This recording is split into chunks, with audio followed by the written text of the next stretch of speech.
Prime one, that's him.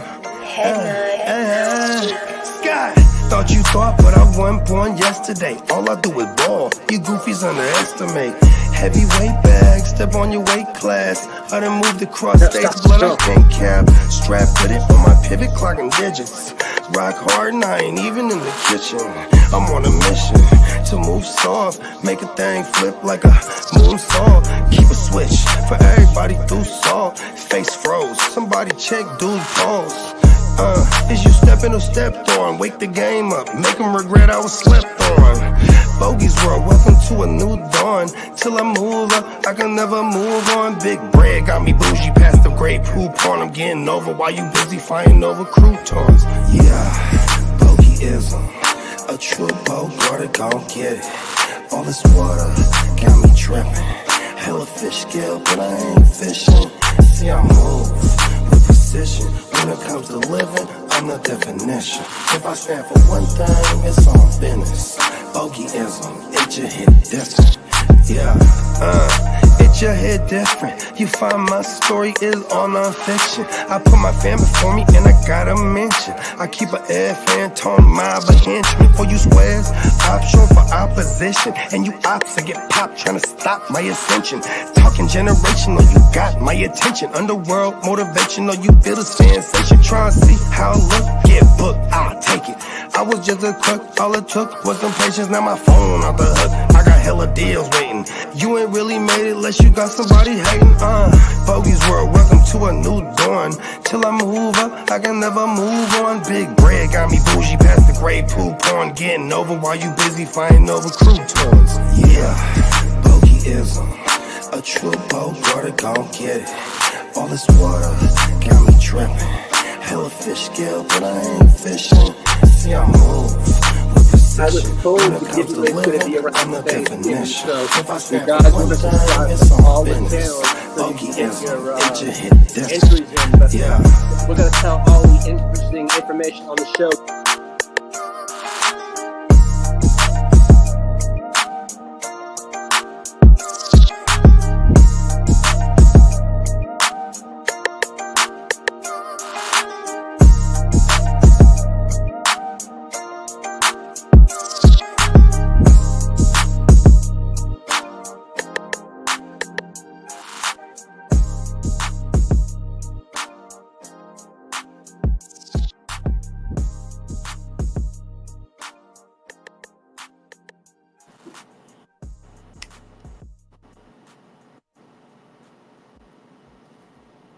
Have tuned in to another edition of Wait, Your game. Game. Come on now. What up, fellas? And the crowd goes wild. Top of the morning, y'all. Top of the We're at top. war. Freaky We're Friday. at war. Yeah, look at us. We're at war, isn't it? It is a war. Allegedly. Not. It's a full-on war. And I'm here with all the generals of the war. We got our man Lee, the ear of the streets, our man Kidda, and my man Heart to Start, Guccini JD. Come on now. We in the Yes. building, man. Allegedly, I am Bogard, scot-free. And allegedly, our sponsor is Neon Peacock, merch.com. Morning, Tino. Top of the morning, Tino. And Top of the before morning, we Big take 'em to the Crow. streets- Before we take him to the streets, Guccini, let them know about our giveaway. Come on now, bro. Hold on. Let me grab that motherfucker, man. Everything.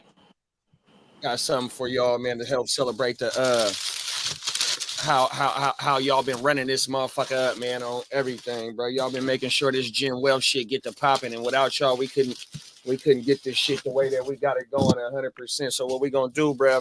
This an autographed Trey McBride football, bro. 100%. It's a full size autograph right there. I got the receipt. I'm gonna send y'all the receipt and the whole shit, right? But all you gotta do is follow or subscribe to Jim Wealth. What? Take a picture that you subscribe to Jim Wealth. Then go to his Instagram. Send a screenshot to his Instagram. You get 1 point. You get 1 entry. Then you want Jen Wealth Jen Wealth net _ on Instagram. Come on now, on my mama, 100%. Then if you go to Spencer the Guru's Instagram and YouTube channel, if you subscribe to Spencer the Guru's channel, go hit him in the DM with the screenshot. You get another entry. You can get 4 entries if you subscribe to all 4 channels under the Jim Wealth. And the Instagram's right? And DM the Instagram. All you got to do is screenshot that you subscribe to the channel, and then you subscribe to their Instagram, bro. You get 4 points if you do it to all 4 channels, man. Here go this motherfucker right here, bro. And you can DM any of us that's on the gram, you know, whether it's well, actually, we'll probably concentrate it down to me, Spencer, and JD right here. So, you know what I mean? We're definitely sub to all of them. But I'm just saying, like, as far as like sending it to Instagram, because I think Peacock got his DMs turned off because somebody didn't hack this shit before. So, you know what I mean? Well, you know what I mean? But definitely, and if you buy anything on neonpeacockmerch.com, you let us know. Send the proof. Fanatics, that'll get you 5 entries. Look at that. Come on now. There it is. Hey, on top of your other ones too. You know what I mean? We're gonna make this a nice little game, and we're doing this thing all the way down to Thanksgiving. So we got about 30 days of this. Get you a signed Trey McBride thing. Come on now, bro. If you married to the game, you better have you a signed Trey McBride. Bro, and if you got a studio or if you got a man cave, and if you're into memorabilia or know somebody that's into sports memorabilia, and all you got to do is just subscribe and follow an Instagram page, and if you do it 3 more times and buy a t-shirt, bro, you get 5 entries, bro, to go ahead. And it's Christmas time, you know what I mean? You can get this to somebody that you love, keep it for yourself, put it on your shelf, whatever the fuck you want to do. Or if you want to go throw this motherfucker around, it's yours 100%. I want to reiterate that too. If you buy something off the neonpeacockmerch.com, you'll get 5 entries just for that. You know what I mean? Come on now. There it is. Look at that. Oh my mama, man. We just celebrate you can support our panel of savages here. You know what I'm saying? Because we definitely appreciate y'all, and this is gonna be the first of many giveaways. You know what I mean? Come right in the Fanatics bag, bro. Oh my mama, so bad on everything. So yeah, man, make sure you sub up everywhere. And if you already sub up, all you got to do is just go hit the screenshot, man. This is for everybody. This ain't for no new subscribers. It ain't just for the old subscribers. And it ain't just for the ones that's popping up right now, it's man. For everybody, bro. 100%. It's for the whole world. Kit and caboodle. Come on now. Yeah, man. And we appreciate y'all. Come on, now, facts. With all that said, let's go ahead and take him to the streets. Wow. With our man Lee, the ear to the streets.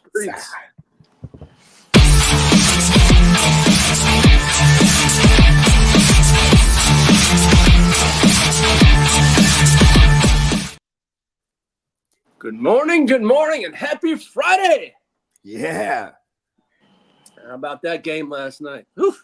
Pretty good game, man. Yeah. I think we can shut all those Cooper Kupp rumors down. I don't know, man. I don't think it's dead just yet. Yeah, the price may have went up though. and that's in their best favor, right? To like raise the price up because technically they might not want to move them. You know what I mean? Yeah. Top of the morning, Tino. Top of the morning, plug. We got plug. They talking about Lil Durk in the chat right now. I'm asleep right now. I ain't knowing what's going on. Okay, yeah. What's Durk into right now? I don't know. I ain't seen it yet. He got God or what? Man, fucking A, bro. Did he get God? I don't know. I ain't seen nothing about it, bro. Okay. I ain't even turned on nothing. No. What's that? Bro, let me get that ball. Shout out to Plugger. Hey, Plugger, man. We gonna have to collab on something too, bro, for sure. It's like a Gen Wealth with all the fucking channels that's tied up under it, man, like a shoe or a fucking. Like if we do a league we got to get him and Peacock on a collab design, right? Mama, if we do a followers league, we could do a little trophy and pass the trophy around every year or something. Yeah, or every year we do like a collab sweater or something. You know what I mean? Something on my mama. Then Tino said we should make a graphic for the rules to get in the raffle. Facts. Yeah, I think that would help. Yeah. Yes, we're on it. Stat. Yeah, no, facts. Good suggestion, team leader Tino. Facts. What do you guys think about Josh Reynolds getting shot at a strip club? Oh yeah, bro. Oh, that's heavy, bro. First of all, he's on the IR, so like he's not doing anything that we should frown upon as an active player. Because if you're an active player like Malik Nabers the other week, it's like, listen, bro, you're in concussion protocol. What are you doing in the strip club? You know what I mean? Or you're at the concert, right? Like in this case, Josh Reynolds was at a strip club, and you know what I'm saying, man. They got raquitos, even if they're not the most highest paid. You know what I'm saying? They're hundreds of thousands at minimum, right? Yeah, he got shot in the head and the arm. Throwing some bread, throwing the raquitos, and then around 2:45 a.m., the motherfuckers dipped off, and then goddamn, this fool's followed them, bro. You know what I mean? Yeah, Tua just cleared concussion protocol. I made the phone call. Yep. What's up, Albert? Albert. And man, shout out to Tino Plug and Emil, man. Canada stand up. 100%, bro. That's an ultimate gift for a Cardinals fan. Facts. It's the Cardinals. Oh, for sure, yeah. Is it Cardinals fans in the world? I know one. Subbed up to all the YouTube channels on both of his channels for sure, Jay. We appreciate you. You already know, man. We've been like Jay. 5 years now. Oh, yeah, hey, man. Appreciate you, Plug.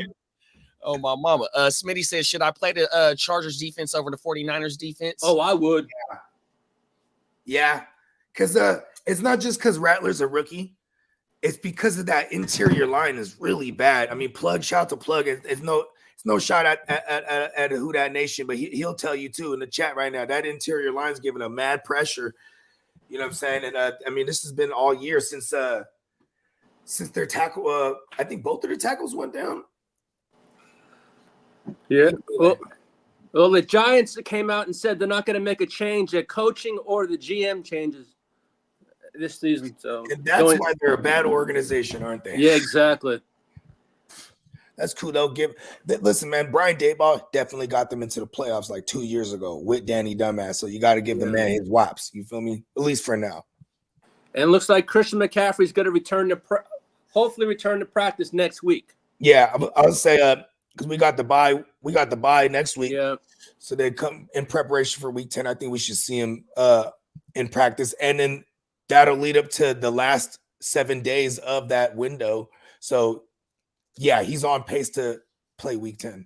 Man, the Titans owner, what's her name? Amy Adams. She's like, well, we want to see what Will Levis has and get a full evaluation. Man, he's not the answer in Tennessee. I'm sorry. Yeah, I mean, you don't have the answer, Sway. Yeah, right. You don't have the answers. No. And the Kansas City Chiefs believe there's a real chance that Marquise Brown will be available to return for the playoffs. Okay. And there's a real good chance they already know in the script it says Chiefs going all the way. Fuck the Chiefs. I hate them. Oh, you're not the only one. Did you guys see that song I sent you? No, I didn't see it. It was stuck in my head for like 4 days. It was like this. It was this Filipino dude playing guitar. He's like, Everybody but the Chiefs. Anybody but the Chiefs. Oh, yeah. All right. The Chargers are reporting the team that there's going to be, looks like there will be a Mike Williams reunion. Hell, freak, no. I don't like that at all. Oh, Mike. Yeah, I'm not. Mike Williams returns to Justified Herbert and the Chargers. I'm not on board with that signing. Sorry. I'm not. Yeah, you know what? There is no indication that the Titans Mike Williams, listen, you got Mike Williams, Josh Palmer, and then Ladd McConkey now. That's way better. Mike Williams is even coming off the ACL. He's way better than a DJ Chark or any of them other motherfuckers. Well, DJ Chark is a trade candidate. So they're sending him back in place of Mike Williams or what? Possibly, who knows? Who wants DJ Chark? Send one banged up for another banged up. Yeah, exactly. Right. Hey, the feds got Dirk for murder for hire, bro. Yeah. Oh no. Homie doing a 30 with an L, boy. Ugh. And there's whatever y'all want customize. On my mama, we gonna collab on something because we gonna try and do a Jim Wells followers league or something to interact. Mm-hmm. I mean, yeah, we're gonna get something going. Yeah, we got a good amount of the homies that've been rocking with us. So I'm saying, we're definitely gonna fire up a couple more dynasties. I'm sure. You know what I mean? Bunch of redrafts. And we got some plans here. We're definitely gonna pop it off with playoff leagues, the NFL fantasy leagues that go on in the NFL playoffs. Those are fucking gangsters. Fuck. You know, we do those every year. So this year we're definitely gonna open it up to all the Gen Welters, all the heart starters in the entire Guru Nation, and the whole party of peacocks, even. Yep. All right. There's no indication that the Titans will trade Jeffrey Simmons either. I mean, he's kind of not handling, but For the article. it's a fire sale over there. Yeah. Everything must go. And here's some. The Rams have had discussions with the Browns about acquiring All-Pro linebacker JOK. Oh, do it, but don't do it at the same time. Don't do it. I like JOK over there on the Browns because that offense, they always lose the time of possession battle. So that defense is on the field all day. They're playing from behind, so there's a lot of running coming at them. Shout out to JOK. Hey, all right. Say, start all defenses against my Saints. There it is right there. Well, you know what I mean? Sorry, and start Mike everyone Jones against is my gonna take Niners. the crap My out of them Niners this defense. Sunday. Start everyone against them. Niners defense ain't stopping shit. Hey, Lee. Hey, Smitty said, is Bosa and Mac playing? Bosa's returned to practice. Max a go. But I'm sorry. Glass Bosa can sit his ass on the fucking bench for all I care. Pause. Get that guy off my team. I And can't. we don't want to stand trade that. for you, Joey Bosa. I don't give a fuck what your brother says. Let him go to the 49ers. I don't want his ass on our team anymore. He's not worth $28 million. He's lucky he's worth a penny. Nobody listen to Lee. Just don't send him to the Niners. Pick. We'll take it off your hands. Send us him and a pick. We'll send you a 7th right now. Oh, fuck, I ain't giving you a 7th round pick for that shit. Hey, You can take off your hands. I don't want him. I'm not the GM, man. I can be my own GM to my own team, but sucks. I mean, he's injured. He's 28 million. Injured, You wrote him off the books, right? I swear to God, you bring in Mike Williams, the two of them can sit on the bench together. God damn, that's how bad I hate that photo. Let him know how you feel. I know. I always speak my mind how I He's feel. a Chargers fan from Baston. Baston. All right, you boys might be a little happy with this. Titans Pro Bowl pass rusher Harold Landry is available for a trade, and the teams after him are the Lions, the Falcons, the 49ers, and the Commanders. Yeah. Don't go to the Lions. Don't do it. The Lions going to pursue him. And Bears Khalil Herbert. Harold Landry's a dog. Yeah, what he average? About 10 sacks a year, 8 sacks a year for the last year he came back to form, and I think that last year was year 4 or something like that, because he tore the ACL about 2 years ago. All right, Khalil Herbert has interest from 3 teams: the Cowboys, Bengals, and the Colts. Khalil Herbert. Oh, Khalil Herbert to the Cowboys would be interesting for reality purposes. It would fuck it up for fantasy because Rico is our guy. Fuck you, Khalil Herbert. All right, Kyle Shanahan came out this morning and said he's hopeful Deebo Samuel can play on Sunday. I like it. Deebo. My bad. Go ahead. He got pneumonia. No, I was just saying he's fresh off pneumonia. He ready to go. Yeah. This came out that Jaden Daniels did not practice today, so it looks like he's not going this weekend. Yeah, we expected that. You know what I mean? He just cracked his ribs. He did crack his ribs. If you know what I mean, it's hard to breathe right now. It hurts to breathe. Lee, yes, you got a perfect pause. I guess you snuck in a perfect pause. I did. Oh, did I miss it? I did. I've been trying to curb it and get those pauses in. Yeah, I didn't catch it. Is. Look at him. So watch it back. He's growing up right before our eyes. Yes, I'm growing up. All right, we got Spencer Rattler starting against the Chargers this weekend. I hope to smack the shit out of him. I don't care. Sorry, Spencer. You got Jameson Winston. Spencer Guru, not Spencer Rattler. I know that, but he's got. But we could have allowed sorry Spencer just as a statement. Yes. We're Spencer Rattler is kind of sorry. And the Titans are lead, and looks like Mason Rudolph is getting the start this week for the Titans. And we got Bryce Young starting up again. Because we got no Andy Dalton. Everybody bench Deontay Johnson. Facts. For sure. Didn't think about that one. That sucks a lot, actually. And shout out to Andy Dalton and family and dogs. Because they were all in that whip. and somebody ran him off the road or some shit, bro. Shit was crazy. Motherfucker. It's gonna be some crazy shit, right? How to fucking drive if you on the road, man. And you know, Andy Flowers Dalton will play this week. Andy Dalton is one of those guys that'll have like a minivan or something, right? And like have the sticker on the back that says like "babies on board." You know what I mean? Oh, no. Yeah. And like beware dogs, but it's like him and his dog, and it's like a cute dog. You know what I mean? He ain't even no minivan rider. He's a Subaru rider. There you go. You fucking Subarus. Hey, you know what though? He would have a Subaru Priuses. because he's like a wood chopping motherfucker. You know what I mean? Motherfuckers. And he always the type where it's like, oh, it's cold. Let me go chop some wood for the fire. You know what I mean? Travis Etienne's going to be a game time decision. At least where were they at? Are they in America now? Yeah, they're in America. Okay.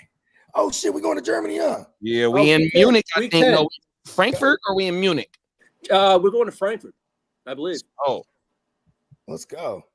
Shout out to Frankfurt. I Guten won't be- Morgen. I'm pulling up on Marco, man. Marco, meet us in Munich, man. I won't be Come on. able to bring out the or say the German slang because I don't know squat. I mean, you know what though?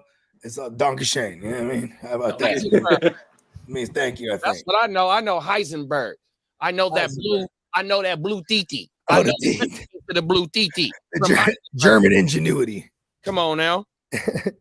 And the formula on how to make V-dubs off of a straight 4 block. 100%. One of the most popular cars in the world, bro. They own Audi. What? V-dub. What? What else they own? Is it fucking no, they don't own Rolls Royce. They own fucking They got Porsche. Volkswagen? Isn't Oh, you Porsche- said V-dub. I think they own Bentley. On my mama. There it is. Now, where's Porsche from? Is that what? Italy. Oh, the Porsche's from Italy. Porsche's from Germany. I think they up under the UW. I mean, is V-dub it? umbrella. But it definitely was an Italian joint. Right? Yeah, it was. But I think, Yeah, all the horsey joints Just is watching this Italian, right? documentary, right? I'm just watching this documentary. It's about I don't know if you guys know who Tavares is. Tavares is a car builder out of Florida. So he was just out here on the West Coast a few months ago because Is that the black dude? yeah, he's yeah. Yeah, and he like rebuilds the Teslas and shit. black and Jewish dude. He do all types of cars. Yeah. I know exactly what you're talking about. That thing's dope. He got the fucking fucked up hairline with the fro Mm-hmm. on my mama, but he was just out here in California, right? That's No, exactly who it is. Facts. That's him on my mama. But he was out here in California doing it's an option. You know how you go to Pick and Pull or whatever car dismantler you got in your Pick and pull. That's throwback. on my mama. So he got racks, but it's all foreign cars from the 60s, the 70s, and the 80s. I mean, like all European shit, UK cars, Jags, James Bond shit. Is, but it's all old school shit. So when they get to the early Porsches, he says that the early Porsche, all it was just a souped up Beetle with a Porsche engine. So it come from Germany. That's what it was. The body was a German body. Yeah. Oh man. You know, I'm a car guy, man. Anything come on YouTube about some cars, man, I'm clicking on that shit, bro. It's pronounced Porsche. Porsche, yeah. I get told all the time here. It's called Porsche. You got one in your fucking garage, don't you? Yeah. Yeah, I mean, he got a horsey. He got the Yeah, she goes 60. She goes 0 to 60 in about 3 or 4 And like what is it? The Rari, all the Raris and Lambos, those are all Italian originally, right? 100%. It's a beautiful vehicle, but man, she can Even the ride. Lamborghinis. The Lamborghinis are on Audi on an Audi frame too. Because if you look at the Urus and you look at the Q8, the Q8 that looks just like the Urus, it's the same platform. Okay, like how Lexuses and Toyotas. Tino, it depends on what the rant's about. Toyotas and Lexuses. Mike Williams seems motivated this year. For what? Mike Williams is shit. Hey, they said you pissed off right now. Say what's on your mind, big bro. I always do. He's just from Boston. Let him just tell him I'm from Boston. And go We Chad. speak our mind. We do as we see and do as we please. Top of the phone and all in one show. Pick 3: Gibbs, Jacobs, Pollard, and Swift. Ooh, wow. You know, Gibbs It's Gibbs and Jacobs. Gibbs and Jacobs. Swift. And yeah, it's what the There it is, there. Pollard's kind of banged up right now, right? Or do I Yeah. keep having that wrong? Oh, we got Spears coming back. That's what you it got is. Spears coming back. And then Pollard came out and said he's still not 100% from his surgery last year. That's what he was saying. I feel like that's kind of like a built-in excuse too. He's like, I ain't really been handling, but he does get all the work. But I'm still gonna go Swift. I like what I've been seeing out of Swift. I like them 3 right there. Mm-hmm. And just don't come off of Jacobs like that either, or Gibbs. Bruh, Lee, pause was perfectly. Y'all didn't even catch it. LOL. I'm proud of him. Oh my mama, I showed Yeah. catch it, big I'm mouth. proud of you, Lee. Oh my mama. I'm learning, man. My All mouth flows too much, but I'm trying to learn the Pause. I know I got a bad mouth though, man. Pause. Oh my mama. Hey, It needs a zipper some days. It does too much. Pause. fucking hey, bro. We gonna get you there, big bro. Oh, Yes. As Hey, long Mike. as you're not yelling about being like sodomized out It's gonna loud. be all good. Oh, Like, everything. like yesterday. Oh yeah, that one was a good one. He was That wild. I was a love it. good one. And I ain't gonna repeat it. Me neither. That's why I went with the technical term. Right. Fuck, bro. Pause. We gonna get there. Oh my mama. Hey, Lee's on his way. What do they say? We're in the early stages. It's There facts. you go. We are in the conception mode. Oh my mama. All in one show says pick 2. Drizzy Drake, Zay, T, or the Penguin. Waddle. Oh man, Okay. I'm firing up It's all Drake and cylinders. It's the 69 God and Tea and Crumpets. T and Crumpet. Are you going Higgins? Thank God. Yeah. T Higgins and Drake for me. Pause. What else we got? Facts Gucci. Oh my mama. That Lee learned it, bro. That blue easy work. Somebody said you wallet. Wait, somebody said you wallet know the red light district. Oh, Amsterdam. Yeah, Amsterdam. I've never been to, but I've heard I've several been stories. there, My pops man. been. All it is just a bunch of it's just a street and just having hookers on the street. Yeah, my mom been there. Man, they grow. So the hotel my mom stayed in, they had weed plants in the hotel. She said that if you wanted to go smoke a cigarette, you had to go outside. Yeah, it is. That's the truth. Smoke your tree in the bars and shit like that. But if you want to smoke a Yeah, cigarette, and if you smoke the tree outside, all bad. No, it's bad. Yeah, it's like it's not technically legal like that. They just Nope. have designated areas where you can consume. Exactly. You know what I mean? oh, Just my like okay, we're not far removed from them. They stopped the sale of psilocybin mushrooms, right? They're like, okay, we're not allowed to sell mushrooms no more, right? But then they started getting around it, making psilocybin truffles and shit. So it's like, Hey, Bobby, you remember the story I told you when I went to Amsterdam with my brother, right? And he brought Yeah. the pot back from through the airport. He wrapped it in peanut butter. Mm-hmm. Wait, say that again? Huh? Tell me, I never heard it. Tell me the story. Well, my mom, my brother, and I, and my godfather, I went to Amsterdam, Belgium, London, and Amsterdam for 10 days, right? And so my brother was with us. And on the way, my brother's a big old pothead. It still is. And on the way back, right? And I had medication. I had my prescription medications with a doctor's note and all kind of shit, right? So he brought back marijuana from Amsterdam, right? So we're going through the allegedly. We were going through the airport, Logan Airport in Boston, and all of a sudden the dogs come flying at my brother and sniffing his ass, and he's like, "Oh shit!" And he goes, "Oh, it's my brother's medication," and it was the fucking pot wrapped in peanut butter. So I had a doctor's note for all my medications, right? Here, my brother had my earphones on and about my Walkman. This is back in the 90s. He kicked my like $150 Walkman out to the fucking air. I'm like, "What the fuck, man? You son of a bitch!" He was trying to get the attention away from himself because the dogs were sniffing. Oh wow. So all my medications were on me, right? All my Yeah. my good stuff, But my Klonopins and shit like that for my seizures back in the day. But my brother's like, "No, my brother, no, he's got medication on him. Check it out."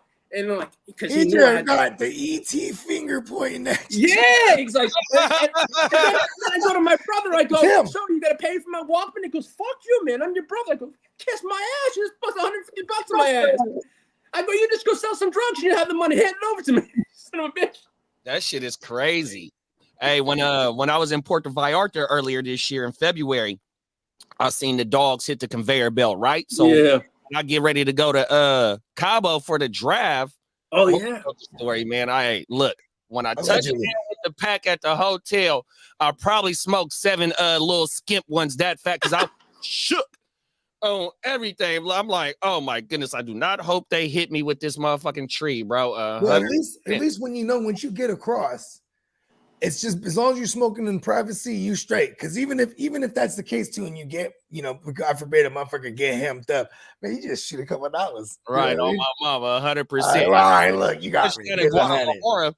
We Get me up out of this thing. Kev found one of the homies that was on the flight with us. He had just met him, but he coured in a motherfucker. So he's speaking Spanish and shit, and he's trying to navigate us to get to the customs because we still got to fly into Cabo. Yeah, exactly. My mama and cousin was like, "Look, bro, once you hit customs, because the guy that we was with found a fucking TSA over there, right? But she took us through the wrong door, so I didn't have to put my luggage through the motherfucking scanner."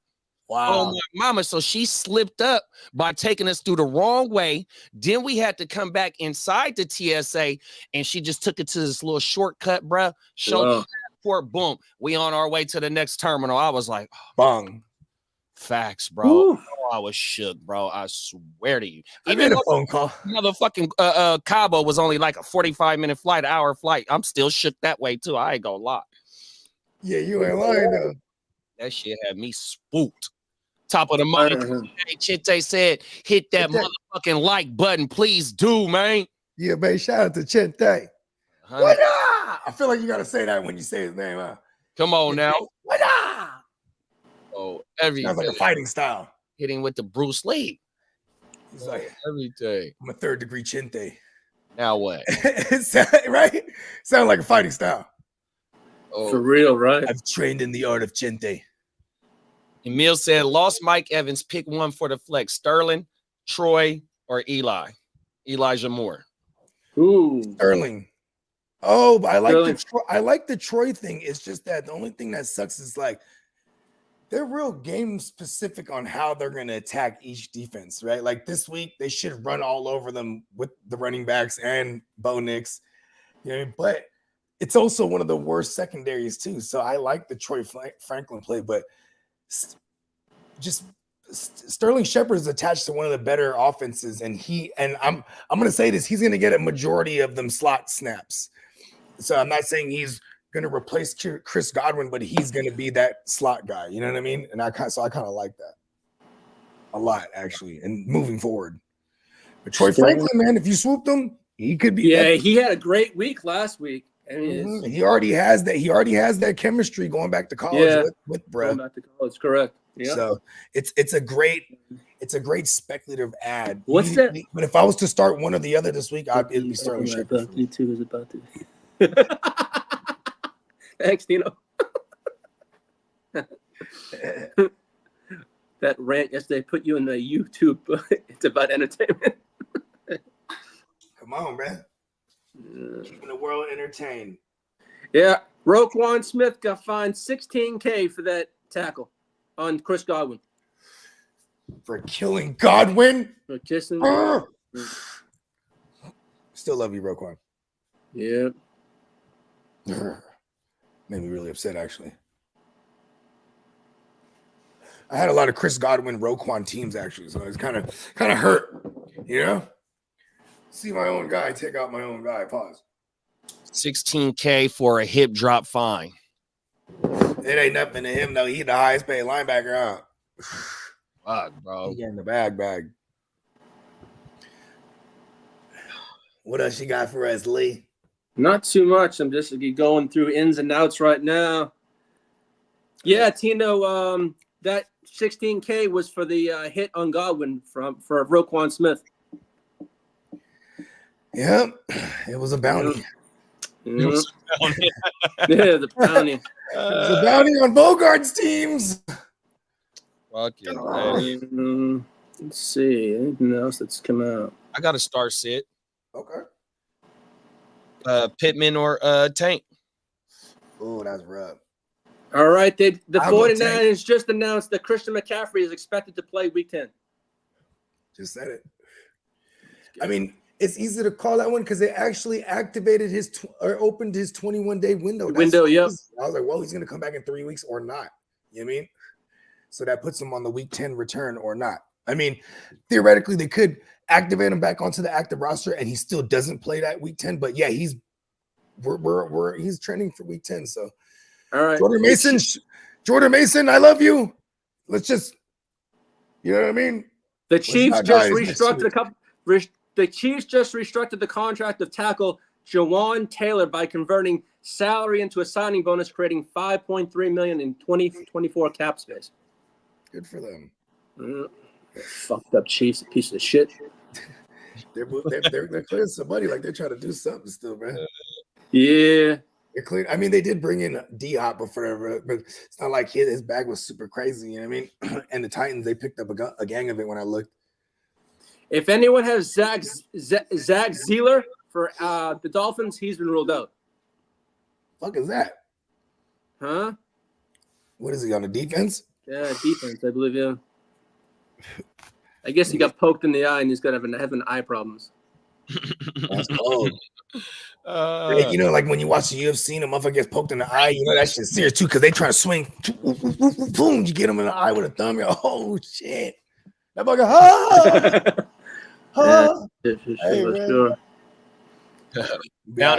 Bounty 50K paid out 16K to the members. LOL, easy work. Come on, man. He said, I don't want to see him walk again. He has to be erased from the earth right now. Yeah. I want him permanently playing hopscotch. Gone. I want them all dead. Dead. Hold on. I got another phone call. Hello? Yes. Kill them all. Okay, I'll call you back. Hello? Yes. Yes, all of them. All of them dead. Okay, bye. 100%. That's how my phone calls sound. Night. Yes. Hold on, Dirk. I know. I saw the headlines, Dirk. Don't ever call this number again. Whoa. That's crazy.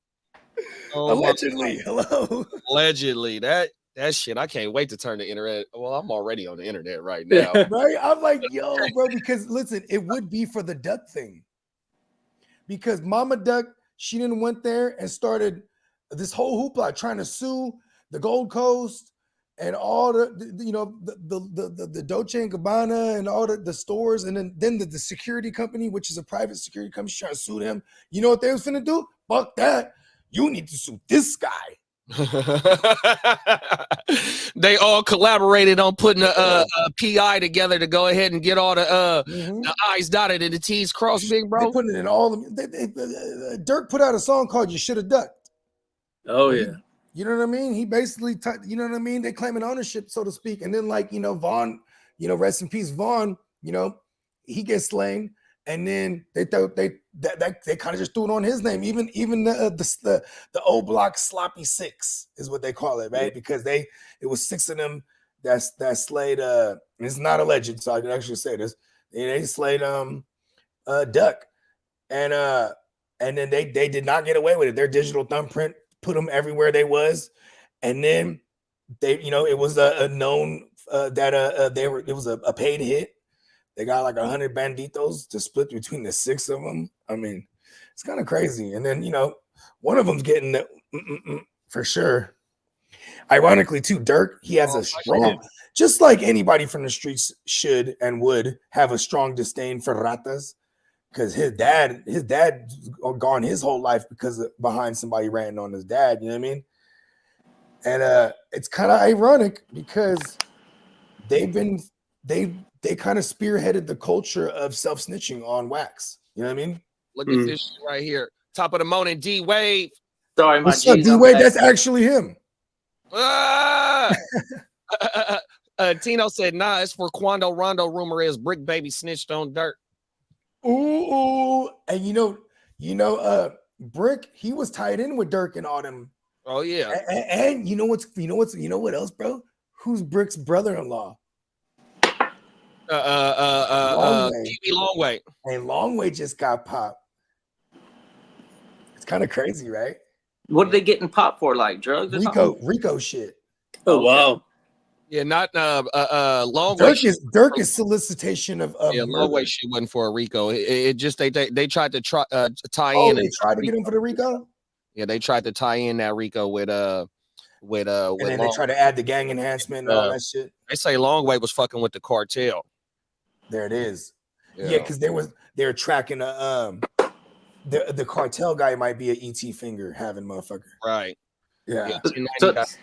So is it true because they do all this stuff because the rap game doesn't have enough money to sustain the lifestyle that they want, so they get their hands into the moving product? Sometimes it just be that street shit still. You know, Yeah, like shout out to Rollo. Oh, What do you guys think of that Ravens fan? Okay, yeah, talk about that. I forgot about that. That was on the docket. He like beat somebody up, right? Yeah, the Ravens fan that went after two Washington Commandos. I almost said Redskins. Commanders fans is facing 55 years in prison. Well, did he kill somebody? No, he physically beat the living shit. One person can't see, is having eye problems and severe problems, and the other person needs to pummeled the shit out of. But I don't know what is this? Yeah, and the cameraman was almost like an accomplice. Exactly. In a way, because he was getting all hyped about it and knew about the intentions of the homie, that he was going to go out on the street and find somebody. This was some premeditated shit right here. Yeah, exactly. Yeah. So And if you watch the video, harm. he only targeted people with Commanders jerseys on.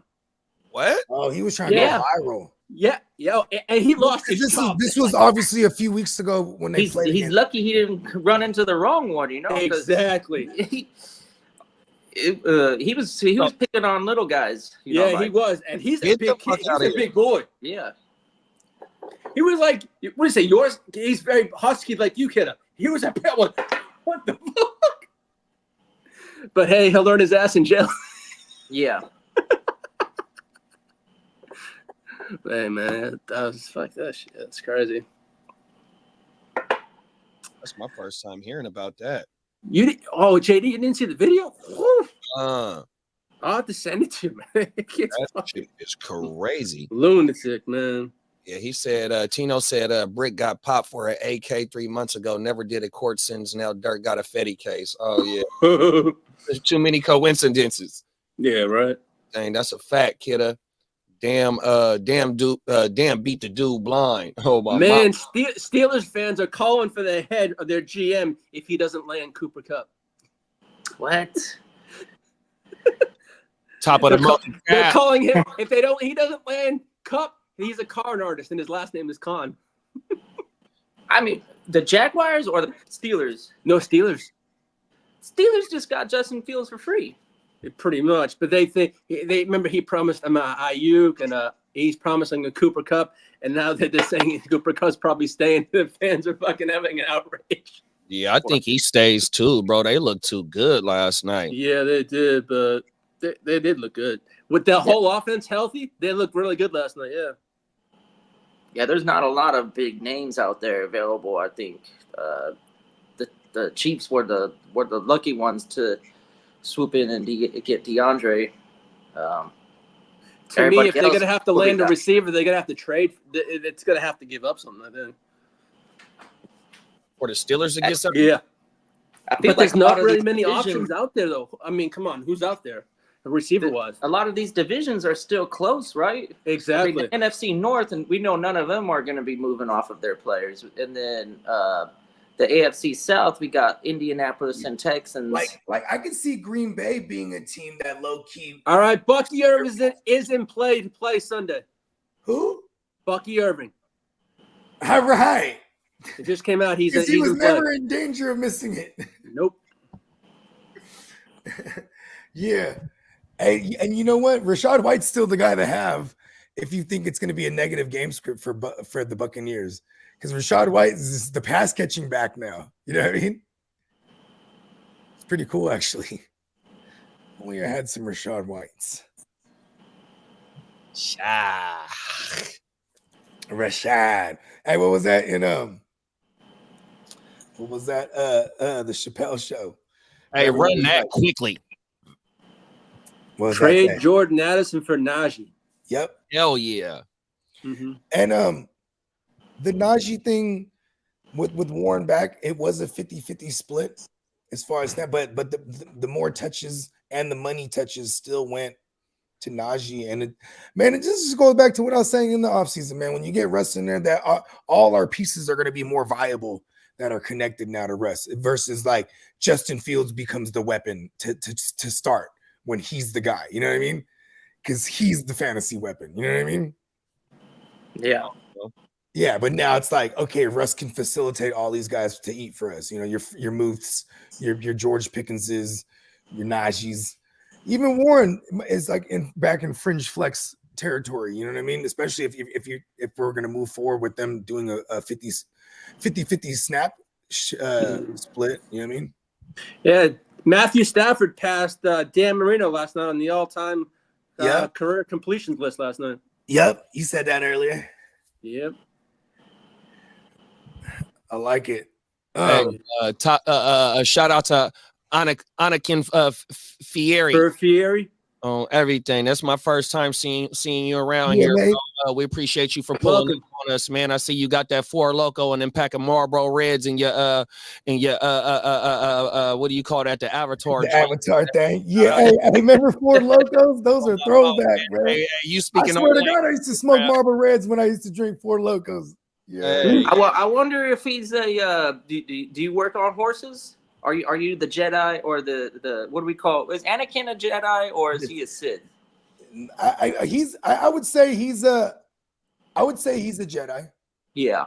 Because So he's the Jedi of the horseshoe guys. Basically, the guys who take care of the hooves and shoe the horse. That's what a farrier is. Hey, Bogey, I know you're a Ryan Fitzpatrick fan. He has his own podcast with Andrew Whitworth now. Cool. It's called Fits and Wits.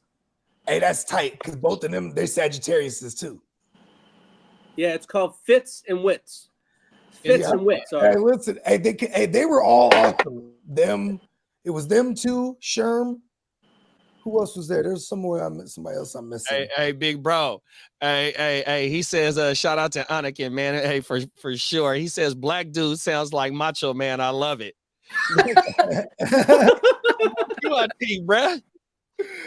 Hey, the Macho Man. The madness. Elizabeth, will you marry me?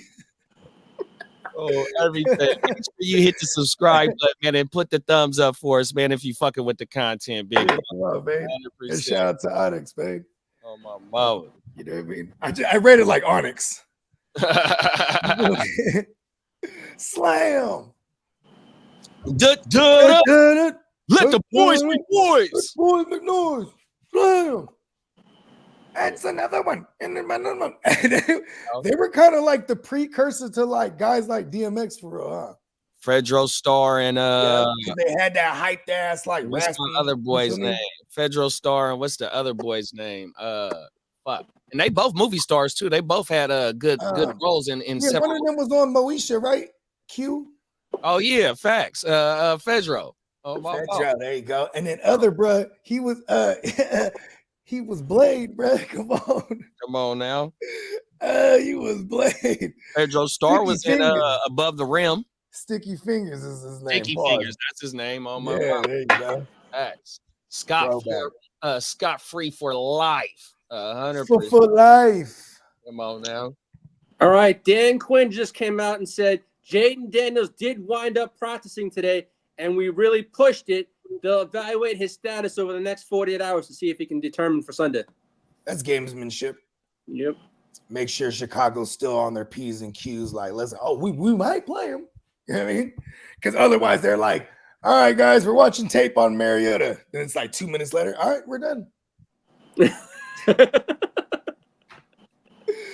Oh, Chicago's about to destroy him with his Mariota. I swear, man. Yeah, Montez Sweat is healthy again. Oh, revenge game. Yeah, that's Montez a revenge Sweat game. Revenge narrative. But how mad would you be though? It's like, oh, yeah, you traded me to a better opportunity. Oh, I'm really mad, and I got a bag. he might thank them. Yeah. Ooh, True. okay, there it is. They should go get Harold Landry. They need to get another notable pass rusher. That's what they need.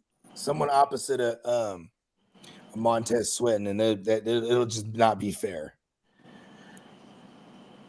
Ooh, don't get Joey Bosa though. Chicago. I got hella homies in Chicago over the years.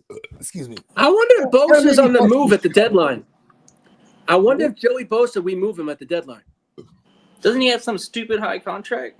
I don't Yes. think anybody will want him, bro. But I mean, We'd have to. I think if we do, I think we're gonna have to eat a shitload of that money. Yeah. You front the bill.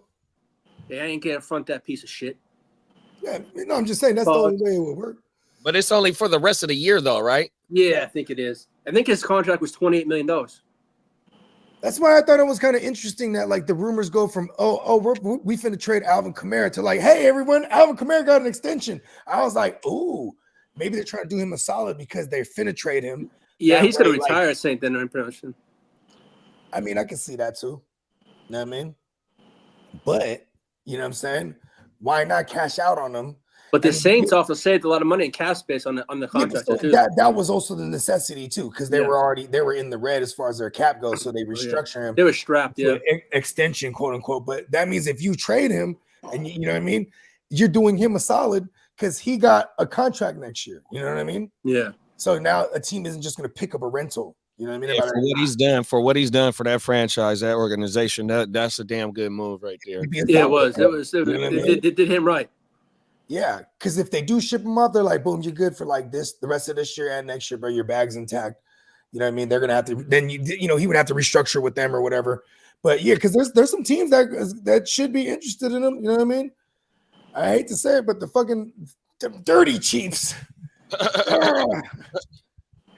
like they're clearing up all kind of cap space right now. We're like, what are they up to? Yeah, they're up What to are they something. up to? Someone keep an eye on them. They up to no good. Who's in Germany? Okay, Mike McDaniels just came out and said some medical experts that Tua saw recommended Tua to retire from football. Why would you say that out loud, Mike McDaniels? I don't- You know what though? This could be some trickery with the verbiage because it could have been asked. yeah, to- in a different way. Yeah, Like, hey, we heard that there was doctors and Tua's blah blah blah said that he should retire. He's like, no, bitch, we're trying to. that's win a Super Bowl. personal Next decision. question. I think. Let's go. Welcome back to Tuna Fish. Don't you go dying on me.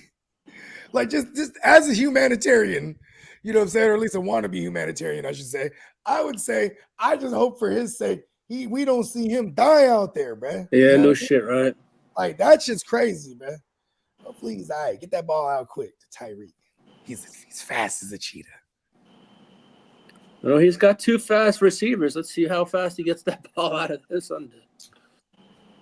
I mean, he's above league average. I think league average yeah, is like for sure. 2.7 or 2.5 seconds and the ball's out. That was the average last year. He was faster than that. Does A-Chain bounce back now? 100%. Because you can't just stack the box all crazy on his little ass. You know what I mean? You're going to have to drop more people back now. Peacock in the building, man. I like. Normally he comes in with the classic peacock mating call. This time he comes in with the The Johnson, the Deontay Johnson. Deontay Johnson drop. Pause. Fuck, bro. Hell yeah, what's up, guys? Top of the What block. What up, Peacock? Top of the morning. I just finished a sexual assault case involving some minors at a hotel. Didn't want to hear that this morning, but Whoa. we're out of it. Dang, that's crazy. It's a tough. I mean, Lock him up. like that's what the depots, like when we're doing depots. Yeah. Yeah, for Yeah, sure, that's for sure. Yeah, I logged in and I was waiting for the dude. The dude they were deposing was the clerk at the front desk or whatever, because he was like a non-party. But the guy didn't look. If you're ever subpoenaed and you're supposed to show up and they ask you a question, these are the three answers: yes, no, I don't know, and you can get out of there really fast. But if somebody asks you a question and you go on a long ranting Oh narrative, yeah. So keep her right there. you're never going to finish. So 2.5 hours later for really basic stuff, basic questions. So Hey, that that's dude. my advice. And yeah, whoever is the alleged, person in question, yeah, fuck that motherfucker. I think it was other minors. It was like a whole bunch fuck them all. Yeah. Oh, it's minors on minors. That's It's a whole bunch of 12, 13-year-old kids being unsupervised at a hotel. They were at one of their friends', I guess, rooms, and they had been dropped off after the movie theater or something. And so it's like a gang of like 8 Terrible parents. Yeah, really, really, really bad parenting. So that's what that whole thing was about. Rents a room for kids and is not on. That's crazy, man. That's crazy. My daughter is definitely, and she's gonna be 17. She's definitely done sleepovers at hotels where all her homegirls, all the moms and the aunties are there. Oh, for sure. Yeah. And it's like a slumber party. They're doing nails and they're doing. That's how my daughter had it. Yeah, but yeah, and you know what I'm saying. Her mom, my lady, she would be in that motherfucker too sometimes. So it's like, okay, that's the only way we allow that shit. Because there was Diddy involved? That's so wild. I just seen a video of Diddy inviting a 13-year-old to the after party. Oh, I saw that too. That was crazy, man. That was crazy. Did the little blonde-headed little girl? Yeah. Oh my god. I couldn't believe it. Diddy And then the things I read in the do you remember things I that read shit? about it was even nuts. I think there was a story. It was a little white girl. She's probably like a teenager now, but like she was like 8 or 9. She was like, yeah, Papa Diddy, he pulled up in the Sprinter, and then it was me off the streets. Yeah, it was me and my mom, and he just basically adopted me from my mom. Like, what the fuck? Yeah. How much you want for this baby? And he had his son He's not a baby. in that video. Brother. And then they had her on it. That was like in COVID times, right? Yeah. Like, we're just saving little white children. Like, this guy is crazy. Like, Man, you imagine how much stuff Justin Bieber knows about this crap. yeah, but imagine how fucked his head is. He did it for the goddamn. He did it for the bag, man. And now he's just now he has to have this famous life when he knows how he got there. Yeah. Hey, the Justin Bieber one, that should be sad though, man. Because he's been crying. I think his mom gave it up too, allegedly. They Slim on this movie called Blink Twice, and it's supposed to be allegedly about the Diddy parties. Yeah. Oh shit! It's called That's the Blink one that Twice. just came out. Yeah. Yeah, Blink Twice. He sent the link in the group chat, man. You can watch that shit for free on one of these little websites. Oh yeah, he did send that link. Oh my mama, that shit kind of clean. I got like about 20 minutes into it, but where I left off What, they is getting drugged and it's just a bunch of crazy like orgies. man. So look, so they at the dinner table, and fucking Channing Tatum is a billionaire tech dude, and so they go to the island to go party, and so once they get through the night and they get to the little dinner table and shit, they break out the liquid MDMA and they start everybody tongue, and it just gets to going crazy for like 3 days straight, right? And that's where I left off at. So I ain't seen the whole joint yet on everything. Whoa. Are you crazy? You know, Channing Tatum been at a gang of them parties. Oh my mama. FBI, open up! Put your hands up. That one gets me every time. Oh, please, Lord, no. So I'm sure you guys covered the Vikings losing another game, right? No, we actually haven't. We're great. We didn't talk shit about fucking Thursday night game, huh? Yeah, we actually didn't really talk about that game at all. Yeah. How about look at Puka and Cup, 58% of the snaps right on return. Only going to go up. Love it. Matthew Stafford, when he finally had Cup back last year, so now he had Puka and Cup, he averaged 25 points in the every game the rest of the way.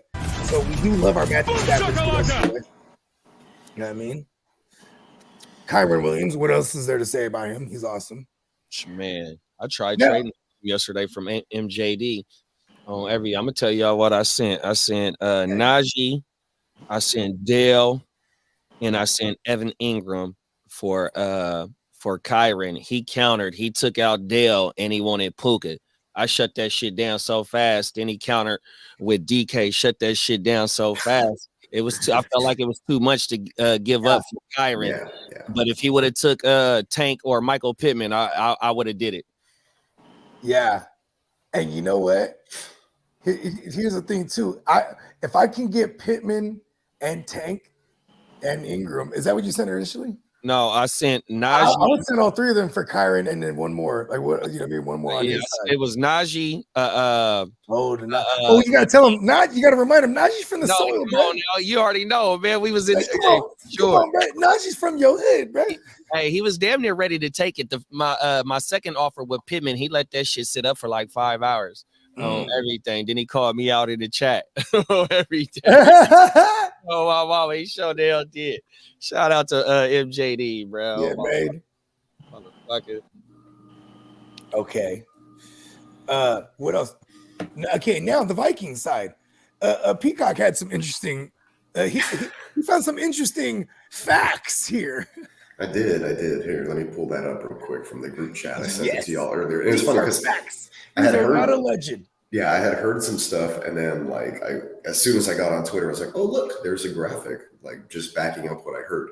So here it is: Vikings ranks during their first 15 scripted plays, yards per play first, points scored first, pass yards first, rush yards 8th, first downs 2nd. Now, after play 15 that are not scripted and beyond, which is the rest of the game, here are those same categories ranked. Vikings are yards per play 23rd, points scored 21st, pass yards 26th, rush yards 27th, first downs 29th.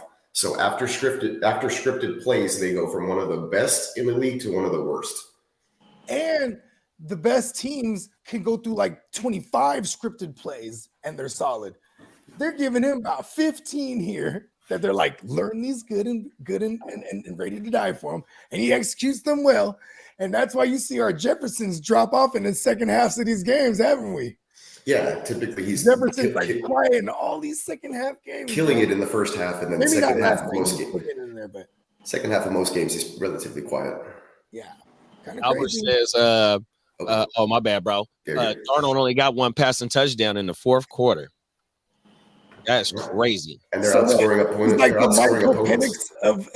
He's like, oh no, who was the guy? Was it who was the QB for who's the QB that tore his shit for the Vikings? What was his name? Teddy Bridgewater. JJ? Yeah, JJ McCarthy. There it is, Teddy right? Bridgewater. Look at that. He's the JJ McCarthy of the league. Basically. But I was going to go back to your point that you were saying, I think they've outscored their opponents in the first quarter of the start of games, like 80 something to 3, which is just wild. So they're just playing yesterday they broke the streak. Yeah, they're playing off of those leads bad, and they're holding on to them, for the most All right, part. Deontay Johnson's been ruled out. Thank God. It's about Time time. for the Niners. We knew that was going to happen. I don't know why they were stringing us along all week. And Adam Thielen's out also. Yeah. Who cares? Ooh. I would say if it was Andy Dalton, I would be like, yeah, Xavier Legette. Yeah, nobody cares. That's about basically saying, the Carolyn, Panthers. I give up. I got nobody. Legette. Apparently, it's pronounced Bryce Young back. Legette. Yeah. He's Legette. Southern. He pronounces it that It's way. French. Xavier Legette. He has that Southern accent. I'm saying he probably pronounces it that way, and that's not even the way he pronounces it. Legette.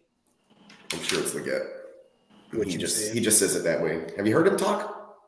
Yeah, No. he's got down He's south got the accent. thickest Southern Yeah, he accent I've does. ever heard. Like he sounds like a plantation owner. Pause. Damn.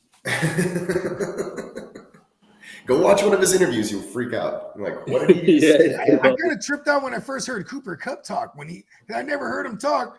Then he wins the Super Bowl MVP, and you hear him talking. He got this pretty thick Southern draw. You're like, oh shit.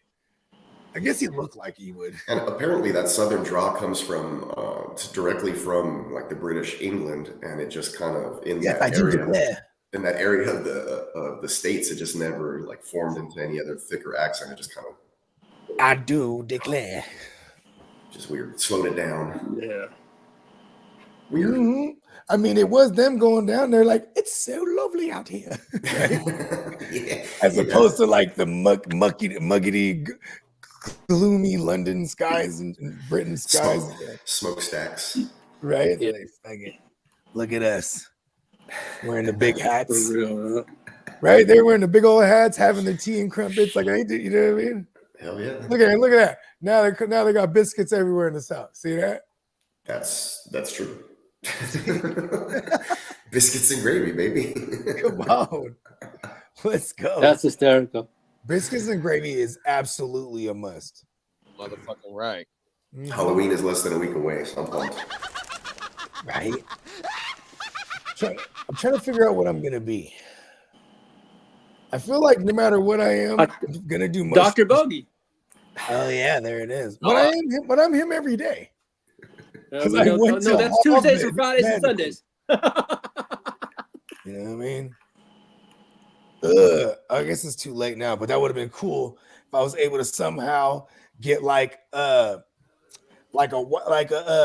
prosthetic head of my own that I could have right here, and then it'd just be like extra. I'd be extra obnoxious bogey because there's two of me.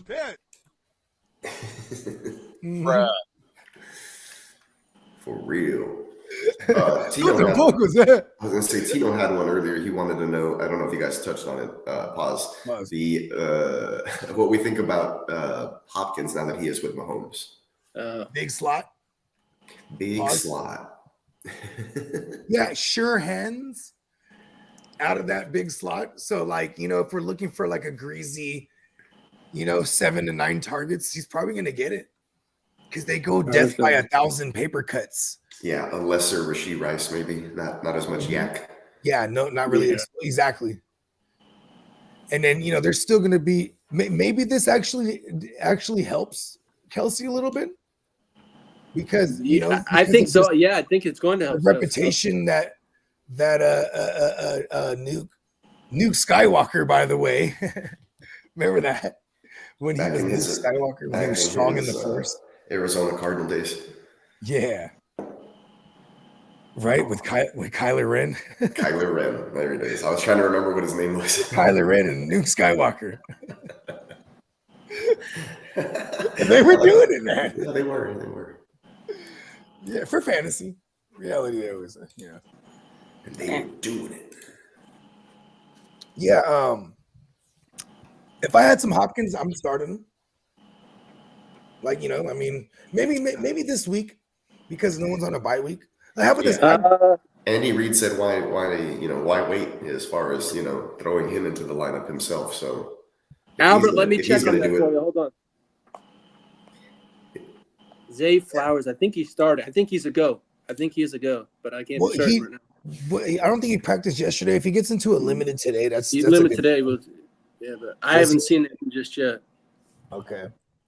Yeah, we should. I'm pretty sure we have East Coast practice reports at this point, right?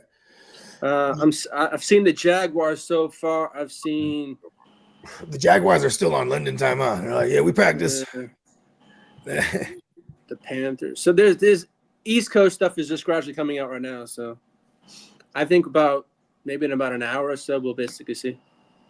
I'm not really a Zay Flowers guy. I have one share of him, I believe, this year. Yeah, in 16 leagues, I have no shares of Brad. I have one. It was ended up being it was a keeper league, and I just ended up keeping him.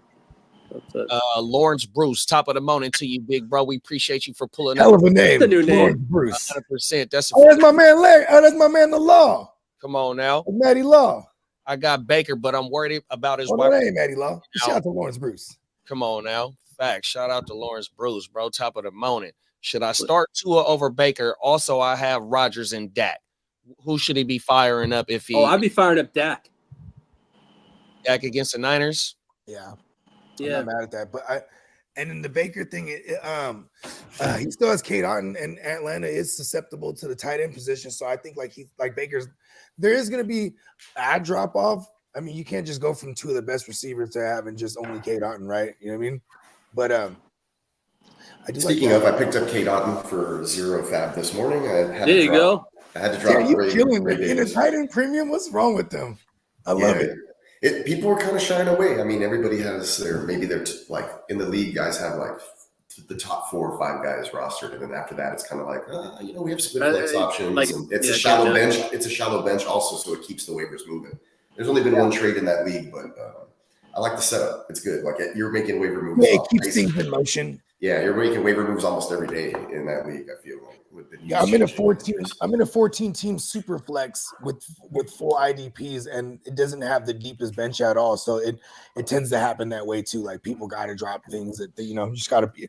And then I be getting mad at myself. I'm like, fuck, I gotta pay attention to the waiver more, or to the dumpster diving. Yeah, for sure. Picking up like Madison was out there. Somebody dropped him yesterday, and I was like, should I pick him up? And I was like, nah. I'm not going to play him this week, and then he'll has one matchup before a bye. 15 points straight, right? 2 weeks in a row, 15 points. Yeah, Madison been showing up as a top 36 play.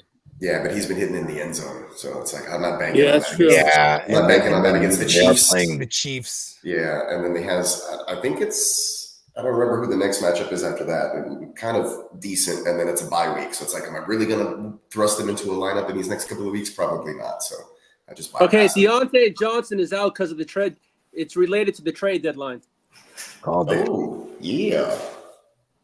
That's what's up. I have Deontay in a couple of leagues, so if he gets moved to an LC, that's good. Send him to the Buccaneers. No shit. Send him. Just make my Bakers back. Bring my Bakers back. Dr. Dabber shitstorm right here. Uh-oh. Fella. Hey, shout out to the Dr. Dabbers. And I am at work right now in a side office. Look at that.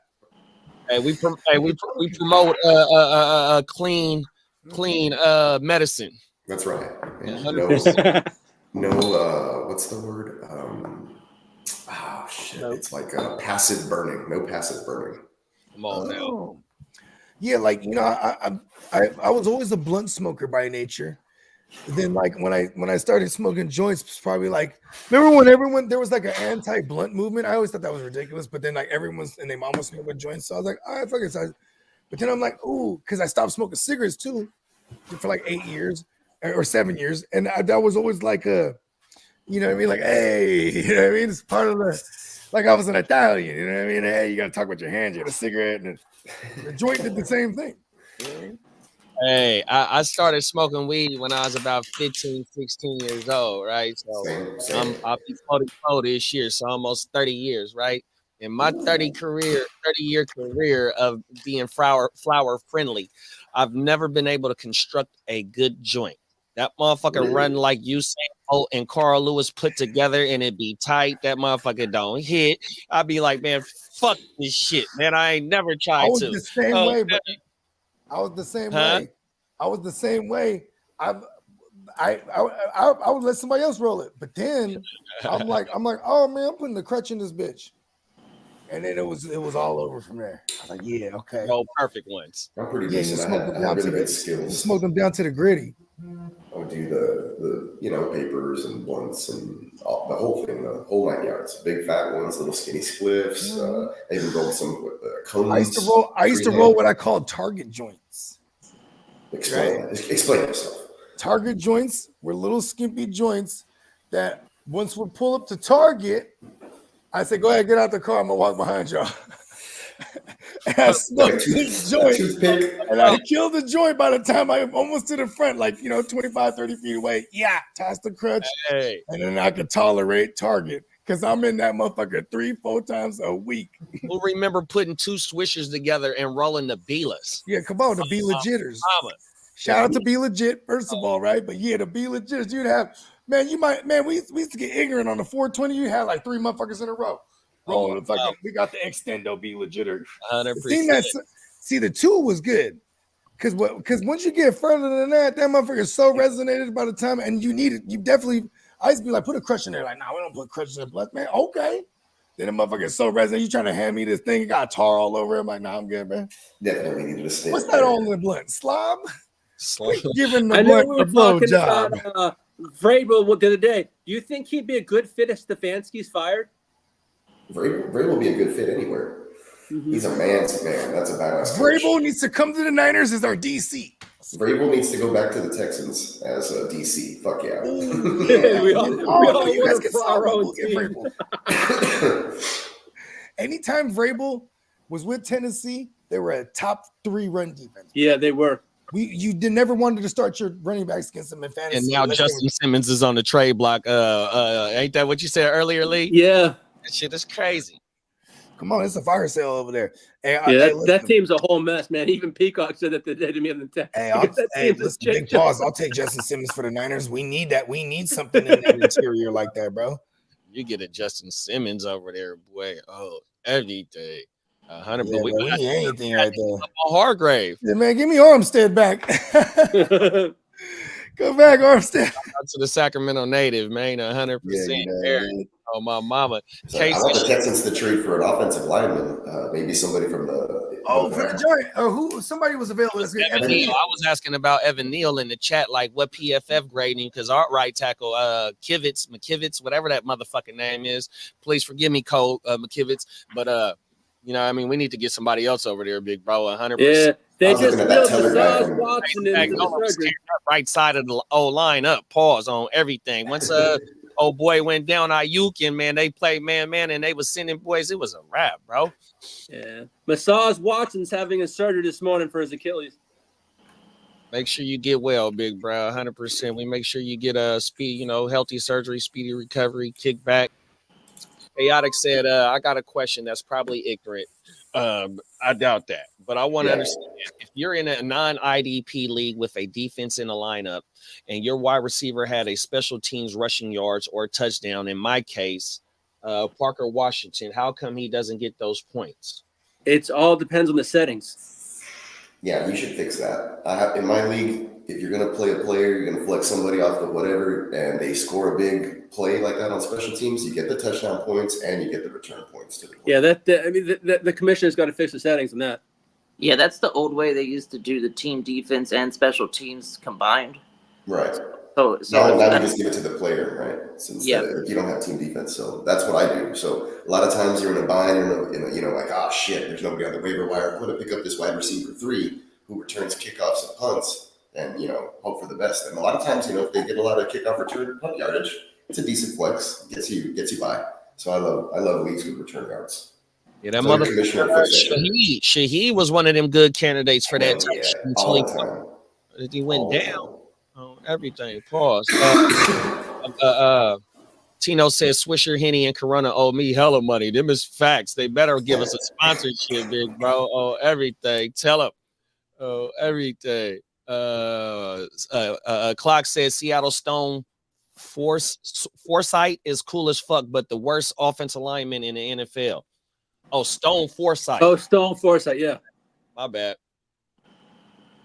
Those special teams stats would have to be turned on. Yeah. Jaden Daniels is a game time decision. Why don't they just rule him out? He hasn't practiced all week. That's why. He practiced this morning, but they gotta monitor the next 48 hours to see if he's gonna go. But I doubt he's gonna play. I'm firing up Tua, Bo Nix, and I don't know who else in his place. I think it's just Tua and Bo Nix most places. The tuna fish. I'm having a hard time. I'm almost considering starting Bo Nix over Baker this week. I wouldn't do it. I wouldn't be against it. I don't know. I mean, I wouldn't also be against it. Bo Nix has a decent. I mean, Baker might, give you a good rushing floor. Maybe he takes off a little bit more, But I was going to say Bo Nix is the one with the already kind of built-in rushing floor because he just doesn't, he doesn't have that first read right away, and he has pressure. He's like, I'm going to take off. So it's not a bad pivot. Yeah, it just sucks that Baker was killing it, and then he lost his top 2 targets. Remember when Baker had Chris Godwin and Mike Evans? Shit. Even just up to last week. Clock Management says he got Caleb to replace Daniels. Not bad. He's been heating up. And I missed an opportunity to use that drop along with it. Caleb Williams. He's heating up. My bad. Had to make a phone call. Made the phone call. Yes. No problem. Chaotic. What's up, Kay? I'm finally caught up with a lot of stuff. I have a dentist appointment in a couple hours when I get a crown, unfortunately. But after that, I should be able to knock out a whole mess of designs. I have a list of like 20-something ideas that I've taken down over the last week and a half. And fortunately, a lot of those are in the plain Jane category, so I should be able to knock out a lot of them. Yes, yes, and this one, even though although it looks like because this is a part of our Plain Jane series, is still a lot of intricacies. Yeah, that one is part of the Plain Jane series. The font's just, it's black and white, but the font is the Grand Theft Auto font, and we have the cartoon hands. I've been using a lot of cartoon clip art stuff recently, just to, mashing things together and layering them up, making cool things. But the hand quotations there just bomb as fuck. So I was like, I gotta put these on a shirt. Actually, I didn't order mine this last time around. I'm definitely gonna order on this next paycheck a hoodie that's just like that. It looks dope. Right. I know. Looks really good. When you wore it the other day, I didn't notice it was a neon peacock original. I thought it was a San Francisco. Because I was wearing. No, see, here's the thing. I was wearing my Frisco joint that I've had since I was like fucking for like 20 years or whatever it is, and then some dude just pulls up and just literally from the window throws a package. And then my daughter was walking up, and unfortunately, she's walking up she just failed her driver's test the second time. No. She's like, this is for you. She's probably saying something. And I'm like, oh, this is my shit right here. So I opened it and came back just like, hello, nonchalant, rocking it. You know what I mean? Oh, okay. No wonder. I was sneaky when I noticed. I was like, oh shit, he's wearing the allegedly shirt, the sweater. Yeah. Oh man, my daughter takes her driving test. She did the whole class, so she takes the driving actual test next month already in November. So dope. You got to make the call though. Make sure she passes. Your daughter does on the next time. Yeah, and that's what I said too. I was like, because first of all, she did it on the Mac Road one this last time, and like they're infamous for being like real like tough, and they take you through like downtown, and you know what I mean. Yeah, and then we're gonna get on the expressway. But see, there's this other one in this place called Lodi, allegedly. You know what I mean? You just Lodi is pretty. Here's Lodi ain't nothing but 5 minutes away from you. I got family over there. My wife's cousins live in Lodi, bro. Oh, Is that right? Yeah. That ain't nothing but it's 5 like minutes 20 from minutes. me, about 15 minutes away from where I'm at. Okay, so it's right here. And as a matter of fact, they're 49er fans. I totally forgot about that. Let's go. Gang members, let's go. Yeah, but what was I gonna say? They're like border patrol and shit back here when they were in Texas. So I don't know what they're doing out there. Probably law enforcement. They ain't like that. Yeah. That chill. Always shake your hand firmly. Where Lodi is, and you start going more south, that's all penitentiary cities. Like the names of the cities is the name of the penitentiaries on everything as you start. So they moved that. Hey, they went from border control. Let's go move to Lodi.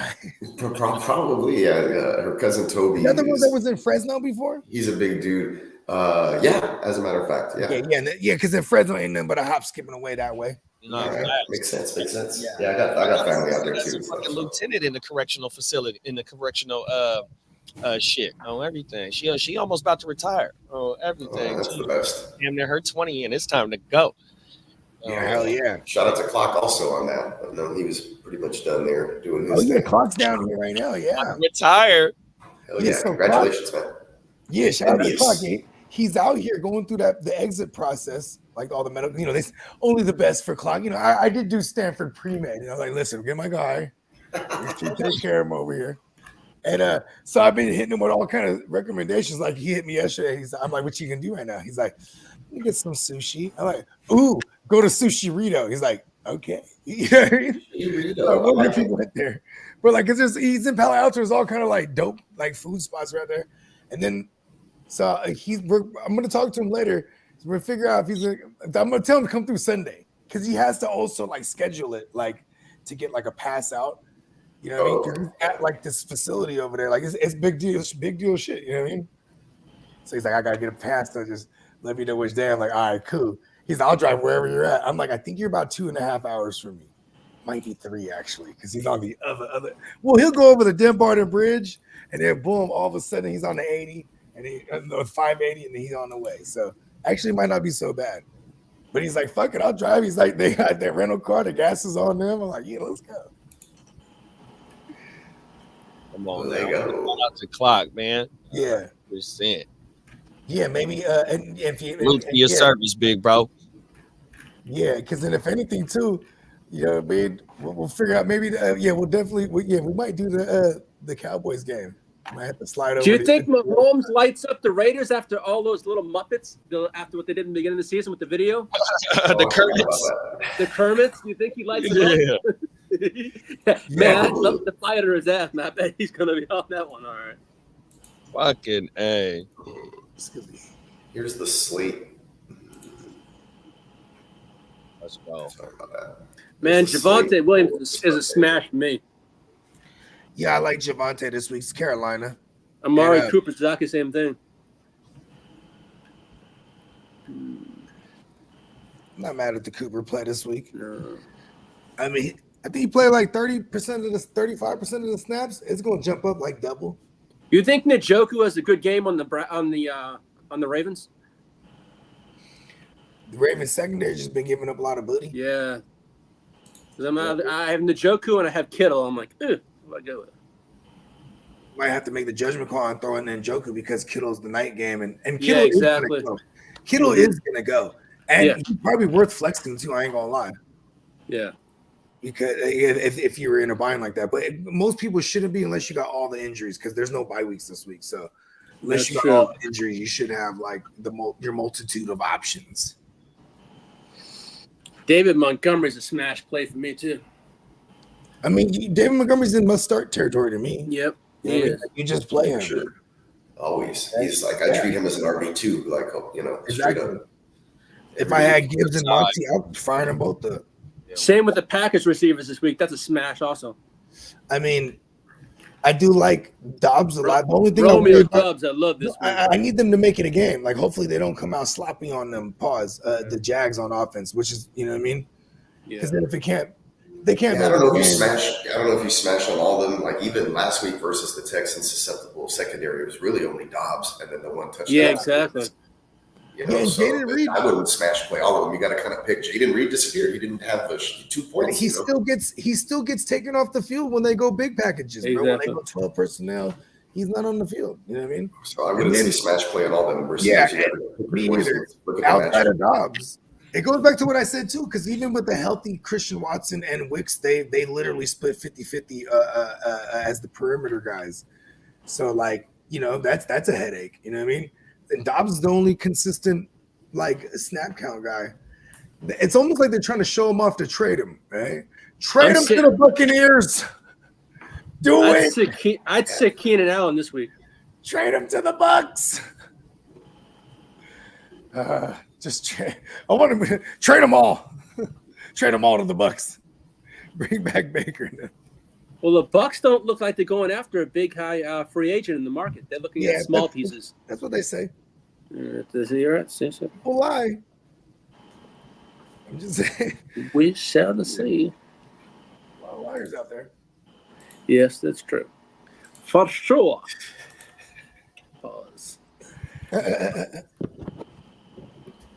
Yeah, but Why the fuck you lying? Why you always lying? Oh my god. Stop fucking lying. Ooh, we got to play that for the Lions. no, I was just thinking. I swear to God, I'm not. Because it's like they need to lose though. Like in one of those fucking like those cardiac games. You know what I mean? Why they always lying? Yeah. Why you lying? You think the Niners get got by the Cowboys this week off the bye? Yeah. Man, it's crazy. Josh Allen has not one interception so far this year. Who? Josh Allen? Yeah. Josh Allen is the second player in NFL history to throw for 12 plus touchdowns and 0 interceptions through the first 7 games of the season. Yeah, when you don't like a look, he can just run. That kind of helps. Yeah, that's true. You don't have to force anything or take a chance. I think that helps a lot. Those guys, those running QBs should throw less interceptions because of that. Yeah. Yeah, for real. Unless you're like, what was his name? Drew Lock, because he used to kind of like run, or Danny Dumbass, because they had a signature move where they would roll out to their right and then throw a crazy ass pick. That was like their move. They were like, it was like, all right, here it comes. He's rolling out. Oh, he's gonna throw on the move. Boom, pick. Called it. Who Danny Dumbass got this week? Oh, he got the Steelers. Oh, yeah. They're going to get him like twice. The Steelers is finna get him. Watch. You know what, too, though? Oh, yeah, there it is. It's the Monday night game. I was like, where is that? Yeah. Oh, what? They got Dangerous on the Monday? Ooh, Yeah. for shits and giggles. Somebody, I swear Russ is like one of those guys on a Monday. I don't think he's ever lost on a Monday. Wow. One of those cool stats. I might be wrong about this, but if he is, I'm gonna go put some money on the Steelers. Well, yeah, it's a good squad versus the Giants. So The Giants defense is low key good. they are. Yeah. They're also 2-5. Yeah, Yeah. because of Danny Dumbass. Exactly. And if Danny Dumbass was there, their record would be a lot different, I think. He's giving up a lot of short fields too. He's like the white Jameis Winston of 2019. Actually, I don't want to say that. He's the poor man's white man's. Poor Jameis man's Winston. white man's. Yeah, the poor man's white man's Jameis Winston of 2019. Because Jameis Winston went 30 for 30 that year. It's a walking Danny Dumbass, 30, bro. remember Danny Dumbass that year? He went crazy in some of those games, bro. He looked like he had promise. The playoff year, No, the 2019 year. 2019 year. Yeah, because he had like a couple games where he had like, he throwing for 4 and running one in, and you know what I mean? That was his That's, rookie year. OBJ was there still there? No, OBJ was gone at that point. It was just Sterling Shepard. Oh, yeah, OBJ was at the Browns. That was his first year. It was like Sterling Shepard, Evan Ingram. Darius Slayton as a rookie. G Slayton. And like, yeah, the first game he got in there because it was still Eli, right? Was Eli still there 2019? First, yeah, Danny Dumbass definitely didn't start. It was Eli. And then Dumbass gets in there. It was a game against Tampa Bay, actually. It might have been like week 4 that year. Week 4 or 5, 2019 season. He went out there and shredded them. And then, but yeah, he had a few big outings that year. Because he also ran around a lot. Yeah. Then he showed after they had all that tape on him, like, he's a dumbass. He was Danny Dimes back then before he was Danny Dumbass. Because he was dropping dimes all over the field like Tekashi 6ix9ine. That was my shit on the podcast back then. The what? That was my shit on the podcast back in 2019. Danny Dimes. He's dropping dimes all over the field like Tekashi 6ix9ine. Oh yeah. Oh my mama. Straight rat. Yeah. Everything. Keep going on. Yeah, I seen Tekashi in the news. We talked about it on the podcast on one of the Saturday shows. That motherfucker signed a new record deal. Just gonna keep getting in the bag. It doesn't, especially the international market. Like, he's like a poor man's he's like a poor man's Bunny. What's the guy's name? Bad Bunny. Bad Bunny. Yeah. Yeah, because because it's all international. You know what I mean? They don't give a fuck about the American street politics like that. You know what I mean? That's true. Booming out there. Shit, even out here in America, man, that motherfucker be driving. The fool came out, he's out there, a music video with a rat emojis, bro. The motherfucker went number 1. Cell phone, my mama. He let Kodak Black diss him in the song that they was on together. Hey, that motherfucker too. $1 million to Give him do. $1 million facts. He did 16 bars in the last 4. He disses them, so he chopped off the last 4.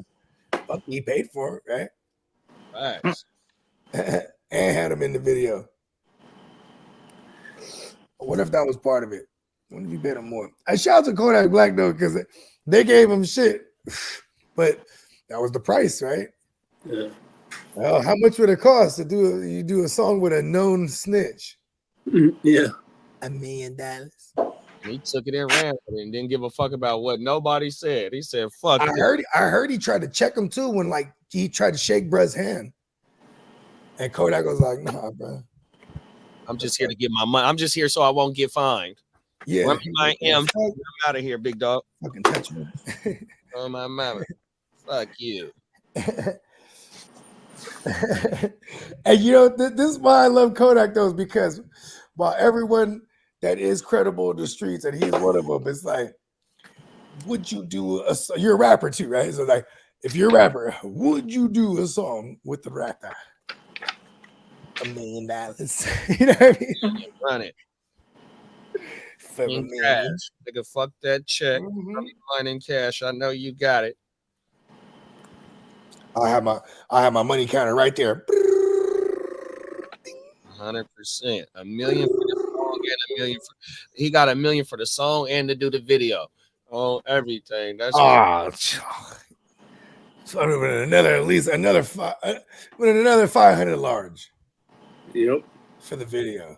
Actually, you know what? It might have been 5 million for the video. Now I gotta be seen with him. now I gotta be seen with him in the same spot at the same damn time. That's a good. Oh, okay. We gotta pose that question though one of these days. I bet you ask Slim. It's like, Slim, you're an up and coming rapper, right? Let's just say, and then you know what I mean. Tekashi says, "Hey, I want to get on the track." Fuck no. $30 million. He started thinking, "Fuck no." If anyone's got any questions for week 8, let us know. Yeah. Who is in Germany this week? I still don't No, know. it's week 10. It's going to be the Giants and I think Carolina. No, we're not in Germany this week. No. Oh, cool. Well, we got to sleep in a little bit. Yeah. Yeah, we I get was to like, oh shit, we're in Germany In this week. 30 minutes. I was about to get some. Yeah. I don't mind doing this 637. My mama, no facts. We're Usually doing it anyway. It's going to be I'm up I anyway. said, I ain't gonna lie to you. I'm up already Respect. anyway. It's war. 100%. Yeah, I got a lot of decisions too this week. At least I got a lot of Kidda said it best last night. He said, man, you know, we lost a lot of Godwins, but at least we got our Pukas back. Like, fuck yeah. And I had a lot of Godwin Puka teams where it's like, okay, I need you back. yeah, it's the Giants and the Panthers. Week On 10. November 10th in Germany. Dang. It's in Munich. And that's after the trade deadline. So it's like if they trade away Bryce Young somehow, some way, because it would be in someone's interest if they can get a Bryce Young for the low, right? You still got 2 years of his And his rookie Contract, yeah.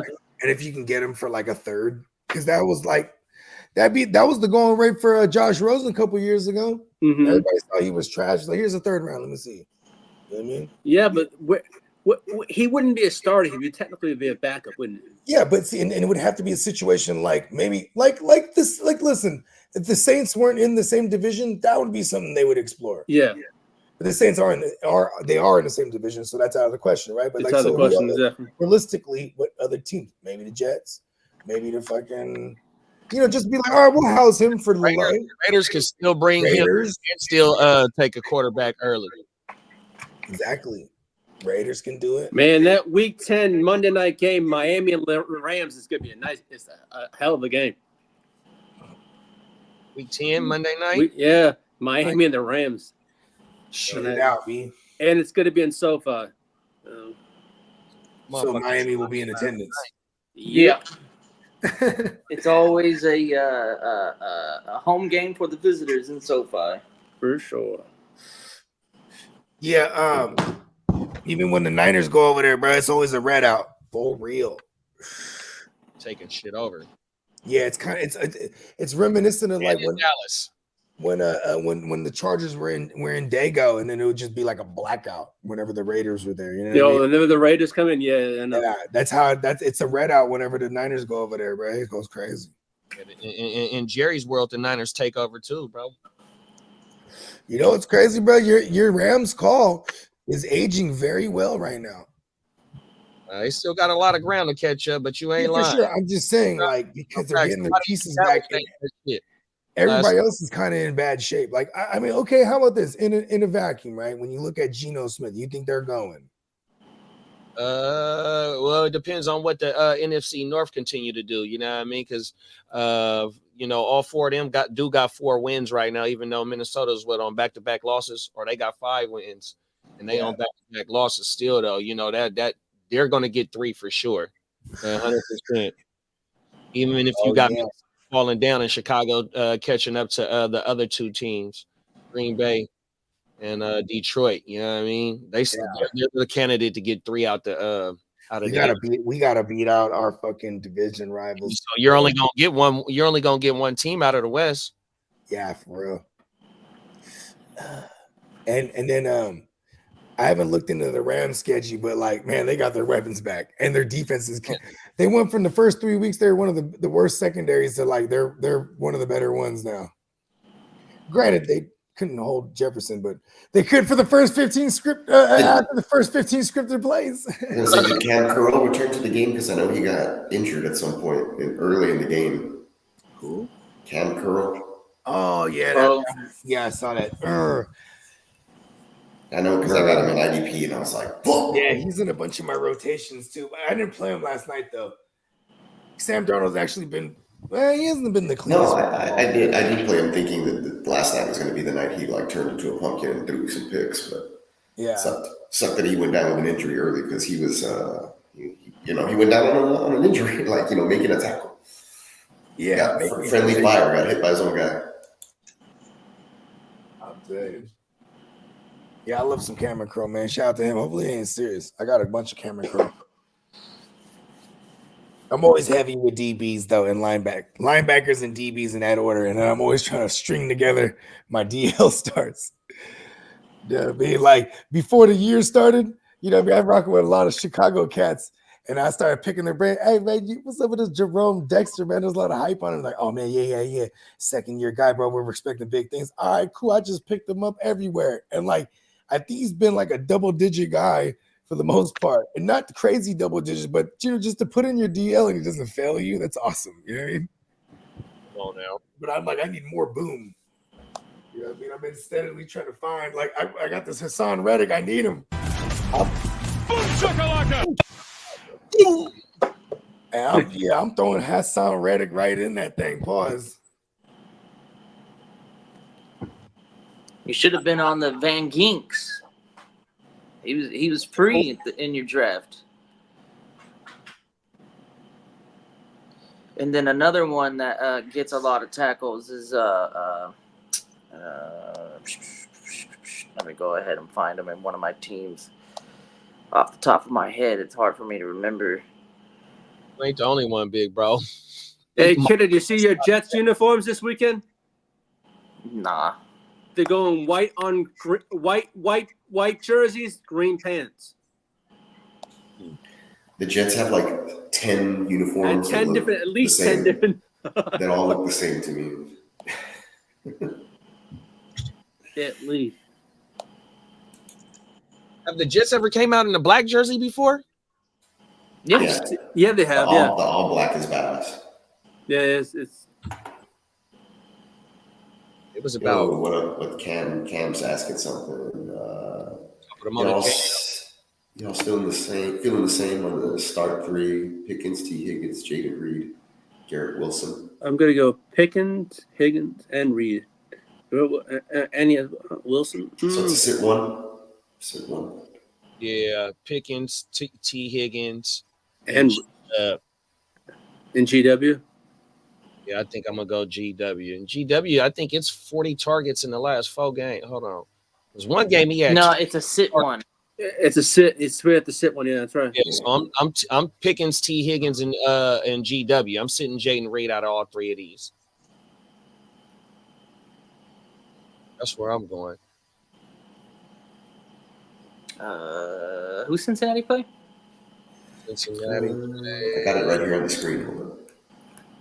Philadelphia. Eagles. Cincinnati's got the Eagles.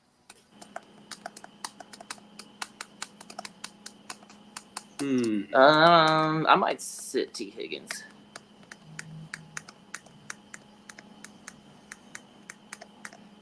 I'll probably sit Garrett Wilson. Yeah.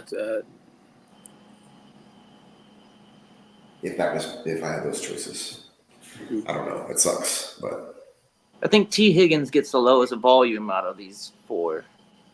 So you're going for a touchdown. No. I mean, I like the Bengals offense lately, and Joe Burrow against the Eagles secondary that you could pass on. So Yep. That's why I lean T a little. But I mean, yeah, this is probably something you can. He said he's going to ask it probably all the way up until Sunday, so we'll probably So, yeah. Definitely revisit it. Yeah, as of right now, give me George picking T. Higgins and fucking GW for sure.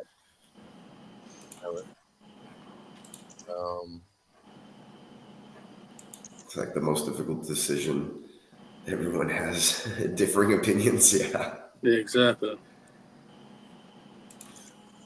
Well, I don't know where Bogart is. Maybe he'll come back right now and give you his opinion. Like I heard a door or something like that. I heard the spooky, creaky door from Halloween noise. That was my door. Hey, Bogey, we got a question for you. Okay. It's a sit one between Pickens, Higgins, Reed, and Garrett Wilson. It'd be Reed. There you go. You know, I didn't consider that, and I said it a little bit earlier that those guys are. And Reed could pop one big one, and then we're mad. But it's just also because they're about to smash the fuck out of the Jags and own time of possession. And when they go, and then once they get into that Josh realm, Jacobs game. it's Josh Jacobs' game. And then like when they go in big package, because it's Josh Jacobs' time, Reed's not on the field. You know what I mean? Yeah. Kind of crazy. I'll switch my answer to Reed. Yeah, but yeah, and then if not, it would be Garrett Wilson. But it's hard to get off that 9 targets, like Exactly.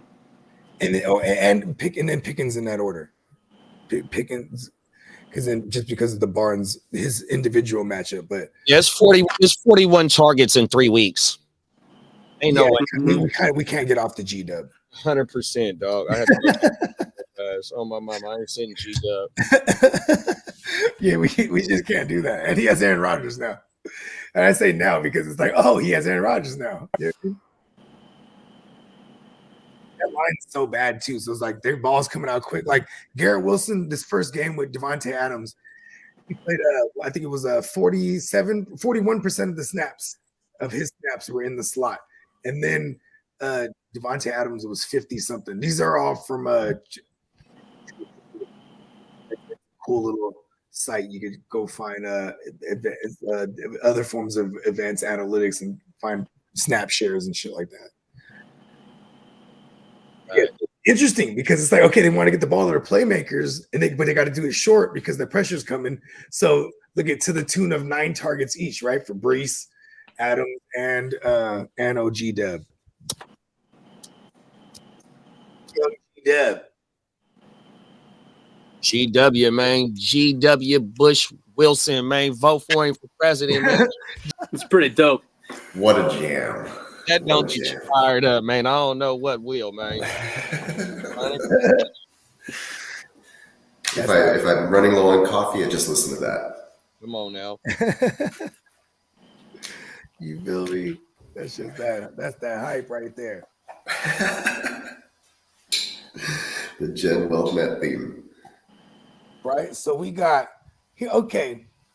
Here's something. This isn't really a start sit, but Brian Thomas Jr. Must start. He's a must start. Yeah. Yeah. He's a bad motherfucker. Man, he's gonna get Jair Alexander, isn't he? Oh. You know what? I just forgot about that. Maybe he's not a must start. I mean, if you have him, you probably need to force him into your lineup right as a flex. Right? That's what I'm saying. Like, he's a must start to me. Damn, Jair Alexander's really good. Yeah, he's been on a tear lately. Hitting those big hats. He's that guy. And you know what's crazy too is like in life with Rodgers over there, Rodgers used to always say, Jair, he always gets me in practice, or almost like, y'all don't know that. Like he would say it on McAfee's show, right?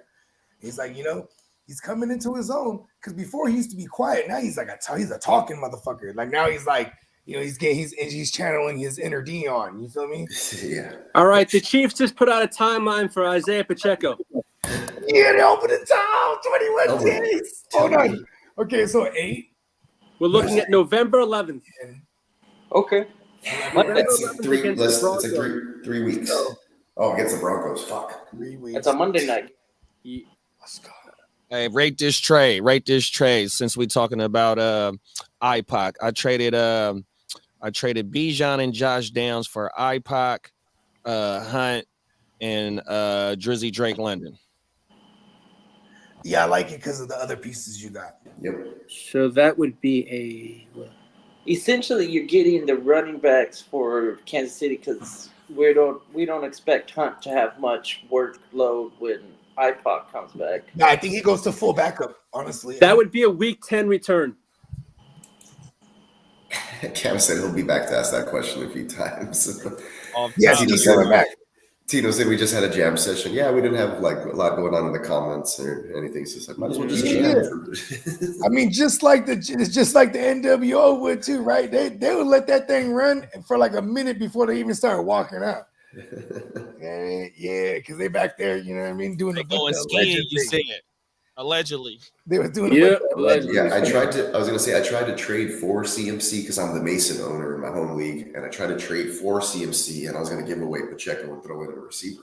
That way but the guy never moved. I even texted him. My brother-in-law was like, "Hey man, check your fucking." I got to admit, messages. I'm a vagine when it came to all the CMC trading for this season, right? I'm kind of glad I didn't. Now that Pacheco is, like I said, he'll be back 11. I'll lose Mason, so maybe I'll just have like a 1 week gap where I have to probably start Exactly. Tyler Algier or something. And I think there will be like there might not be an easing in process. Pause. What do you mean? Like CMC, like he's just out there. Like Puka, for example. Like a snap count? Yeah, like Puka, for example, right? Yeah, the snap count wasn't what your 80% like you were normally going to see for a Puka, 85% plus, right? It was 58, right? But excuse me, my point is like they still went to him every time he was on the field, even though the snaps were limited, right? Like, you know what I mean? Like, I think when they bring back Pacheco, he's back. You know what I mean? Yeah. Like, Hunt, I swear to God, watch all the tape, north, south. That's it. That's why. Well, I've seen videos of him running on the treadmill, but that's nothing. I'm just saying, though, all Hunt was doing on the field is straight north, south running, just power gap. He's not doing no fancy nothing, and it's working though because and I said this on Spencer's show, and in my humble opinion, shameless drop, not so shameless drop, I should say. Check that episode out. Me and Blake, we had Blitz with Blake on there. You know what I mean? Elijah Vera Tuck is out this week. Yeah, man, BWB was on there. And my humble opinion was, why is everyone still afraid of Patrick motherfucking Holmes? Fuck him. Everyone's dropping everything back. Yeah, Xavier Worthy's fast. Fuck him too. Just go after him because that line isn't the greatest. And then all they're doing is letting everyone drop back and Kareem Hunt just plows through the middle. And he does it routinely. God, why is everyone afraid of him right now? And now they got Nuke Skywalker there. And everyone's going to still be afraid. Oh, Mahomes is just Mahomes, but yeah, it's the new evil empire. I'm just saying, though, stop being afraid of him. I ain't afraid of that. He's not playing like he normally does. He's throwing interceptions. He could be sacked. Right. He could be picked. Oh, yeah. Human, but he's Mahomes. But I'm just saying, that was my humble opinion. You know what I mean? He could be had. It's that defense and everything been carrying the fuck out of them. Yeah, that defense has carried. Even Travis Kelce ain't even doing enough, and they're winning. It's crazy. I don't think Patrick Mahomes has scored over. Did he finally score over 20 points in the fantasy? I'd have to check, but this year alone? Yeah, I don't think he did last week neither. He has not in a 6-point passing touchdown league. I don't think he scored over 20 points one time this year yet. Somebody check. Hold on, let me check. Mahomes. Bo Nix is better on a per game basis than Patrick Mahomes when talking fantasy right now. Let's see what Money Mahomes is right now. Hold on, check it out. Pull up a game log on one of them on the regular Deglers. All right, I'm looking at it right now. Hold on. Yeah, a regular Degler, not one of ours. You pull up one of ours, he's gonna be well. All right. All right. Week 1, he had 25.86. But you're looking at one of ours. Huh? You're looking at one of our formats, huh? Oh yeah. What am I looking? Yeah. Because we got that's a QB premium. Okay, let me go out one of the regular Degler ones, like a 6-point passing regular shit. Okay, let me look at 1 point for a 25 passing. Maybe look up one of your Yahoos or something. Yeah, I'm looking at Dynasty Junkies. It's not one of ours. Okay. There you go. That's fact check me. Make sure you ain't got no bonuses and nothing either. Nope. Here we go. Ooh, here you go right now. Okay. Week 1, 17.14. Week 2, 18.94. Week 3, 21.38. Oh, what? 17 points against the Chargers. Over 20. Yeah. See? I don't know. I refuse to believe Against it. Atlanta was his only one. It was 21 points. Other than that, he's under 20. 17, 18, 21, 17, 16, 12. See, I think that one is wrong too. There might be a bonus or something, bruh. I don't think he went over 20. Oh, where's my phone? Let's see. Oh, I left my phone aside. Never mind. Yeah, let me get my phone actually. And a beer. We got one more in us.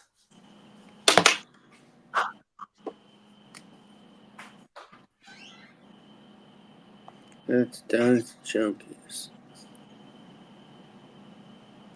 Go to. My bad, y'all. I'm up here. I'm in Tino trade says talks right now. Tino says Mahomes probably has Yeah. the Oh, my worst season of his career so far, and they're undefeated, bro. Morning, Bakes. Morning. Morning, Bakes. Camp says this last night's game mean this week going to be a high scoring game or be a high scoring week. Oh, hopefully it sets a tone, man. Hopefully it sets a tone. I get you. Man, it depends on the league settings because I don't think he's got over 15 points at all. 17's the max. I have one Standito if you really, really, really want to know. Yeah, let me hit what you got. All right.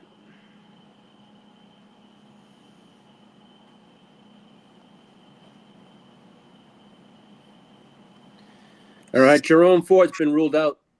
So, yeah, in the Standito format, he went 15.6, 14.9, 17.3, 14.0, 14. So he's around 15 points. 14.0.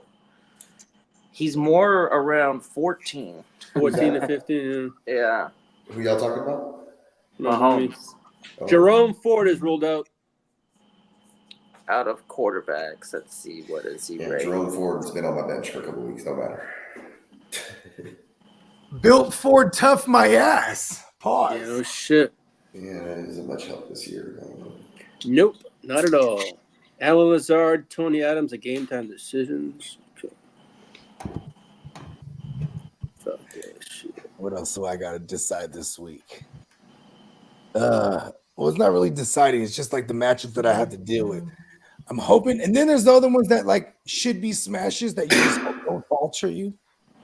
Like for example, AJ Brown, like you should destroy the fuck out of the Bengals right here. Don't falter me, right? Then there's like Travis Kelce. You should fucking annihilate these fucking Raiders. Remember when Travis Kelce used to always annihilate the Raiders? Remember it, Travis Kelce, right? What's What that? else? 2 years ago. Just saying. Who did the Ravens? Oh, the Ravens. They got the Browns, right? Yeah, that's true. Jameis Winston. Okay, Jameis. Famous Jameis. Let's see what the fuck you got. Because in some super flex spots, you might go in that lineup, bruh. You know what I mean?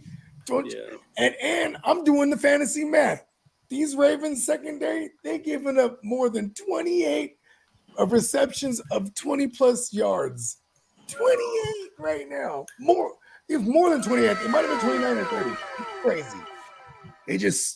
They're doing it. And now Humphreys might be even dead for this game at least. Go ahead, the camera's off.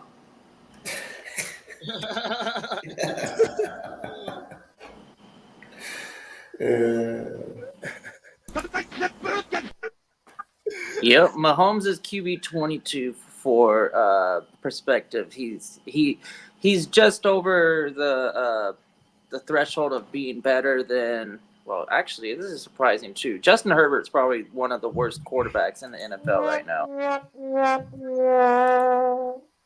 But then, right. What did I just hear you say? What did I just hear you say? The truth.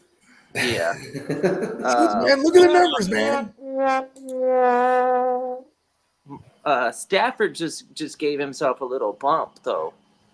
Pretty soon Stafford's gonna be. It's funny because I didn't say pause. I went from, oh, wait, he got a bump. He just hit the disco lights.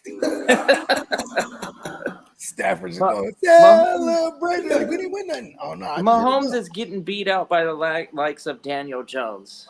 So, you know. Whoa. Stafford gets a bump. Stafford gets a bump. He gave himself a bump. He got that Peruvian puka flakes. He's like, here's the key. Literally. Watch. It's a break. It's a break. Allegedly.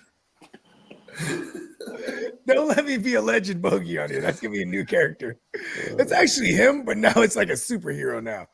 Like now when I hear this, I'm a legend talking. Allegedly. Let's see. There was some comments here. Would you guys rather start Trey Tucker or Cedric Tillman full PPR? Cedric Tillman, give me money. I'll probably lean Cedric Tillman. I had to start Trey Tucker earlier this season, and it didn't go well. Cedric Tillman. He gave me a goose egg. Yeah. Big Cedric Tillman guy, because like before they traded for Cooper, I was beating the drum like, yo, he could be a guy. Then they traded for Cooper. I was like, never mind. And now Cooper's gone. In game one of no Cooper, eight grabs, 80 yards. You got famous Jameis, aka infamous Winston. What? Let's go. I just said the Ravens are giving up the most 20+ yard receptions in the league. Let's go. Tino with the commentary, he's like, what is a Brown anyways? Why haven't they been canceled already? I know, What right? can Brown do for you? I think it was the last name of the original owner or something. Jim Brown? They just named it after Jim Brown back in the 60s. You're like, fuck it, he's the greatest. Yeah, it was the owner, Paul Brown? Yeah, I think it is. I don't know. Sure, it sounds right. Oh, I didn't hear the ding, so I was like, oh, I'm not with judges? Yeah, I don't have the correct answer, so I can't Give me a judge. ding anyway. It sounds right. Like I said, it sounds right. Yeah, yes, the ding makes it real. Pause. Yeah, and then I think he also owned the Bengals, or like his son or something like that. I'm just start making this shit up. It's just like, I swear to God, Cheers made up friends. Yeah, that was That's also, my man Carl. that was also fun. He called me that on that shit too. Yeah. It's like, I don't know where you get this shit. You making it up? Like, yeah, I probably am. I was doing and it's NBC. Come on, it was a hit. They did it twice. Hey, do me online. They just removed the bar from the equation. Yeah, they put them in a coffee shop. Oh yeah. And they put them in the coffee shop, the Central Park joint. Come on. I didn't even realize that. Right? And they all worked there at one point. They all congregated there. Come on. You have the dumb blonde. You have the dumb blondes with Phoebe and then Woody Harrelson. You got the prissy chick with Jennifer Aniston and then Fat Allie. And then you had a rest in peace. That's mean. When she was alive, I'm like she was the spokesman for the fucking For Jenny Craig. She was the spokesman for the Jenny Craig for real. Yeah, and then then you have like the nerdy psychologist guy, Frazier, but then you have the anthropologist. Am I saying that right? Ross. Come on. What? It's because Lee showed us a cat humping his leg like live. That was not a cat. Or a dog or something. Lee's, Oh my God, that dog was raping the shit out of you. that was, Unless you want it. that was real life. Unless you want it. TV. Dog is fixed too. I guess I can't say rape. I swear to God, I asked the vet, I go, are you sure my dog is fixed? She goes, why? I go, my dog haunts my leg about 7 times a day. That is goddamn creepy. I swear to God. Bro, Jen Will. The homie just actually just missed out. The homie just actually had his dog humping his leg live. Maybe you shouldn't watch it. All right, for sure. Slim from Brooklyn, ladies and gentlemen. And I was like, oh, we on? He's like, you on live? Like, yeah, check us out. I was like, yo, homie dog is just going in right now. It's not PG-13 this morning. It is not PG-13. Oh, I hope we don't get flagged for that. That would be like some. That's what we call doggy. You know what we call like it. YouTube channel. Jen Wealthnet sues YouTube for being removed from YouTube. We call that doggy porn in this house. Corn. Doggy. No, Lee. Doggy corn. Pause. That's like another pause. That's like animal pause. Holy shit, McCry, man. Come on, Lee. Yeah, you took several steps backwards today, Lee. He went from like understanding pause to like innovated the new animal pause, bro. Come on. Cut the live. Top of the morning, Slim in the building, man. What up, Slim? He caught it. Fucking A, bro. Tino said if this gets us canceled, it's epic. Oh shit. Oh my goodness. Make the phone calls, team leader Tino. Welcome to my life. Hey, Lee is all the way of food. I love you, Lee. Don't ever change. I won't. I don't plan to. Don't ever change, bro. That was not a legend. No, that was legit. Oh man. Yeah, bro. Yeah, we shouldn't show that next time, all right? Just duly note that. You're gonna have to see HR in the morning, bro.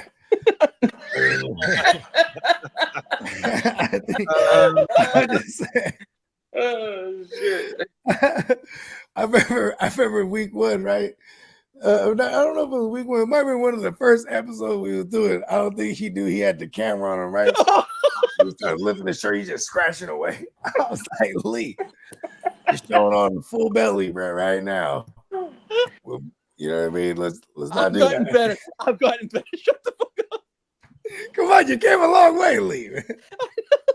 I don't my fucking face. You took a couple steps backwards today. I ain't gonna lie to you. Fucking face is beat. You took a couple steps backwards today. It's actually a nature show as well. That's so funny. That is so funny right there. Oh shit. Oh, I'm dead. Hey, bro. Oh, no, the team leader Tino, bro. I know that was him, huh? You know it. Yeah. Shout out to Twin, bro. There's never a dull moment in my house. Yeah, man. All right, so back to fantasy. So This shit other literally. interesting matchups this week to look out for. Lee's leg versus the dog.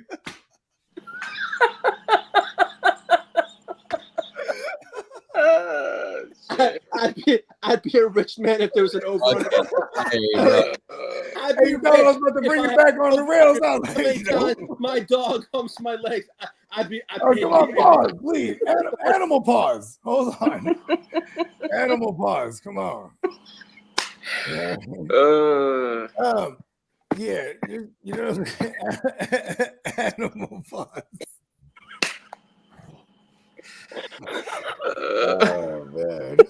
Please. Oh man. Hey, you two used to be wild though. These there the dude he used to like fart in the underwear. Remember that shit? This dude used to eat all kind of crazy shit like a jar of mayonnaise, and then the next scene he's like farting in the thing. They used to show shit like that on YouTube. Now that they, of course, that guy had been tucked down. Pause. Just saying though. I don't know if the humping, I don't know if the animal pause. Like we're gonna have to just big animal pause. I'll just say it's generational wealth. Yes, we're gonna stop that from for the generations to come. Okay, we're gonna go ahead and add a big animal pause. Yeah, so now back to the matchups. Another interesting matchup. What's your matchup of the week, Bogey? I mean, I'm looking more individual matchups. You know what I mean? Because we're talking fantasy here, right? Like if I'm talking about like a matchup of the week, like I let the media do that. Oh, America's game of the week, and I'm looking. We're at war. We're talking Michael Pittman versus like Stingley. We're talking Jair Alexander versus Brian Thomas. Brian Thomas. Who else are we looking here? Oh shit, like Jalen McMillan. All these kids that's gonna throw out Jalen McMillan right now, bro. Oh, not even kids, all you fantasy managers, bro. That kid, he's gonna go up against AJ Terrell. You know what I mean? That's a big matchup. You know what I mean? I like this. It's chess. I don't even know how to play chess, but I know the premise. And when we look at the individual matchups, that's chess shit right there. You know what I mean? I don't exactly trust Trevor Lawrence when there's a corner of that caliber. You know what I mean? But I do trust Brian Thomas enough to be able to make a play or a contested catch. If you know what I mean? If and when the opportunity is there. You know what I mean? Yeah. And somebody called me Macho Man earlier, huh? I kind of dug that. I might be Macho Man. I was Hollywood Bo Hogan. Oh, did call you Macho Man. I think he called me Black Dude. He was like the Black Dude. Yeah. Fuck, bro. Black Dude, that sounds like Macho Man. Oh, everything. Made me sunflower seed.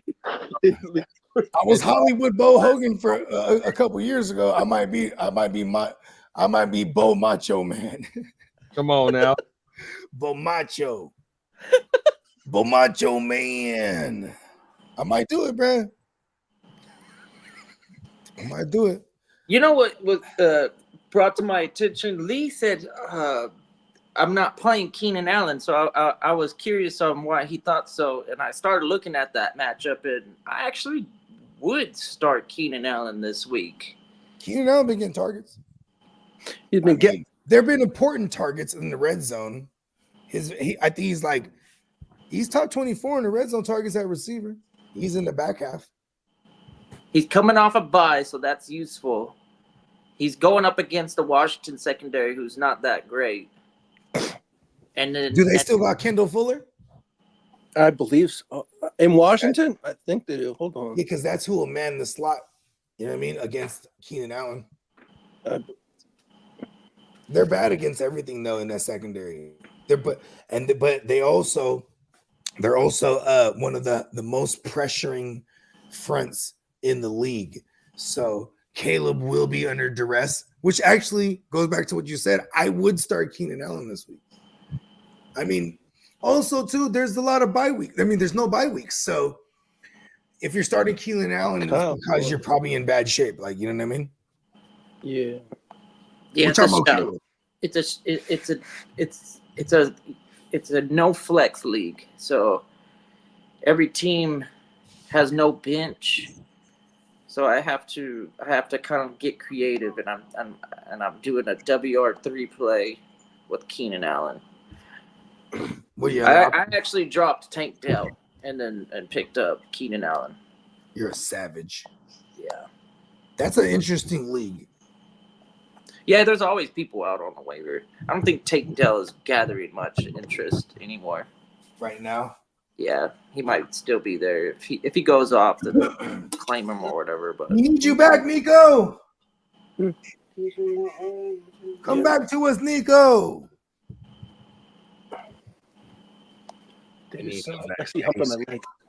Oh my mama, Nico. If you hear me right now, Nico.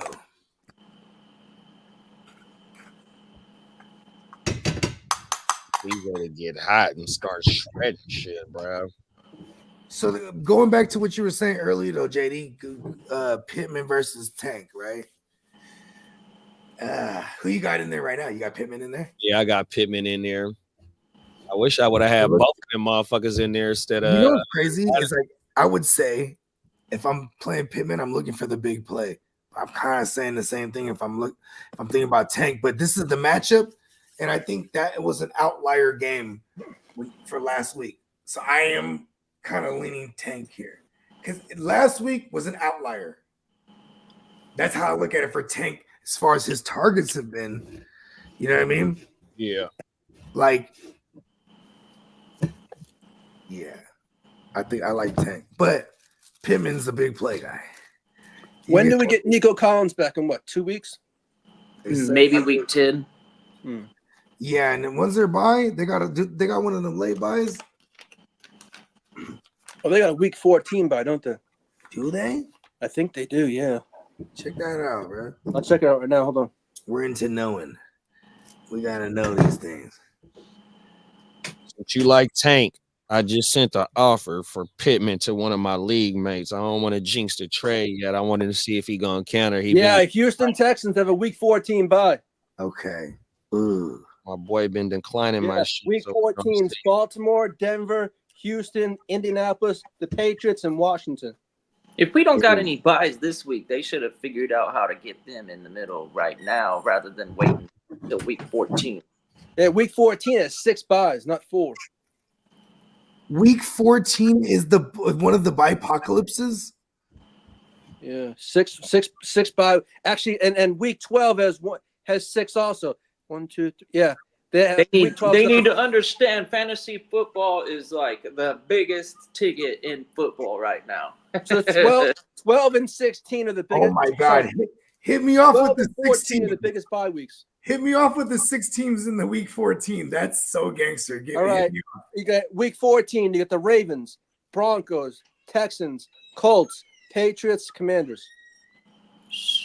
So the caveat is like if you have all these, that's a freaking playoff week in some leagues too, isn't it? Hopefully not anymore. Rocking with him this whole way. You got a commissioner that doesn't pay attention and adjust accordingly if you're still starting in week 14 and ending week 16. Week 17. I had that fixed in one of my leagues. Week 17 is a really big week in the NFL now. Like whoever's doing that is a crazy person. Yeah, we played a 14 ever since they made the change. We get all if they're gonna go every time they add a day, we going, but we never play the like back when it was 16 games, we never played week 17 championships. Fuck that. And right now we don't play week 18 championships, but you gotta play the 14 week regular fantasy seasons. Come on. Yeah, exactly. Yeah, if you want to play the final week of the regular season, you make it a DFS play. Mm-hmm. And that's where money is too, for real. I mean, money is there every week. I ain't gonna lie. I used to be a fucking DFS degen. Yeah, FanDuel still bugs me about, hey, get this. Hey, we got some of your money here. I'm like, yeah, they had a 2-week pass for NFL ticket for me this year. Let's go. Yeah. I didn't even take it though. You know, I got that motherfucking I fuck with the allegedly. Yeah. Oh, you got that allegedly. We got Derek in the building, top of the morning, big Derek. Ooh, we gotta do it. We gotta do a I gotta remember to tell Peacock that shit. We gotta get an allegedly ones, but this time the gloves is black. You feel me? And the letter is black, so we can get it on the other colorways too. You feel me? It's going down. Yeah, get a little invert joints. Big bro at work right now. I had to tap in and shout out. What up, Derek? Big up, D. Subscribe and hit the thumbs up for the playmakers, man. Appreciate it, man. Yeah, appreciate you, big rap. That's the homie. He working hard too. He wearing the suits too now. I was like, oh, you about to get your suit game on when you start getting into that office thing.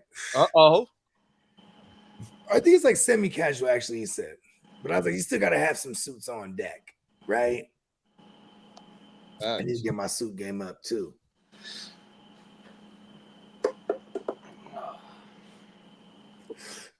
You need to pray for Bryce Young. He might be a dead man come Sunday. Carolina, they got the Broncos. Oh, God, defense is going to swallow blood. Nick Bonito. Who else is up there? They got Ellis. I think Allen. Who else? Zach Allen. Yep. Yeah, they're good right now. I mean, they just, you know what they're playing? They're playing old school looking football. You know what I mean? Like, his scores is low and fucking, it's hella ugly. Was that the Broncos you talking about? Yep. Who's they DC? Oh yeah, Lance Joseph. Vance. Lance Joseph. Sorry. Yeah, he's a Mike Zimmer product. He was under Mike Zimmer for hella long. I didn't know Patrick Mahomes leads the NFL in interceptions. There you go. Damn, I didn't know that neither, bro. Yeah, hey man, that goes in our not so fun fact category, right? Hey, not so fun fact. Yeah, guess who leads the league right now in picks? Oh, Pat, my man's, he was like, this was last week, right? Shout out to my man's, you know what I'm saying? Last week he was like, we're starting Baker over Mahomes, right? I'm like, of course. He's like, okay. You know, I mean, single QB shit, but it's just like he has this Kelsey stack, and like, you know, he just feels tempted every time, like it's not working. You know, you just the crazy stat is he only has 6 passing touchdowns and they're undefeated. Yeah, and then now I know he's gonna ask me again this week. He's all right, without all the weapons now, Baker or Mahomes. And he's 23rd. Like, now he definitely has Hopkins, and Mahomes. See, this was crazy because in his entire career, he absolutely shreds the Raiders. He didn't do it last year, the second time their second meeting in KC, actually, too. That was championship week 2. Like Mahomes actually went full 2024 Mahomes to end the year last year, where he didn't do shit. I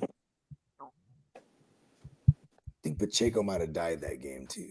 No, yeah. He came back. I think he came back for that game.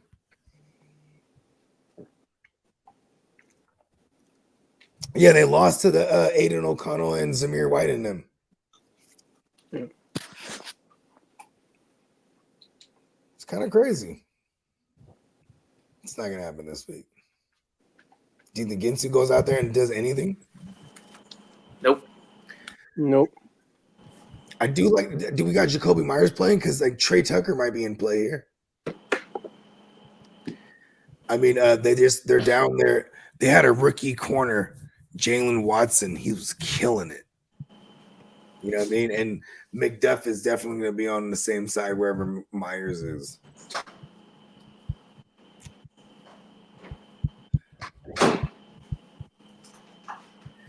But yeah, well, shit. If y'all got any more questions, go ahead and put in the chat. Yeah.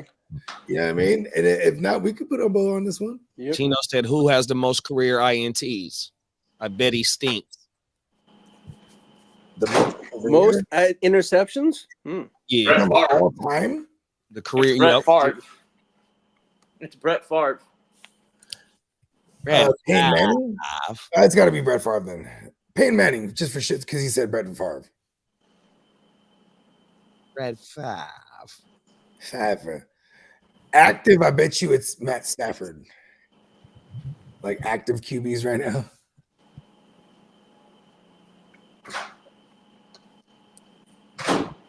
I wonder if Rodgers has less than like 30. How many career do you think Rodgers has? Career picks. Well, shit, he went the MV that back-to-back season, the back-to-back like less than 5. Yeah, it was something like that, less than 10, something like that. He always throws less than like 10 for sure. He always throws less than 5. I think he went a whole entire couple years without. I don't know if it's consecutively, but I know he's had some seasons with throwing no picks. I might be just growing a legend. Well, who leads quarterbacks with interceptions of all time? Would be George Blanda. Oh yeah. How many? Vinny Testaverde is second. Word. Yup. Shout out to the Hurricane legend. Tom Brady. What are you talking about? 3. Brett Favre has 336 interceptions. George Blanda has 277. Lee, That's from man. Pro Football Reference. Oh, you okay? Okay. Pro Football. Okay, yeah. Brett Favre, then PFF. Okay. Pro Football Reference. He got it pulled up though. So what do we got here, kiddo? You got it. Yeah. Vinny Testaverde is number 4. John Hadle was number 3. And Fran Tarkenton was number 5. Who's number 2 and 1? Yeah, it goes Favre. Yeah, Favre, Blanda, Hadle, and Hoddle, Testaverde, and Yeah, I didn't know Vinny was a sling. He was a gunslinger like that. Vinny's got 267 of them. Yeah, but Favre blew that motherfucker out the water. Oh, Yeah. 336. all them all night drinking bingers off them Vikes. He was out there on a Vike ride. Like, listen, bro, we're about to stretch this field. Eli Manning's got 244. Makes sense. Danny Marino 252, just behind Johnny Unitas. What's Aaron Rodgers' career thing right now? He played for a good amount. Shit, Tom Brady's got 212. Roethlisberger's got 211. Terry Bradshaw 210. If Rodgers is close to 100 picks, that's impressive. I don't even see him on the damn list, to be honest with you. No, I know. I'm just saying, like, what's Rodgers at, like, as a career? Because he still exists right now, is what I'm saying. I'll look it up.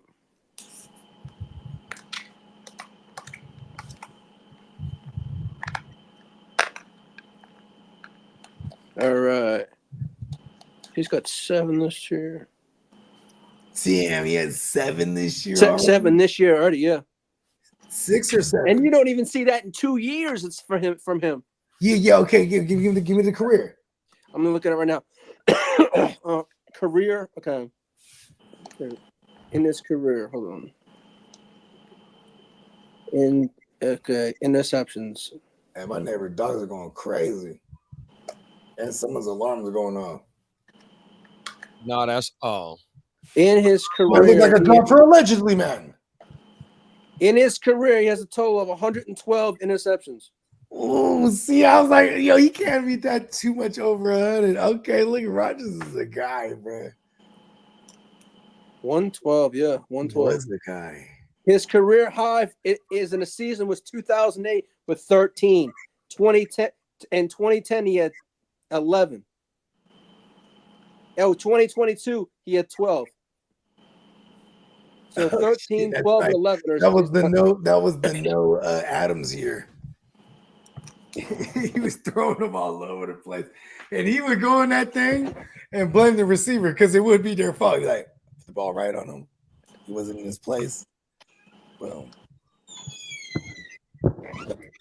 3 fingers of scotch.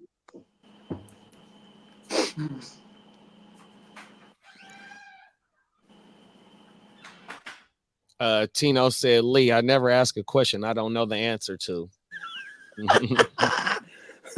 Don't worry, I circled around to it pretty fast. Man.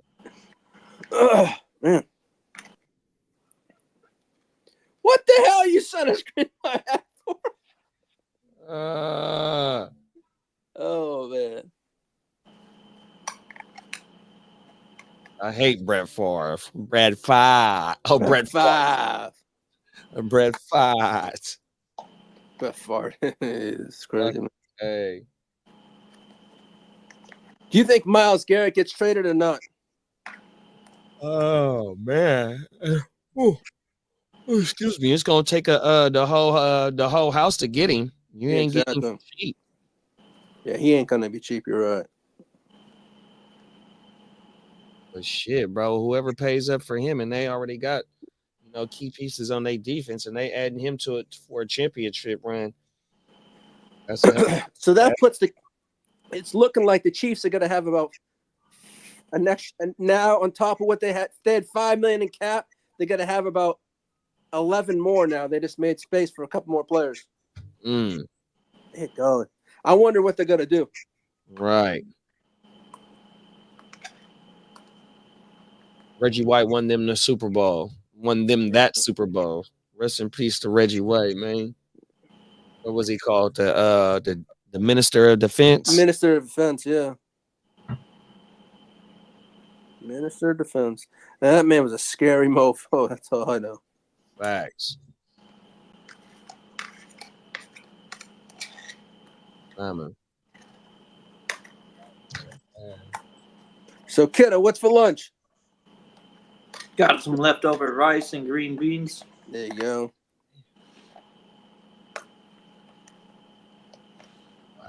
I ate 4 pork chops, almost a can of green beans, and Where the hell do you put it all, man? and I always do a full cup of rice whenever I make it. Nice. And I had this little, this little bit left over. A little bit left over. A meal and a half. I definitely ate all 4 pork chops. Oh man, one of my favorite growing up was pork chops. I used to look forward to that every single week. Chibity chops. Oh, Reggie the GOAT, homie, the best pass rusher when you can chop block, blindside and hit the QB. Everything. They was doing everything to take him out the game. John Randall was a beast. Oh my mama. Randall was a beast. Hell yeah. Vikings, he was a dog. Bruce Smith for the Bills, he was a dog. Them 90s guys was something else. Derek Thomas, rest in peace to him. He was a dog coming off that edge in Kansas City. Oh my mama. Oh yeah, that's the early 90s, right? Man. Did you have a son that played too? Derek Thomas? Yeah, it's just a common name actually. Yeah.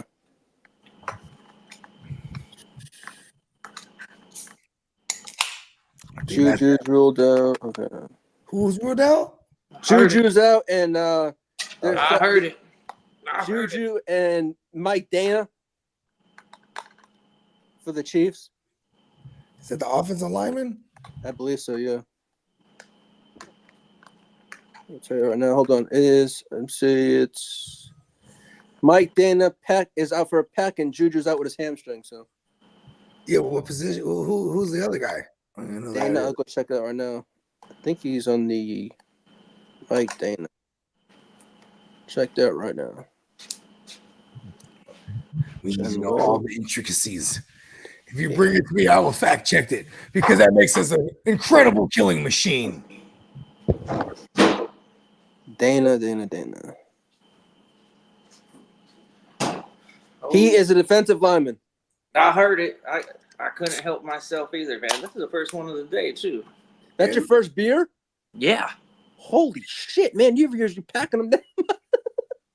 It's a Saturday. Oh, that's right. Yeah.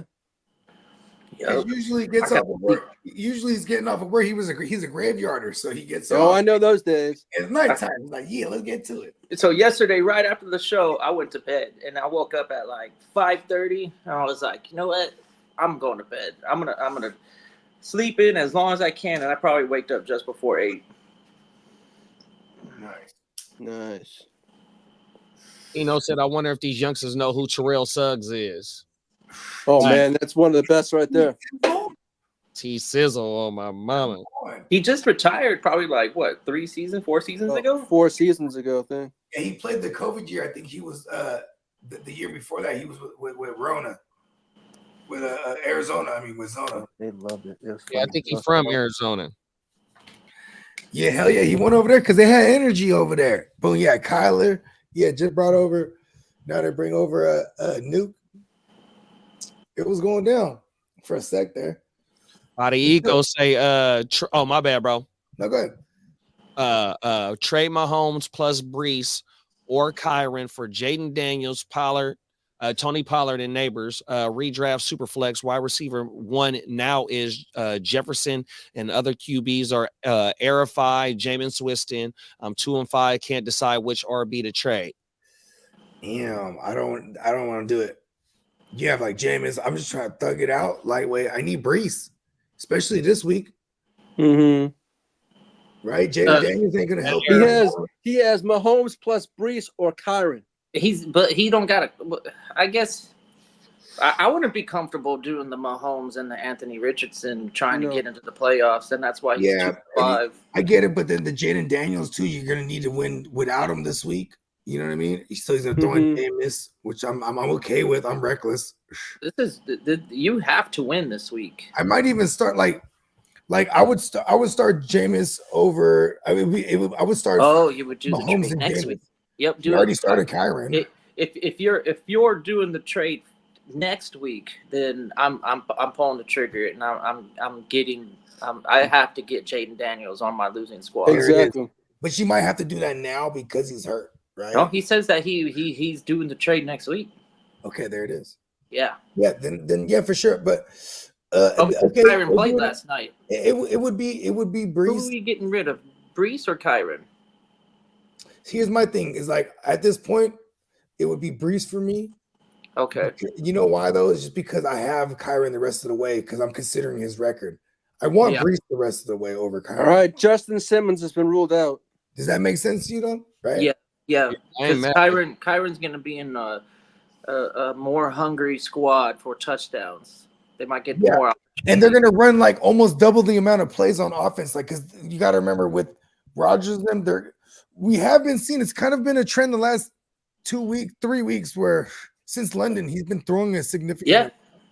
The Vikings player that got hurt last night is going to have season-ending surgery. Who? The Dillashaw. Oh yeah, Dershaw. Yeah, he's out for the season. Is it Dershaw? Bellishaw? What's his name? Dershaw, I believe. He's out for the season. Oh, spaghetti, yo. I've never been a guy to like embellish in anyone's pain, but everyone's been laughing about my Niners all beat up. Oh, look at you guys paid Ayuk, and it's like, oh, okay, all right. We weren't bothering no one. We were just dying over here slowly. Now everyone else dies. I'm gonna bring it up like a real 7-year-old. No, that's crazy. I wouldn't do that. Luigi would. Yeah. What, bruh? He said he was a torn what? It says here, test today revealed that Vikings is going to need season-ending knee surgery. Damn. And you notice that game, soon as he went out last night, changed all around. As soon as he got hurt last night. Their defense is so good. Defense wins championships.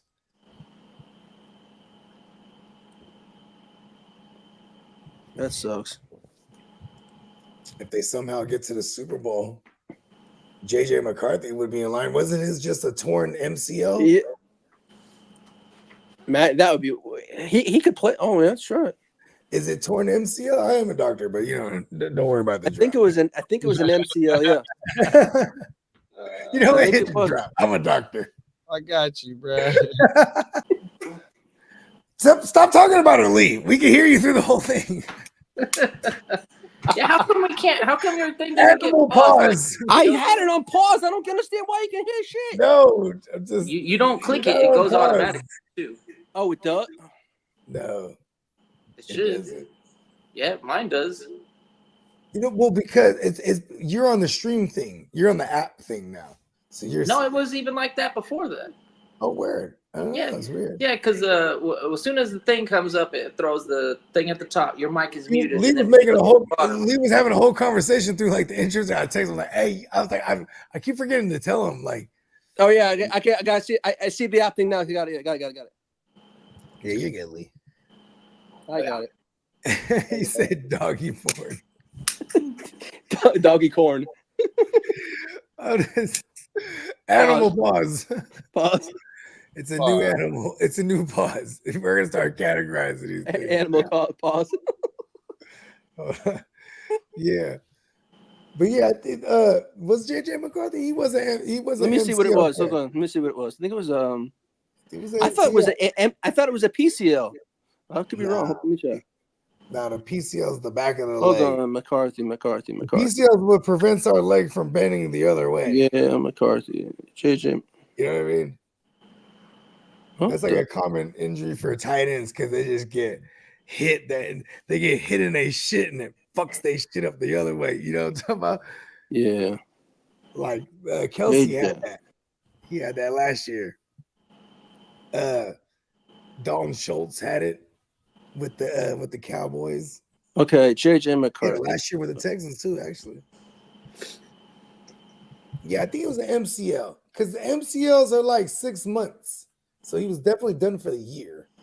Mm-hmm. When it happened, though, it's a meniscus. Meniscus tear, I think it was. Yeah. Okay. Oh. Ooh. Okay. That's still about 6 months. Yeah. Yeah, fully torn yeah. meniscus. Yeah. It would be 6 months on the dot for the Super Bowl. If that, yeah, never mind. Nah, he ain't playing this year. But with today's science, Well, yeah. Then again, that's true. no, I'm just joking. No. I think that's him. Put him on him. Would you? We got one more trade question. Oh yeah, let's break that down. Shit, because I ain't trading. I ain't gonna lie. Would you trade Purdy and Tank Dell for Jordan Love and Jamison Williams? It sounds like he can afford to wait on Jamison for sure. So Exactly, because that's 2 games. Yeah. this looks like. I wonder if Hey, Jameson had an opportunity to appeal. He said, "Fuck that, I did it." I'm gonna just go ahead and sit these 2 out. I I need need to a go rest. get loaded. Hey, he's gonna go do some more now, man. Watch this, bro. He's gonna do. Hey, they got a buddy. He's gonna do some blood doping. He's gonna get his whole blood switched out. Come back, boom. Give me the test. Jordan Love for Purdy. Yeah, I guess so. I would. I mean, I would. Yeah, when is the Packers bye week? Bye week for the The Packers Niners is bye going week to is week 9, so this is him, and you're gonna for get the Packers is going to better. be Green Bay week 10. Week 10 is the Browns, Packers, Raiders, and Seahawks. You know what's crazy? Jordan Love throws the hell out of some picks, huh? But so does the Brock. And yeah, I guess I'm gonna take, because here's the thing. While I like Jordan Love, he's out there, he finds whoever's open. You're open, he's gonna find you. See, the Brock, he's running plays that's called, and he has options in the plays. He has built-in plays within the plays. You know what I mean? Safety valves, shit like that. But see, Jordan Love, he's out there operating for real. But that's also why he throws a lot of picks. See, but the Brock throws picks on failed assignments. You know what I mean? Hey, he went out, he threw in, boom, the guy was right there. You know what I mean? Shit like that. It's kind of crazy. These young QBs. Mm-hmm. Once you get the film on them, you got to start advancing, bro. That's why I was getting annoyed with Sam Darnold's little fucking shoulder shimmy. Man, shut up. Justin Simmons is doubtful for Sunday. He was already ruled out. Not yet. We're going in circles now, Lee. I just came out. I just said it. I could have swore like 20 minutes ago, you're like, Justin No, Simmons it just came out about 5 minutes ago. I'm just saying. I'm gonna pull up the quarterback strength of schedule real fast so we can. Okay, yeah, let's do it. Let's break this down. I'm with it. Everything. Oh, I have that on Fantasy Pros. Fantasy points I allowed. love Fantasy Pros. QBs. Let me share the screen. Are we on the Sharks? You know it. Let's go. Can y'all see that shit? Yeah, I see that Yes, there. sir. On QBs. And so week 8, Green Bay got this week for sure. They at the top of it because they play Right, because they're playing the Shagwires. Everybody's shagging them. And then let's go to week 15. They got at Seattle, New Orleans, and Minnesota. They bye week 10. Then you got Chicago, SF, and then Miami and Detroit before the playoff run. Okay. Mm-hmm. And we like that Detroit matchup too. We're not afraid of that matchup either. 100%. Let's go to SF. SF got Dallas, then they bye week, then Tampa and Seattle. Those are both great matchups. And then from week, week 12 all the way through the fantasy. Is that Draft Sharks? Yes, this is the Draft Okay. Sharks. Okay. And from week 12 all the way through the fantasy playoffs, you see it's completely red all the way right there. Green Bay, Buffalo, Chicago, the Rams in the last 3 games of the playoffs is week 15 right here. 15, 16, 17. Houston. Oh, wait, excuse me. Wrong one. Damn it. Chicago. No, that's Rams, Miami, and Detroit. Excuse me. So you got great weather games if you think into the anything in the of the weather playing anything into it. Ain't gonna be Pretty raining. much a dome, so. Looks like Bo Nix has the best schedule during the playoffs.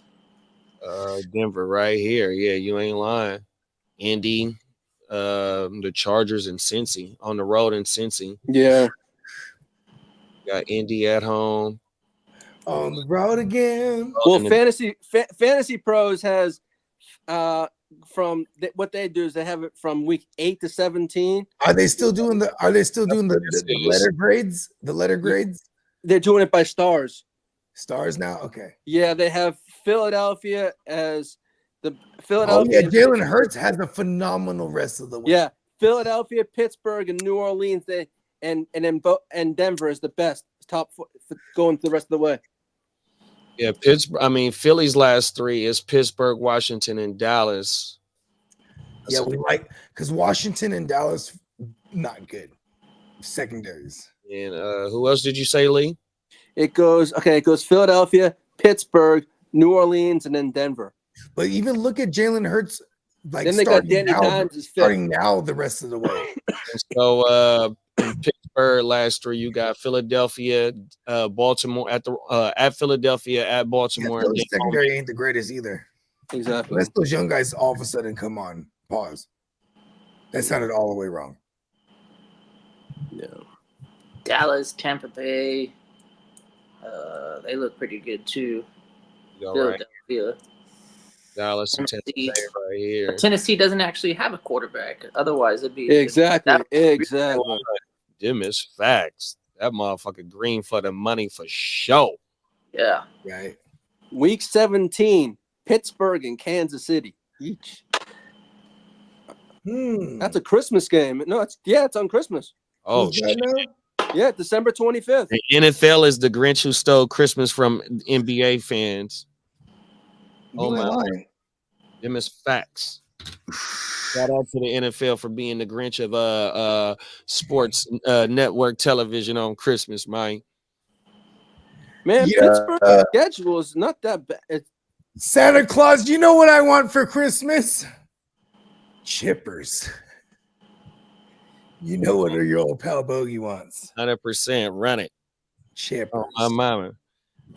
We going into the remember back in the days it was Christmas. Now we're going into the New Year's with it. So now I can put it on the wish list.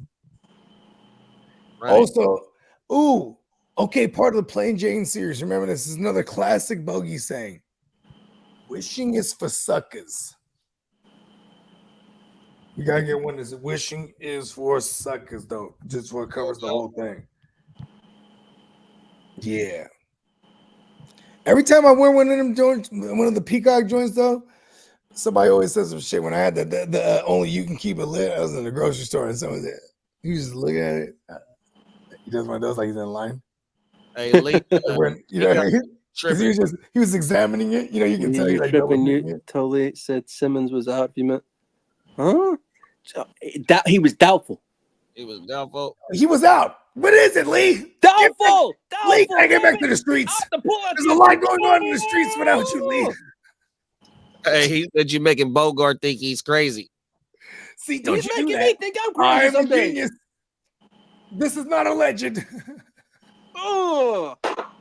Hey, who's having a better You had season? Bucky Irving out yesterday. I'm like, Lee, get snap out of it. Here we go. Safety Justin Simmons' hamstring is doubtful for Sunday's game against Tampa Bay. That's Justin Simmons. Justin Simmons and Troy Anderson. Jeffrey Simmons? No. It is Justin Simmons. Justin Simmons.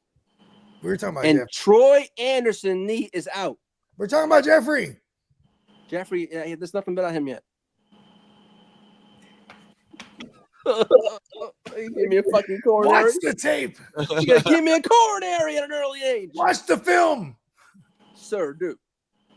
You watch the film. All right. Because that's what makes us better. You watch the film. Hey, who's having a better season, Bo Nix or Mahomes? Bo Nix. Come on. Bo Nixon is not. And Mahomes ain't scored over no 20 yet, bruh. Unless it was against the Niners, and it wasn't against the Niners. He threw some picks. Ha-ha. What do you throw? Two picks in the game? I think so. Lee, we gotta get you back into shape, Lee. Yeah, no. We gotta sharpen that sword. This is war, man. We're at the checkpoint right now. We're at the checkpoint. We lost a lot of good men out there. Of course. We got a lot of good men back. You miss And then fat. there's Derek Carr. Oh my And mama, then there's bro. Derek Carr. I watched my sons though the other night against the Clippers when the Clippers opened up their new arena. That stadium is insane. Yeah, it is. You ain't lying, bro. The wall? the scoreboard. The scoreboard. Oh, It's like the motherfucking the next door neighbor scoreboard. Yeah, I was like, what the fuck, fudge? What's the name of the stadium next door? Where Where they play? Where the Rams play at? What's the name of that? SoFi? SoFi. Yeah, Yeah. next door. Oh, where they playing? Oh, so it was the Suns. What's it called? The Intwizit? Intwizit? Twit. Intuit. I saw it. I couldn't go to the name. Intuitive? Intuitive, yeah. Intuit. They say the intros for the Clippers is insane. Yeah, that shit federal up in that motherfucker. Boy, they did that. Shout out to Ballmer, man. Oh my mama. Man, your Phoenix Suns look good early on. I was on. Shout out to the Hey, where's State. Book at now? Huh? Where's Book? Booker. Yeah, he's still in Phoenix. He's still in Phoenix. Oh. Word. Yep, they got KD and Bradley Beal Oh, over that's there. right. They got KD now. They got KD over there. Yeah, They I think that JD, I think that KD signing was a little they overpaid for an old man. I'm sorry. Yeah, they gave up Bridges. They gave up so Cam much. Man, he's KD, man. But Oh my yeah, God. KD. Man, that would have been dope if Golden State got KD. I would watch the games like, yeah. Hey, KD goes crazy.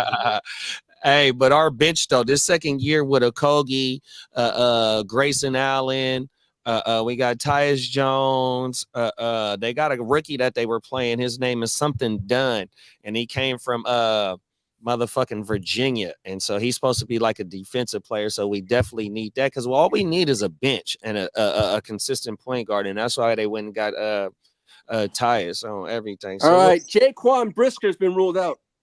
oh shit. Oh, no, Jaquan? Jaquan and Kyle Gordon too. Yeah, Jaquan got the case of the mad dizzies. Damn. He's been concussed since before they went out there to Lundy. He didn't even make the trip. Hey, top of the morning to Mo than you. He say, "Sup, fellas, Baker or Tua this week." Okay. 2 against Arizona. Exactly. It gotta be the tuna fish, bro. Wrong. The tuna fish. He's back, baby. He Hey, got something to prove. He was throwing up all them gang signs before he went out, but it was because he was repping the set. Man, I've been so waiting for Tua to come back because my Tyreek Hill shares have been. hey, Richard Simmons popped up on the podcast the last 2 days in a row, man. Shout out to Richard Simmons for some reason, man. Hey, he's still alive? I don't know. Hey, no disrespect to him, but he's killing. Feel the burn. Oh, everything. Didn't he For pass real. away not long Feel the ago? burn, ladies. I don't know. Man, fuck. Please Hey, forgive me if he Hey, did.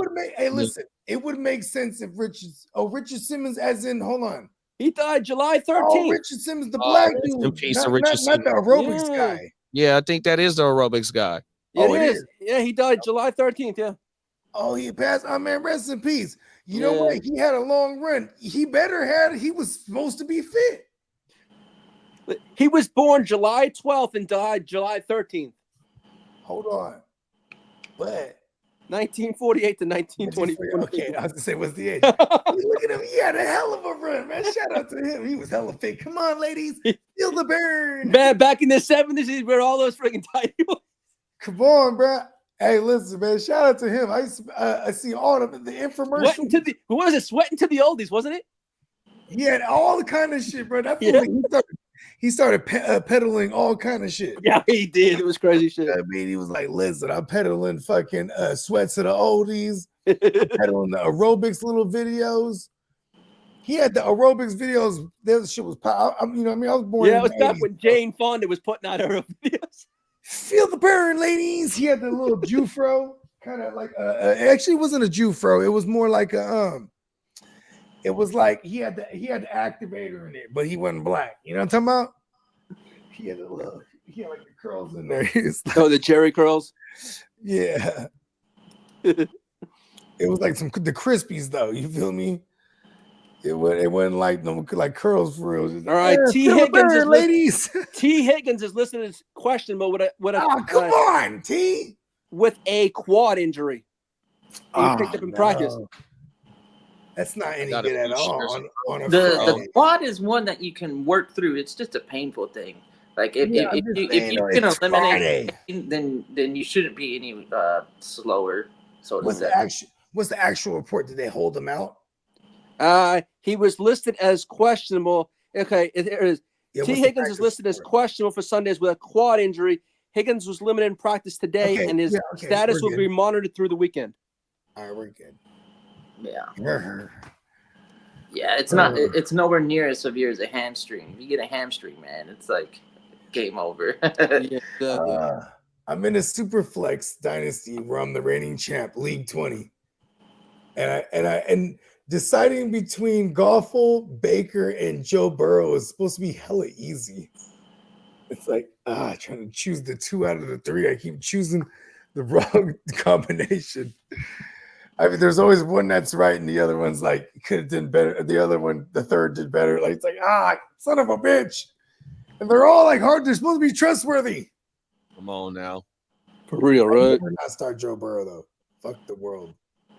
Joe Burrow goes. Who they got this week? The Eagles. Oh, Yep. we're shooting it out. Who does Goffle got? They got the Titans. the- Yeah, I'm going Baker and see now I'm already telling myself out of those 3, I'm gonna go Baker and the mighty Joe Young. Chris Olave just cleared concussion protocol. It's about goddamn time. Let's go. You son of a bitch. Damn, now do something. Maybe it'll be like a 90s movie, like The Rookie, where like he hurts the arm and now he comes back, he's slinging it. Maybe now he can run the crispiest routes ever. All right, here you go. Sean McVay says Cooper Kupp will be staying with the team for the rest of the season. That's the expectation. Yeah, because they're in it now, quote unquote, in the division hunt. Tua or Joe Burrow. Ooh, I'm gonna go with Joe Burrow. Oh no, Tua. I'm gonna go Tua. Sorry. What? So the 2. Okay, here's the thing: the Dolphins. I don't know if they've, outside of who they've really played, they're on paper one of the better secondaries. They really give it up against the run. So like, I am gonna go Joe Burrow there. Is that crazy? Joey. Oh no, my bad. I'm in reverse. I'm thinking of the Dolphins defense. No, I'm going Tua. My bad. Tua. Yeah. Oh yeah, because I'm thinking of Kyler making it in the game. Ugh. Okay, but that works actually in their favor. So they can just run like shit on them with James Conner, and then Tuna Fish has to throw it a lot. Damn, this is really close, actually. Yeah, it's kind of Good one, bro.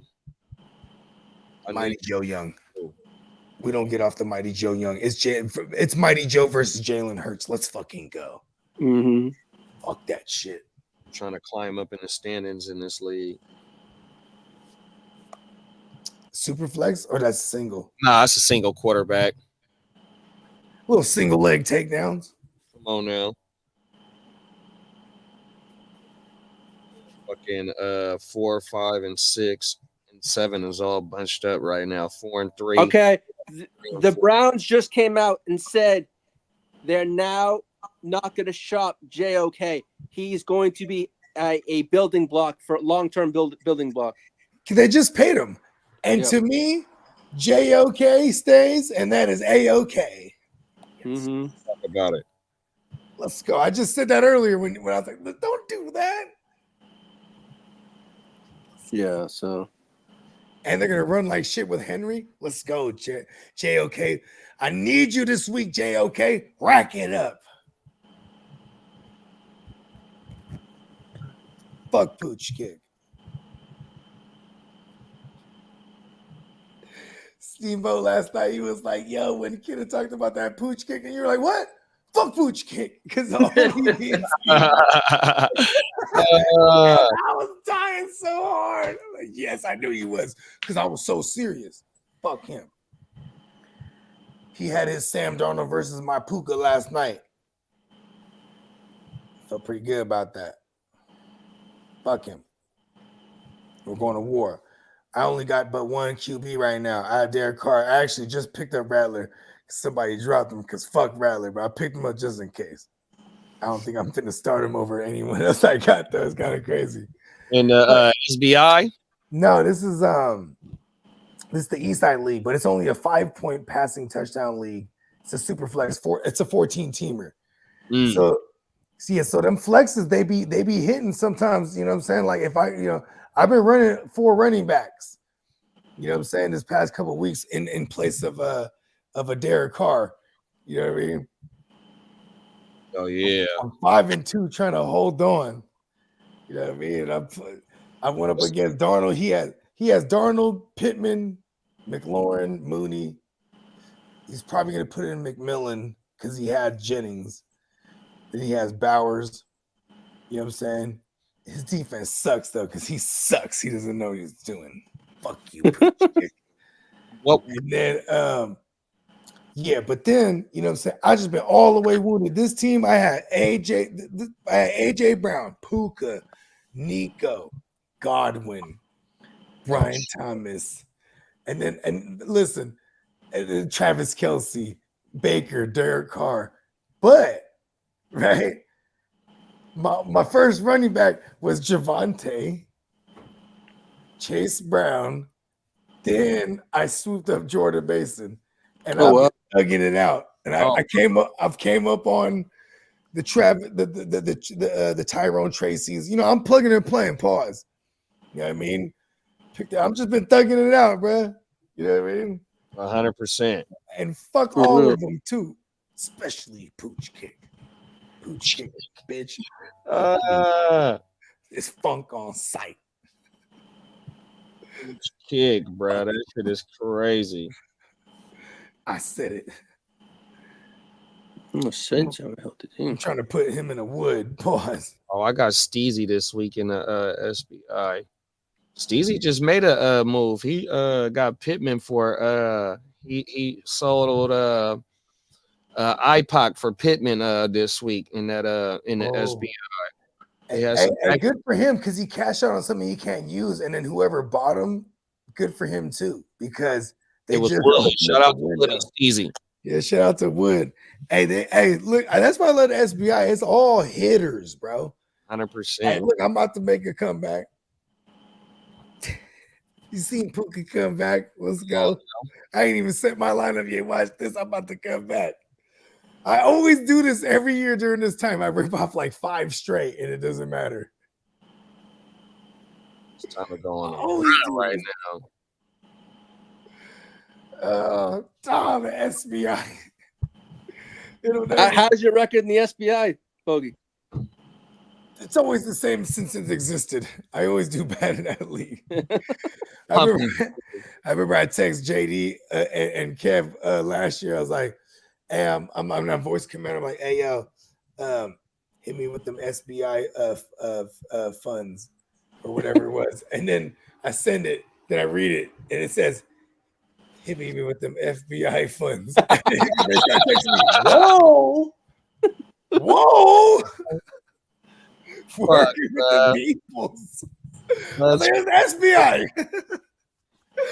Oh my goodness, bro. Oh my god. That's crazy. You remember that shit? Fuck, bro. I was like, oh no. I just moved out here. I just moved out here. No, listen, I don't work for the peoples. Not the FBI fund. Fuck, bro. That's crazy. That's crazy. Fuck, bro. That shit was funny, actually. Okay, I gotta start sit right now. Okay. Baker or Jameis? I'm gonna go James. Nah, man, I gotta go Baker, bro. He just shot it out with Atlanta. And I know I'm not just gonna, it doesn't mean they're just gonna shoot it out automatically again, but like Cade Otton is still in play. That's your man's. And this is a matchup. They're susceptible. Actually, yeah, you can even peep that. What are they against the tight end right now? Let's see. Have they improved at all? Because last year they were bad. kind of spilled over a little bit. Could be a case of they're not playing against too many tight ends. Yeah, right. Because he's about to be a focal point of this offense. Then we're going to get a lot of slot work out of a Sterling Shepard. They got a kind of cool little connection they played in college. Then you have McMillan, who I think will be predominantly the perimeter guy. Him and Trey Palmer, they'll be the outside guys. But then that's who A.J. Terrell will be on. I feel like we're going to see a lot of Cade Otton, like regardless. You know what I mean? You said to the tight end? What was the stat you was looking for, big bro? How is Atlanta's defense? How do they fare against the tight end position? Atlanta. Here we go, right here. They know 15. This is the tight end. Those filters are badass, huh? On everything. When you put me on that shit, I was like, oh, this is fucking easy to navigate through. I'm like, yeah, this is badass. Atlanta is right. Oh, they 15, 11 points. So they're middle of the pack. Yeah. Yeah, and it's because they haven't really faced too many good tight ends. Now they're playing Cade Otton. So I think as far as like how they should game plan against this matchup, Baker should be good because on the other side, it's a green matchup for Kirk Cousins and them. You know what I mean? They should run it up on them. You know what I mean? 100%. Yeah, because then who is it versus? Baker versus Jameis. Jameis got Baltimore. Yeah, I mean, that game could be ugly and sluggish. You know what I mean? Like they could slug it out for real. And we were gonna need Jameis in the fucking super like down 2 touchdowns, and he's throwing. You know what I mean? Because otherwise, they're gonna play a controlled game until it gets out of hand with Jameis. They're not gonna go out there with Jameis like, all right, we're gonna push the pedal right away. They're gonna come out there with Chubb and try to fucking run until it gets out of hand. Because the Browns secondary, they do give up. Outside of the Ravens, they are one of those teams that are definitely on the wrong side of the league as far as giving up 20+ yard receptions. I always look for that because that's usually equates to shootouts. You know what I mean? Or if you're a team like Baltimore, that's why they keep the foot on the gas pedal to put points up fast before their defense gives it all up. You know what I mean? Yeah. But man, I just got into a heated argument with one of my friends who's a Chiefs fan, right? So I said to him, I said something about Rashid Rice's mama, how she was stealing shit from the neighbors stuff, right? He goes, oh, come on. Don't talk about nobody's mama. No, she got caught on camera stealing her neighbor's stuff. Yeah, you're right. This is factual. So he comes back and goes, well, the whole thing's stupid, he calls me stupid. He goes, including you and capitalists, always trying to take shots at my team. If the script was flipped, I wouldn't be. He's the Chiefs fan, man. Don't even argue with him. They're the best. You just man, but you got to read the rest of this shit. I wouldn't be hating on your team. Then again, he calls me obsessed and a hater. Right now. I go, man, you don't know motherfucking me. No, I'm talking about this guy. I'm saying shut the fuck up. Oh, man, he's a tool. Yeah, he's a Chiefs fan. What do you expect? You are a Chargers fan that hates them though too, so you see it in a different I told way. him, I said, am I supposed to root for my rivals? I hate them mofos. Yeah, tell him, Lee. Get on him, Lee. What am I supposed to do? Say, hey, here's a candy bar? Come on now. What you're supposed to do is stop being a Chargers fan. And you stop being a Jets fan, you son of a bitch.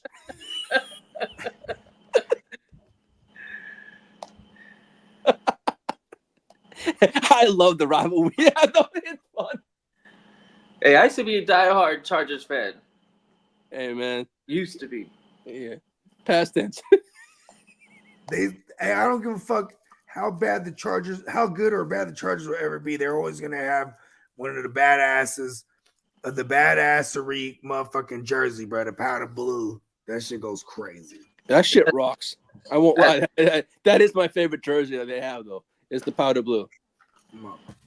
I like it when they when they started rocking the white helmets again, and now I feel like every week I would love to bring the white helmets back full time. Yeah, but in today's NFL too, they're trying to go college with it. Yeah. Watch next year, they're gonna get way better, bro. They're gonna be like, yeah, now all the time we're gonna have different shit. Why shouldn't they? But it's also an equipment thing. Because I'm pretty sure players would be like, listen, I need my certain joint. You know what I mean? My helmet fits a certain way. You know what I mean? Maybe there's that. But I mean, you know, having a different look every week. Like the Texans is dope this year. The Texans, they would have a different, all kind of alternate shit. That shit was fly. I need some of that. Right? Pause. Oh, let me grab another one. So I'm gonna go back about 30 minutes ago when we were talking about defensive linemen that get tackles like Andrew Van Ginks. Bogey was saying that he's having a hard time finding somebody, but Anthony Jennings on New England was the name that I was lapsing on, and that's a guy that you can count on consistently, not to give you a zero, because that's one of my prerequisites when it comes to defensive linemen is like I need the guys that I'm confident that they can goose egg me, because there's a lot of them, and I'm not going the sack upside. I'm not going with the contract, but the guy that plays the run game and can even drop back and occasionally play linebacker. So Jennings in New England, for anybody that's got a defensive line position and he's eligible, that's a guy that I would consider playing. He's probably out there for in most leagues. Yeah, pretty much. I think so. I think you're right. It's because the projections are whack on him. They project like 2 points and stuff, but he's been consistently getting up above the double digits in a IDP 1-2-3 format.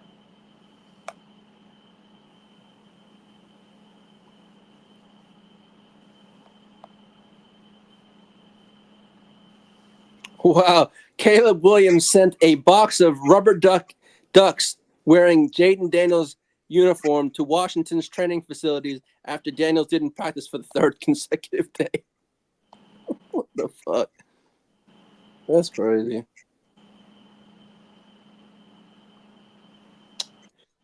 Kidda, what's your best team's record this year so far? Is it the Gen Wealth? No. What is it so far? Undefeated or one loss?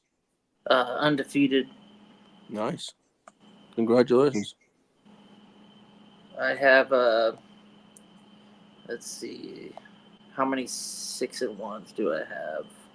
I know I have at least one 6-1.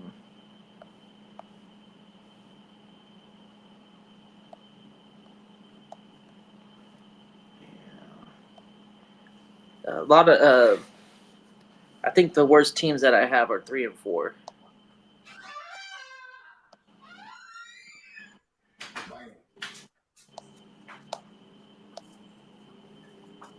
Man, Marvin Harrison Jr., the last 3 weeks, 15 targets, 5 receptions, 33% catch percentage, 57 receiving yards, 0 TDs.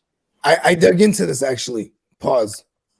He also had like 48% what they deem uncatchable targets. Like it's kind of crazy. It's like a super bad combination between the two. But he definitely isn't getting separation like that. But also when it comes to Marv Harrison Jr., I mean the numbers say it all. It's like I don't think he had one game over 64 yards. No, I don't think I think you're right, Bogey.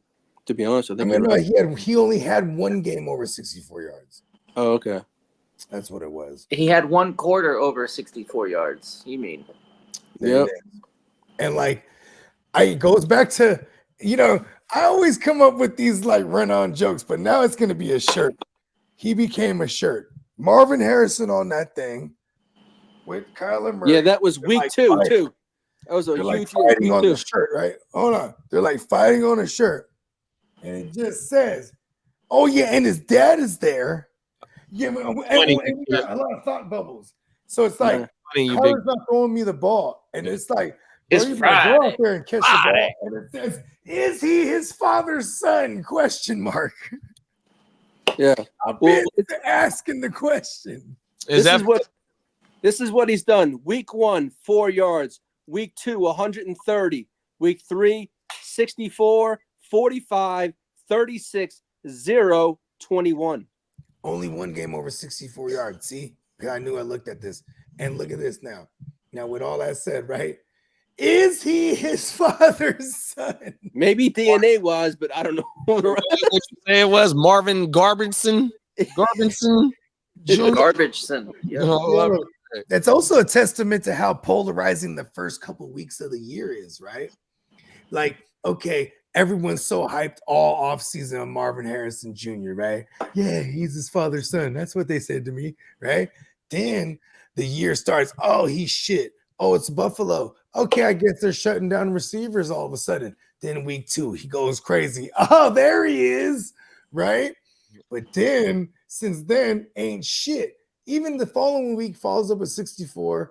Okay, cool. I think he had a tug too the next week. So like, oh my God, he's arrived. No, he didn't.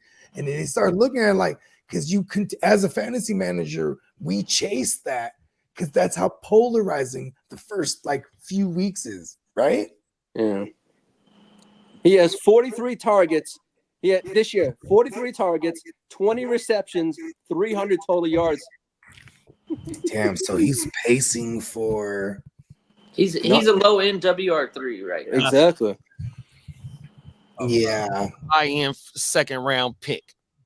And I knew it all along. Those fools. I knew it all Sure the along. hell did. Man, his ADP from Oh, God. You was like, stay away from me. He said it the whole time. You He even said it about anything connected to Kyler, except for his like bride. He would Trade me bride. Bride. Yeah, bride's cool. Yeah. Then even he would be like, I really like this Michael Wilson. He was like, but fuck Marvin Harrison Jr. And then he would always preference that, or I would always preference that. Hey, bro, isn't Marvin Harrison your favorite receiver ever? Yes, this is true. Fun, though. I think that's what Let's see. Burr. I That's what also Burr had a did lot to of his confidence father's on son. BTJ, man. I was saying like this is low key could be like a Jetta situation where he comes out and is looked at as like the number 2, number 3. In this case, he was the number 4 because Odunze was the 3rd. And then, but shit, look at him. He's at the top of the food chain when it comes to rookie receivers. Right? I think that motherfucker is a W. He's inside the top 10 right now. If not, yeah, he's WR1, low end WR1. I'm so happy I was on the BT. And Malik BTA though, Malik already. is a guy. Malik is the truth. Marv Jr. has 103 fantasy points. Malik Neighbors has 152. Damn. But yeah, Malik has more points with half. And how many games is Malik missed? How many games? Malik's only played 5 games. Oh, he missed 5? You know, he's played 5 games. Yeah, it was 2 games back to back. He's missed 2 games too. So dead golly. Now, how about this move last night that I did? So in this league, I'm 4-3 in 7th place, right? And I have a terrible quarterback situation going into last night. So going into last night, I had Aaron Rodgers in the starting position, and I got Kyler on the bench. But my ass fucked around and was able to pick up Stafford last night, but didn't start. But I didn't start. No, I didn't starting. I did not starting on everything. But now going forward, which one of them other 2 quarterbacks should I drop? I don't like Tyler. I just don't rock. Kyler's a mousetrap. And with hopefully with the weeks going forward with the Devontae and GW. But Rodgers is hurt like bad. Yeah, Rodgers is hurt. He's gonna break down eventually. I don't have confidence in him finishing the year out. So you think Travis finishes the year? Huh? You think we see Travis in there at all? The one they drafted? No, he's still on the pup, so that's fun. Physically unable to participate, so that means in practice as well. So he ain't getting nowhere. No. Yeah. So that means who's the backup? It's Tyrod Taylor. Tyrod Taylor, yeah. Oh, my. And I'm lucky enough to be in that league 4-3 with fucking Nico and DK probably not going this week. And luckily I have McCaffrey. I mean, I got Mason, but I was able, when I drafted McCaffrey, I was able to get Mason in that league. So I'm still fighting all tooth and nails right now in that league. But that fucking snap pickup was big for me, bro. I wish I would have played him, but going forward, I might feel a little bit more comfortable now, you know what I mean? Because of that full threat. And Yeah. it seemed like Stafford was too bothered by Flores' defense last night. You know what I mean? No, he did not. Well, here's the thing. Here's the thing too. Is like that line actually played pretty well. How many sacks did Stafford take? He made zero mistakes, right? He didn't throw it. He didn't turn the ball over. And fucking shout out to And he's finding the open man. You know, he's not forcing Because the now ball he has to the all of a sudden he playmaker. has these options again. He got scrubs in the end zone wide open, and he's hitting a scrub. Hey, Demarcus Robinson is a Super Bowl champion, okay? You know what I mean? He turned to a Super Bowl champion because that was champion right there. Yeah, Stafford didn't even he take did. He did that one corner route that he did. That was shit was Wide open. It was nasty. He damn near decleated the goddamn DB because he broke inside real quick, and then the DB bit on it, and then he almost fell. He was probably like 4 or 5 bodies deep from another defender. Yeah, it was a nice one. All right, Yeah. Peacock's got a question. That's why when people used to be like, "Oh, it's hella raining. Well, should we worry about receivers?" I go, "No, you worry about the corners because the corners got to react." You know what I mean? The receivers know the route they finna run. You know what I mean? Yeah. Like they're gonna, you know what I mean? If that corner has to react and he happens to slip, that's his ass. You know what I mean?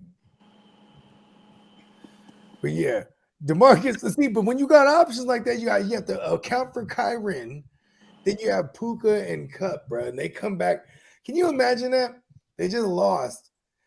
And they go undefeated from here on out. Lost, right? They break their undefeated streak. Lose to Dan Campbell and company in an absolute thriller against the fucking Cardiac Cats, right? Then going into fucking Monday, they're like, they're watching film, they're reading the scout report. They're like, yeah, you know, Cup, yeah, we're gonna get Cup back. We got a game plan for Cup, this and that. They're like, oh, then Tuesday, boom, they open up Puka, right? They open this window up. They're like, oh, so within the span of 2 days, all of a sudden, at the game plan for Cooper and Puka and DeMarcus Robinson hits for 2 touchdowns. full throttle, feet on neck, everything. Look at Sean McVay. I hate him. Yeah, that was a good chess move right there, bro. Yeah. Short week. The timing of everything too. Yeah, they might just go the rest of the season without a loss. Who knows?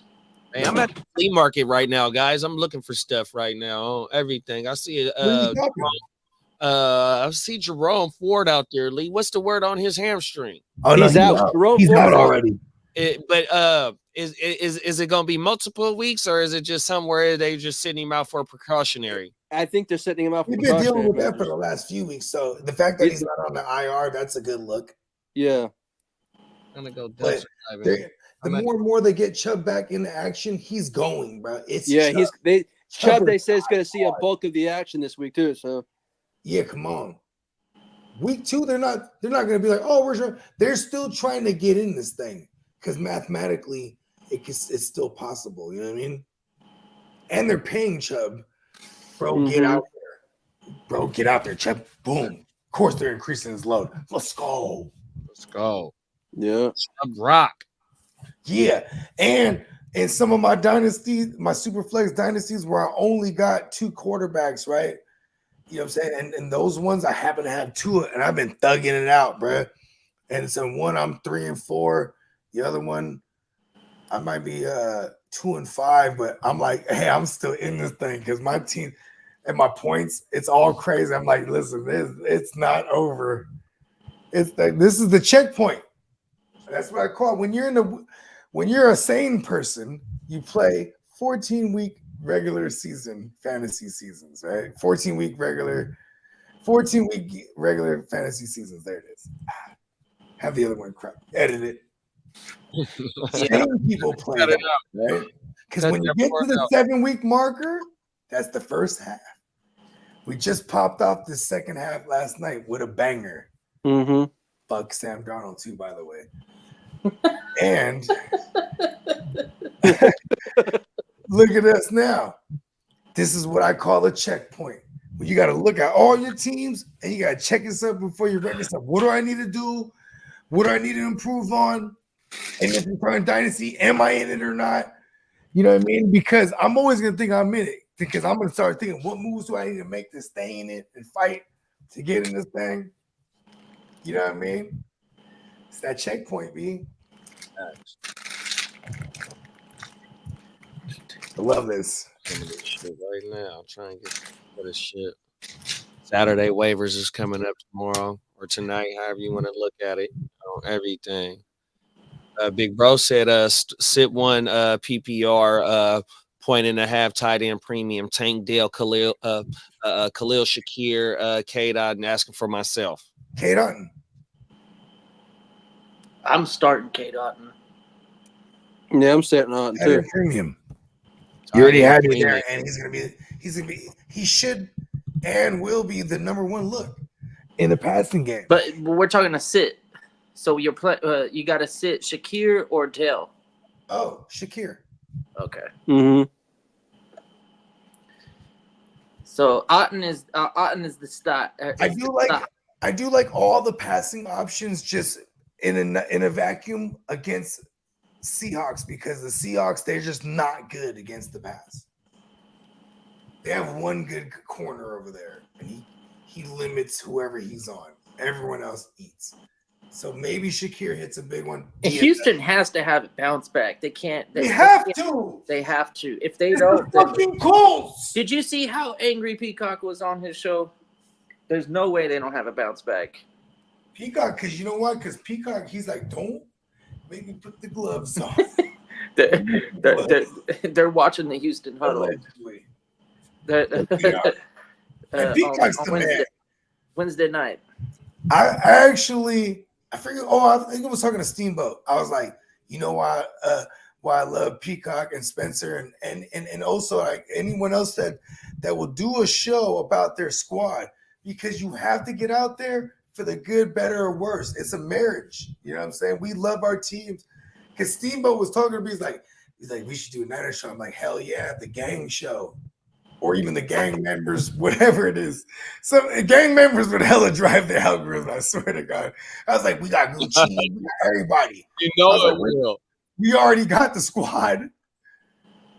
We might do it though. Even in our worst times, we should because we could bring them back. You down, Jenny? Bro. We might do it. It could be like a 30-minute, 45-minute, just bing, bing, bang. We'll figure it out. 100%. Yeah, we'll try and cook that up. Facts. The gang members. Everything. the official 49er show. It was that one play Stafford made where he escaped and the sack on third down and threw a TD to Cup. We got Chase in the building. He say, top of the morning to you, good afternoon to you, Chase, man. He say, hey, fellas, golfer Kyler, both matchup have defense that don't give up too much to QBs. I'm going golf. Yeah, golf. I'm going golf myself. Golf has all the weapons. Yeah. Yeah, and you might get you an SLP game this week with no Jamo. You might see SLP have a great game. And they're playing Tennessee. Oh, yeah, for sure. Yeah, they just gave up booty to Kincaid too. And they just gave up Ernest Jones for what that's worth, because Ernest Jones was They got Jerome Baker in the trade. Yeah, but do they thrust him back right in there? They probably would. Pause. I love Jerome Baker too. That was awesome. Yeah. You know what too? What pisses me off is like, come on, just give Jack Evans do it, man. Yeah, for sure. Man, bro. New regimes come in and just change shit up all the time. Kenneth Murray even been eating over there? Who? Kenneth Murray. Okay, Murray. Oh, okay. Has he been eating? I know he was eating early on. Pause.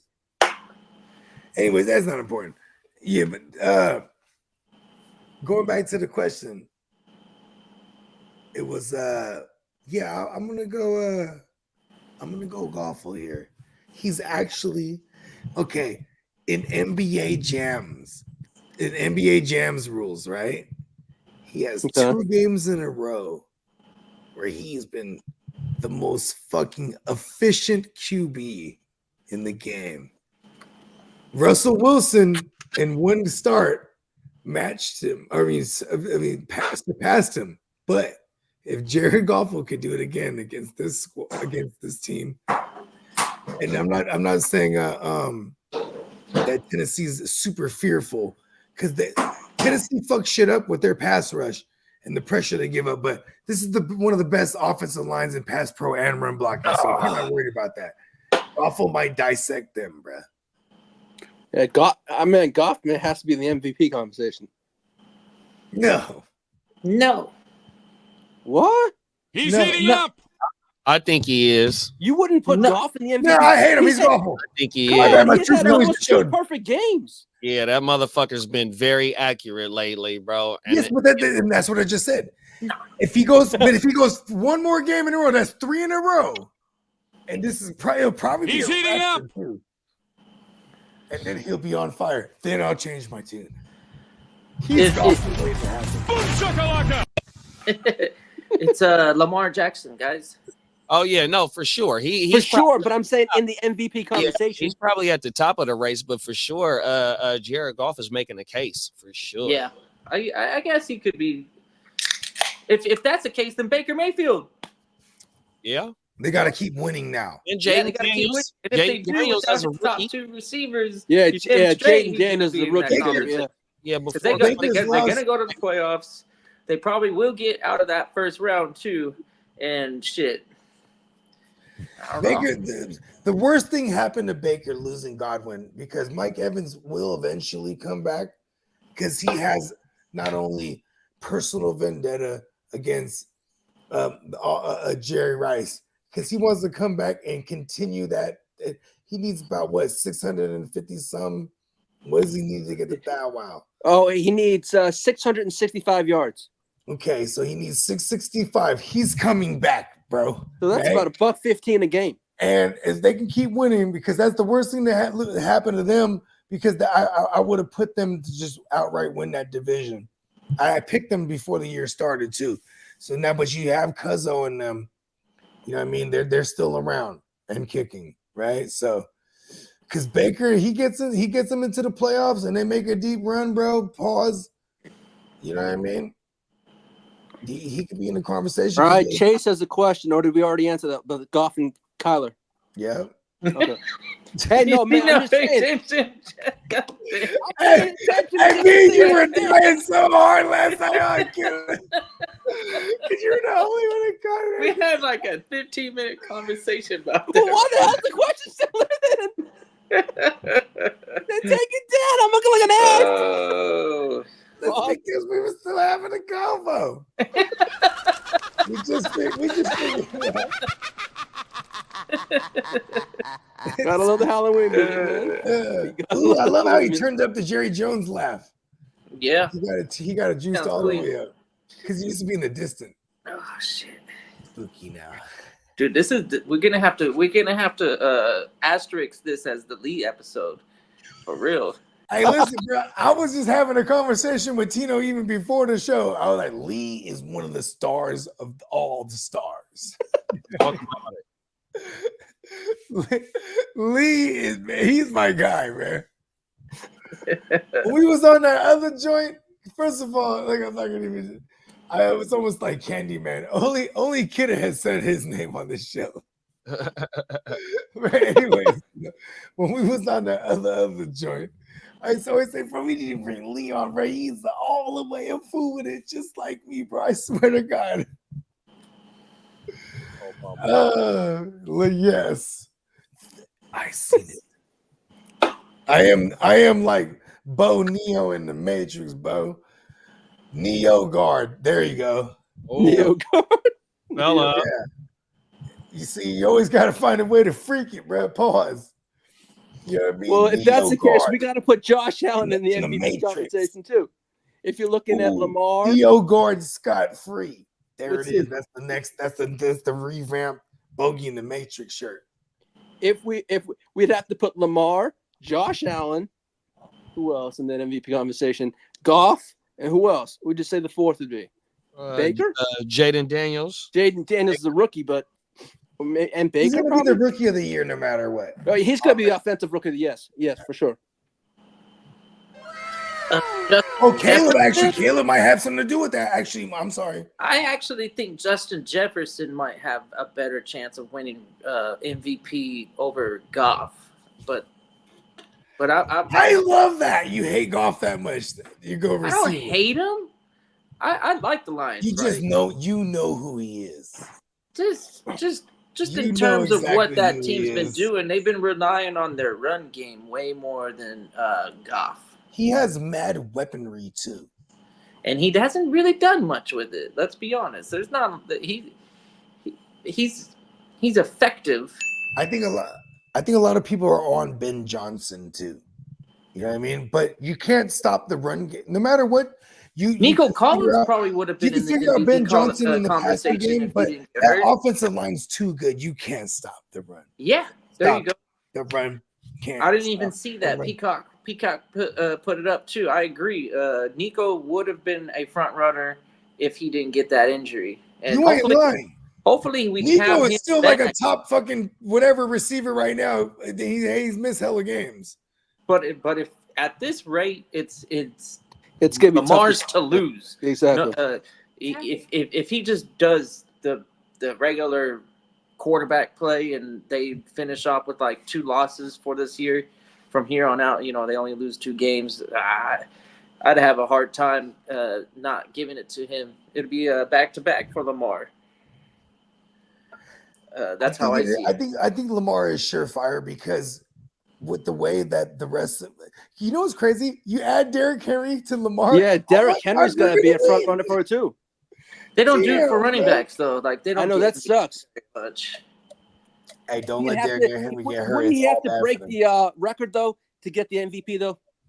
Probably, but that's That's what I'm 31, thinking. 32 touchdowns. What's LT's 32? Yeah, he'd 31? have to smash that thing.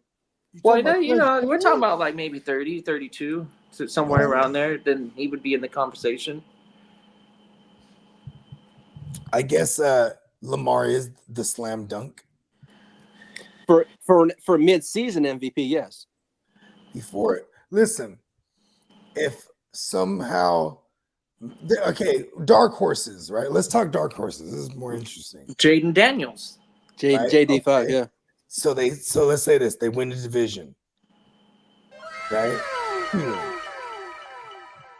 Then he wins a playoff game.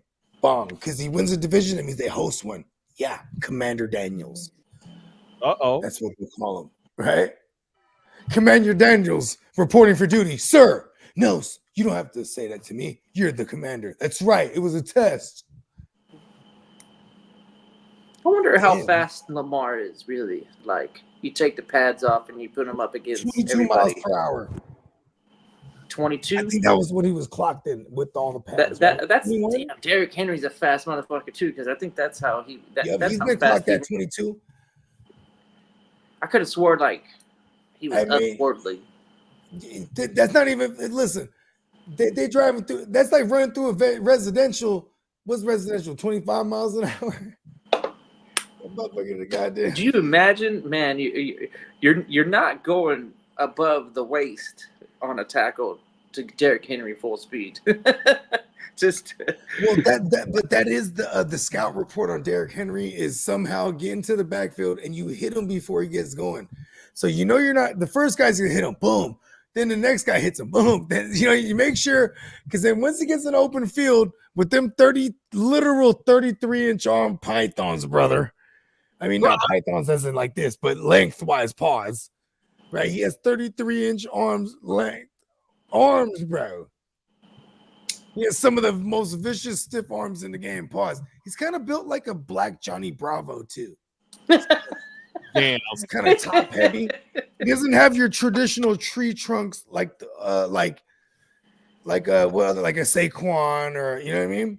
Because what is Derrick Henry? He's like 6'2", 6'3". I think so. He's tall, bro. So you know what I mean? He just out the way. I'll take a look for her. Pause.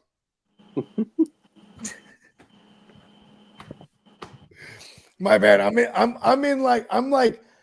like third degree pause level. So You like, hit it. I just pause Derrick everything. Henry is 6'2". oh man, An African elephant be running 21 miles 6'2", per hour. 247 Oh, pounds. goddamn. Mhm. 6'2", 247. The biggest animal on earth 247. runs as fast as a fast. He's human. always That's been crazy. around between 235 and 245. Right now, if they got him at 247, it's all muscle too, bro. Watch when it gets cold too. Damn, I hate them. I hate them all. That makes me wonder why there ain't no NFL teams named after elephants or like mammoths. I or mean, something. you have the Oakland A's in baseball. Oh yeah, well, soon that's to be like Las Vegas Raiders. No, soon to be Las Vegas A's, They right? got the elephant thing on that thing. That's the elephant joints used to be hard as fuck too. I ain't gonna lie to you. But I think like the circus elephant where he's like balancing on a ball or something. Ball, yeah, that was the Yeah. 80s one. I remember. Oh, that was the old school logo. Yeah, African elephant is even Matter of fact, faster than a fast ass human, bro. African Facts. elephant Reggie runs Jackson was 25 there. miles per hour. He said, "What? And, Damn, and you'll feel the ground is oh, rumbling. bro, you know you will." That ground is rumbling, bro. I just got mad respect for elephants all of a sudden. I was like, "Damn." Listen, elephants is a motherfucker. They always told me since I was a wee type, you have the memory of an elephant. Goddamn fucking right. Give me Maybe- my fucking peanuts. Or they'd be like, I'll be cutting a deal. I'd be like, what are you trying to give me some fucking peanuts? The fuck? Oh, you think I'm an elephant? Fuck that. Give me my shillings. Come on now. Gold doubloon. All of it. Give me all the shillings. Give me the deeds. You know what? Fucking just taking all property, everything. Fuck them all. And I'm at war with something in this fucking wall. I'm gonna destroy this motherfucker. Fuck with my property. I own this bitch fucking rodent. There's a rodent in this motherfucker. I'm gonna kill his ass. I'm gonna get him. This is not a legend. I shouldn't. You know what? Sorry, Peter. Actually, they don't get mad at rodents, huh? Yeah, that's right. They're not mad at getting the rodents gotta die. Come on, mice. Yeah, all rats. You know why they use rats in like tests and stuff? Kill the rats. It's because they're I think their neurosystems are very similar to apes and humans. Yeah. So all because you know how you always like You're try and hella get intelligent, bro. yeah, that you try and get the rat to like do intelligent tests and stuff like that. It's because I guess the fucking way they think is similar to how we think. Bro, there's a motherfucking what's that thing called? Pest control dude. He was like, look at this. I was at a barn. He shows me this footage. Yeah, because first of all, he's securing all the little area. This is at my little townhouse I was at prior to this. But bro was like, look at this video. And he's like, it's a recording of they've set the traps up. And then this person that they set the traps up had the motion camera and is in a barn, right? It's in their back barn. And there's a rope hanging, you know what I'm saying? And it goes to the ground. This fucking goddamn rat comes down, crawling down this rope. And in the moment someone comes into the barn, to the barn, the rat just starts reversing up the rope backwards. Fucking rats. That's why we have to kill them. Yeah, yeah. They do carry a That's a huge bitch. Hey, Black Mama Snake and the African elephant can both hit around 21 miles per hour. Boy, the elephant go 25. He had to make a stat correction. Sorry, brown bear 21 miles per hour, and the African elephant 25. Boy, they got bro wheels. Damn. Got a question in the chat. Man, Pop And Smoke, for not having any legs, that fucking Black Mamba is quick too. he's moving. I don't want no parts of him. Oh my, Yeah. gonna tear your He ass got- apart. he don't even JD, got- to answer your question, I'd go with Pop Douglas. Pop Douglas versus the Jets. Yeah. All right, that's who I got in the lineup too. It's Pop. Yeah, I don't know. Oh, Trey Tucker's got the Chiefs, right? Yep. Yeah. Yeah, I'd go with Pop Douglas.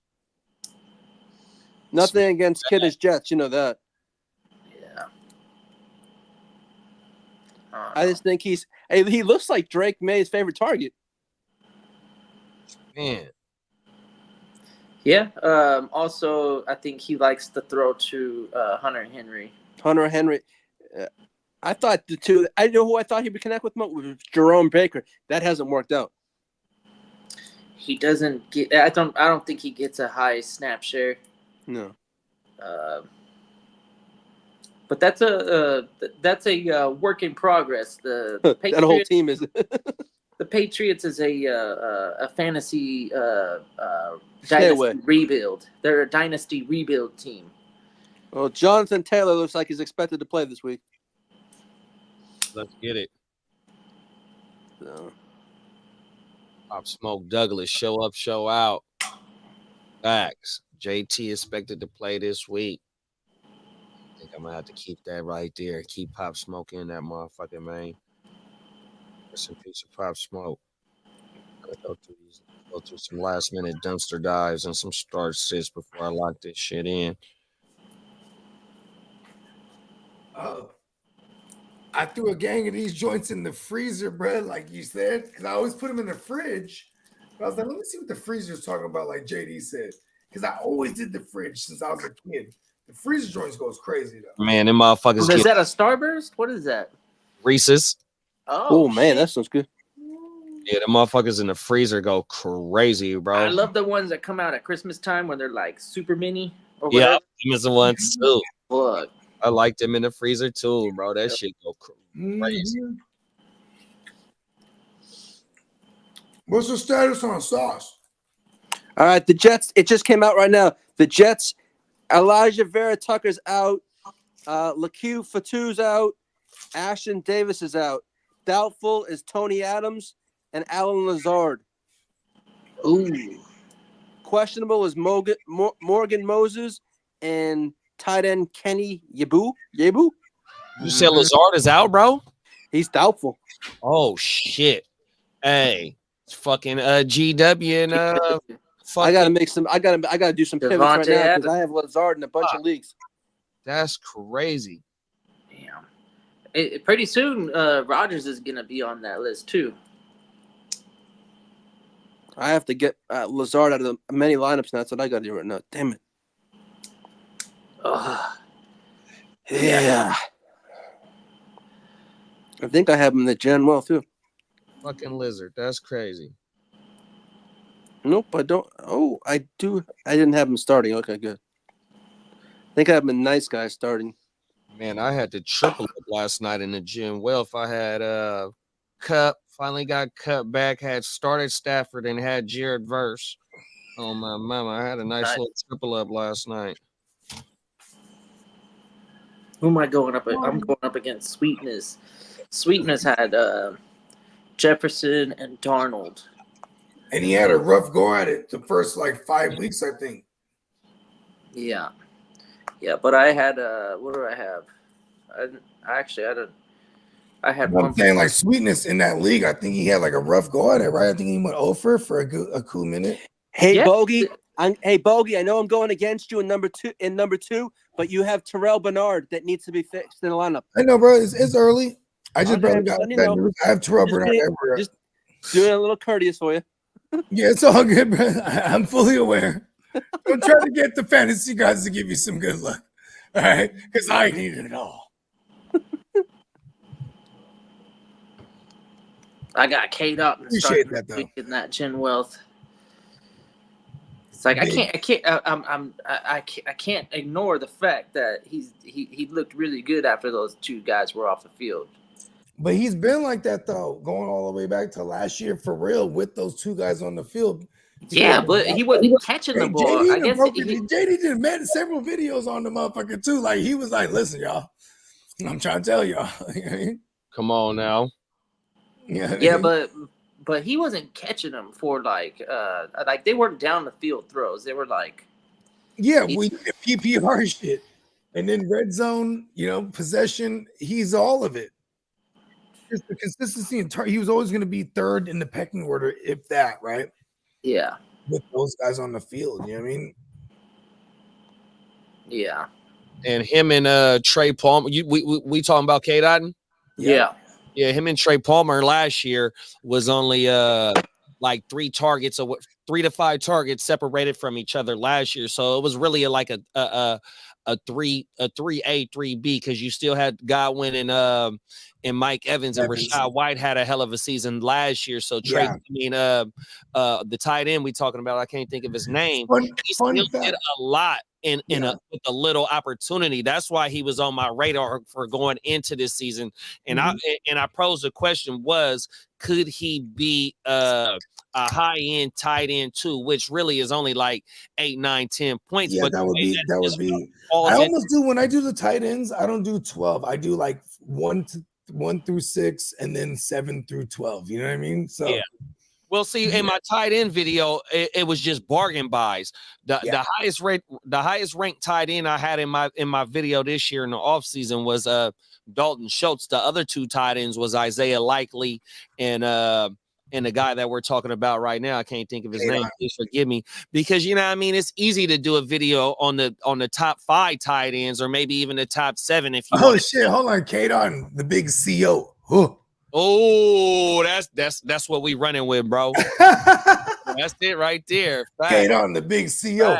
All right, I got a good one then, I guess, because I'm looking at this team and I'm trying to say, okay, let's sit one. All right, I like that a lot too.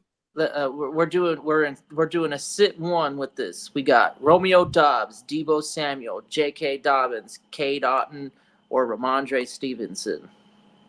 I'm gonna say Stevenson against the Jets. Yeah, that was easy actually. Okay, that's what I got set up.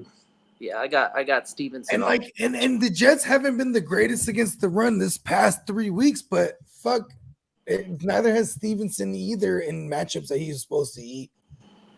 And he's been definitely nursing a calf. All right. Man, I'm hella mad at myself because I almost said, I swear to God, I had Demarcus Robinson there over Stevenson in one of these leagues, in these dynasties, and I swapped them out because I was like, oh shit, they're bringing back Puka too. Because I was willing to throw him out there. Because there was no Whittington. I was like, fuck it, dude, dog. It's not so bad. Ooh, excuse me. Yeah, but I don't really trust in Stevenson play. Not with those options that you got. Yeah. I got Stevens. Listen to this motherfucking running back room I got in this dynasty league. I got James Cook, Javonte Williams, Jordan Mason, right. Urkel, Stevenson, and B. Rob the Mob. I like that. I like that we call him Urkel. I ain't gonna lie. Oh, that shit made me laugh every time. I had to go double up my investment on that Denver backfield, but bro, I got like 5 running backs, and then my brother. Hey, Denver, they're trying to go. Mm-hmm. They're in trying it. to go. I told you early on when they looked real bad. I said, I don't know about these Denver Broncos. They don't ever give up. You know. Yeah, you were saying that. You're like, what the fuck is going on? They're supposed to be trying to win for real. And you know what's so fucked up about Denver, bro? They were 7-9 last year with the first season with Peyton. Oh yeah. Yeah. They had the 70-point game and then went on a 3-4 game winning streak. Then sat it was a 5-game streak, and they only to get stopped by the Houston Texans. Oh my mama. Peyton is building something over there, bro. 100%. He's building it real fast. They'll fuck around and might get that 7th spot. Hey, you know what? For real though, because I think Listen, and it's not an indictment on Lee, but I think they would get it over the Chargers. Yeah, I ain't mad at that take. There's too much. Sean Payton's too good, right?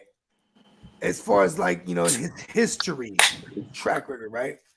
But when it comes to Jim Harbaugh, and not even just Jim Harbaugh, how about this? Greg Roman. Everybody knows what the jury's not out on Greg Roman. Everyone knows what he is, bro. You know what I mean? Remember that Guru show where he was like, "Fuck Peyton and the Broncos," and Yeah, he was like going that was. I love it. Dude, that was the demise of the Saints right there, where he started like spitting shit over at Sean Payton as the guy's washed, and then he's like, whatever he was saying about Derek Carr. I like Derek Carr, but he's all right. He's all right. Yeah. What have I been saying this whole year? We've lost a lot of good men out there, and Derek Carr is still out there. Or he's gonna come back, I guess. If we were saying we lost a lot of men out there, then Derek Carr's in there. But yeah, we lost a lot of good men out there, and Derek Carr, fuck him. And Denver's defense, even though it's a team defense, and this is just a overall fantasy stat for team defense, but they're in the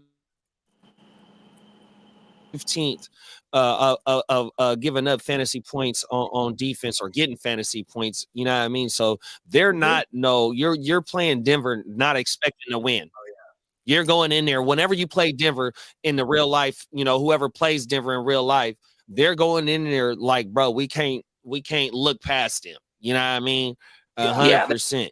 Yeah, for real. Don't sleep on Denver, and I think everyone has been. Yeah, because they think Sean Payton's a has-been. Oh, we got a question in the chat too. Shout out to Aiden, man. This our first. Well, this is my first time seeing Aiden name. What's up, Aiden? Man, be sure to like and subscribe. 100%. I have Jefferson, Devontae, Olave, Jacoby as my wide receivers. My running backs is pretty set as well. The trade is to trade away Olave and Devontae Smith for the Scottish Slide, Terry McLaurin, and Jamma. What y'all feel about that? Real quick, can we get some? Yes, there it is. Shout out to Hey! Peacock is the fucking GOAT. I knew he was up. I love Peacock. Yeah, he's a producer. The number Peacock. number one YouTube producer for fantasy football. I do like what he's saying. I do like what he's saying here. Yeah, because go ahead, big bro. My bad. Let's break this down. So I can understand getting going after a Washington Commander number one play. Jameson Williams though is more of a boom and bust type of receiver, where with Olave and Devonta they have a higher floor. Probably consider this again. So he's trading away Olave and Devonta Smith for Terry and Jameson Williams. So he's also buying a player that when we talk about the Scottish lad Terry McLaurin, without he's gonna have a bye week essentially, and the other guy doesn't. I think I'm running this trade, bro. I'm going with my gut. Lauren and Jameson is in with these with tied to their quarterbacks, even though Devontae is over there with Philadelphia. Like how you said earlier, King Kiddiff with Goddard being out for this week, so he should have another uptick in targets, because we already seen it with him out of the lineup, and we've seen it with him in the lineup. And we do have Jalen Hurts with the most. Jalen Hurts has the most fantasy-friendly QB stretch the rest of the way, pause, as far as friendly to opposing QBs, right? 100. But there is Saquon too, because his schedule is also as equally nice against the run the rest of the way. So there is that. There's some caveats here.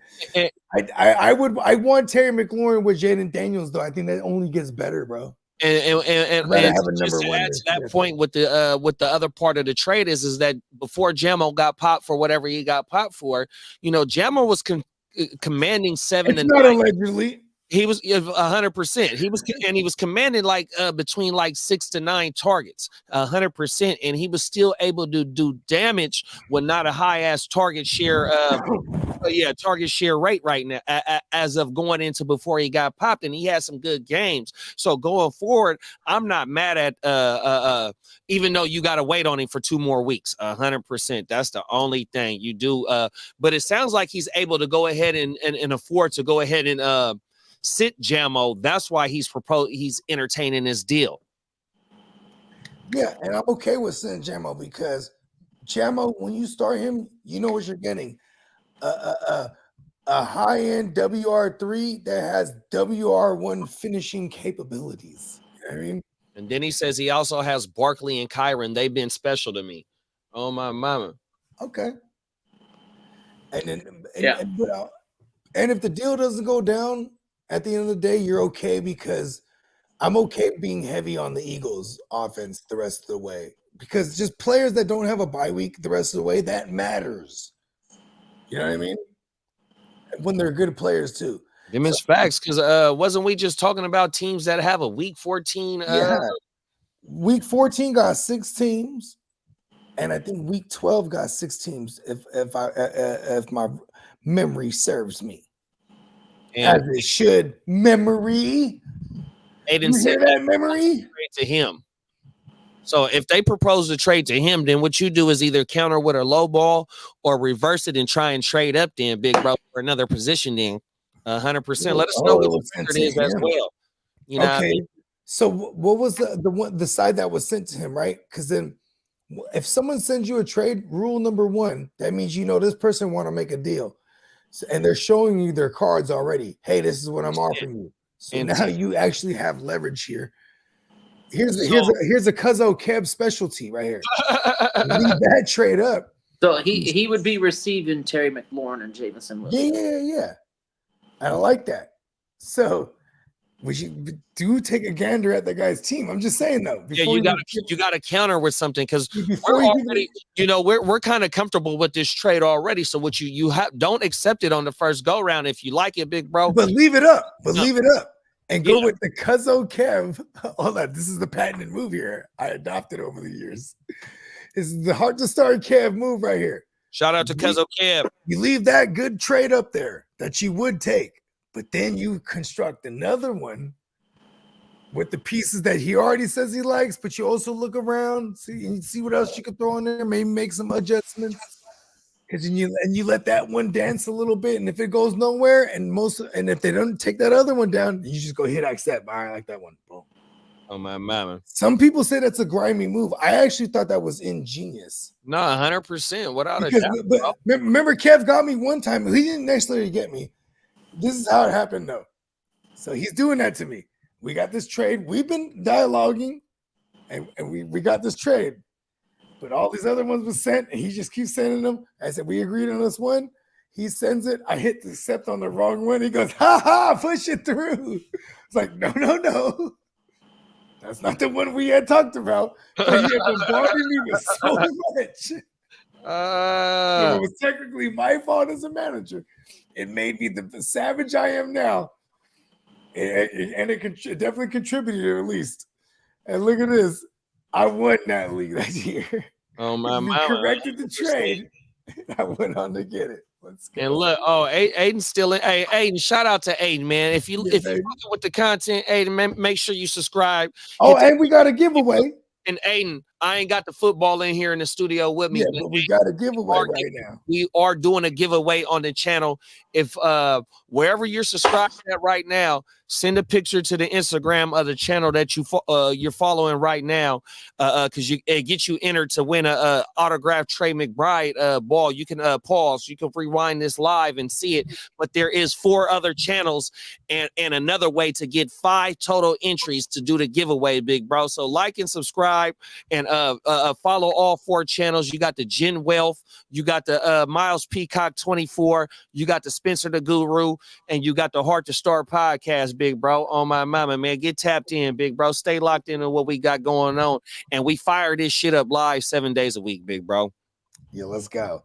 And then what was he talking about though too? With the he was talking about something with the woo wop. He was saying that he wants to add a piece and get a piece. So he would say if he would add Ramondre and go for Neighbors. I like that. Like if you can come up on Neighbors like for Ramondre, hell yeah. Hell yeah. I just but I do value Olave still. I don't think Olave is a throwaway like I'm throwing him away. But I'm treating Olave as a mid-range WR2. Oh, yeah, that's how we're selling me too. That's how we sell that. We don't even have to sell him like that. He already bears that. He already brings that. I'll go grab another beer. I'll be right back. Yeah, for real. He does kind of already view him as that too. And he's other than 2 games this season, I think he's been like a WR2. Like a high-end WR2. He did have 2 almost touchdowns. The conversation would be just a little bit different if it wasn't almost, right? But so we could sell him. I'm selling him. Oh, so he's doing a 3-for-1? Oh, okay.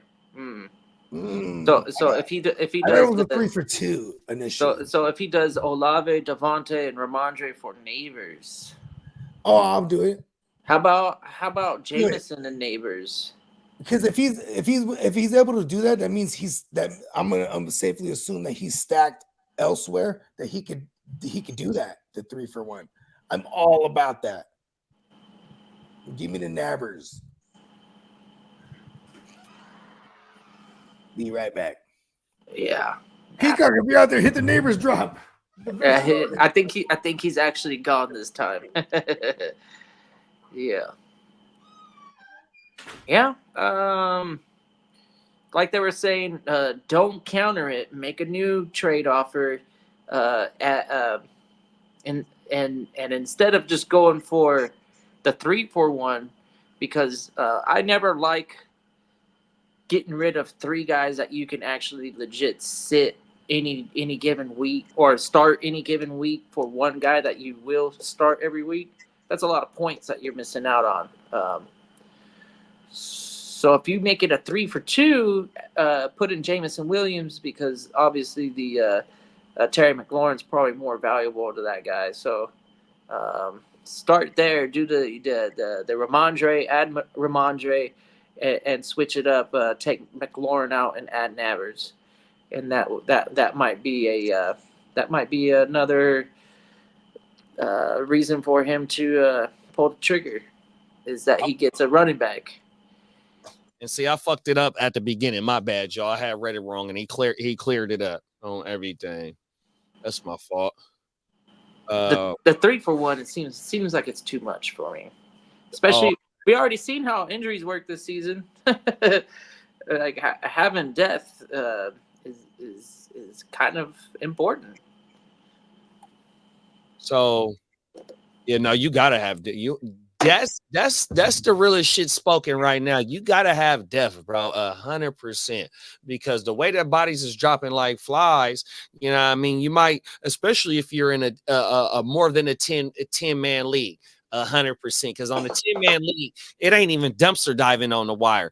There's pieces on the wire for sure, but once you start getting that 12 and the 14 team leagues, sometimes you got 16-man leagues, sometimes you might be in a 32-man league. 100%, you have to stay on that fucking wire to go ahead and get depth pieces. But also, if you have the luxury to break down one of your top performing pieces and get a little bit more depth if you're lacking, especially like the tight end and the quarterback position have been so top heavy as of right now, especially the tight end position has been so unpredictable, and the quarterback position, it's only a couple quarterbacks that's really killing right now. You know, you could break down one of your wide receivers and or one of your wide receivers or one of your running backs if you have a little bit of depth, and especially if it's a big name, to get better at a position.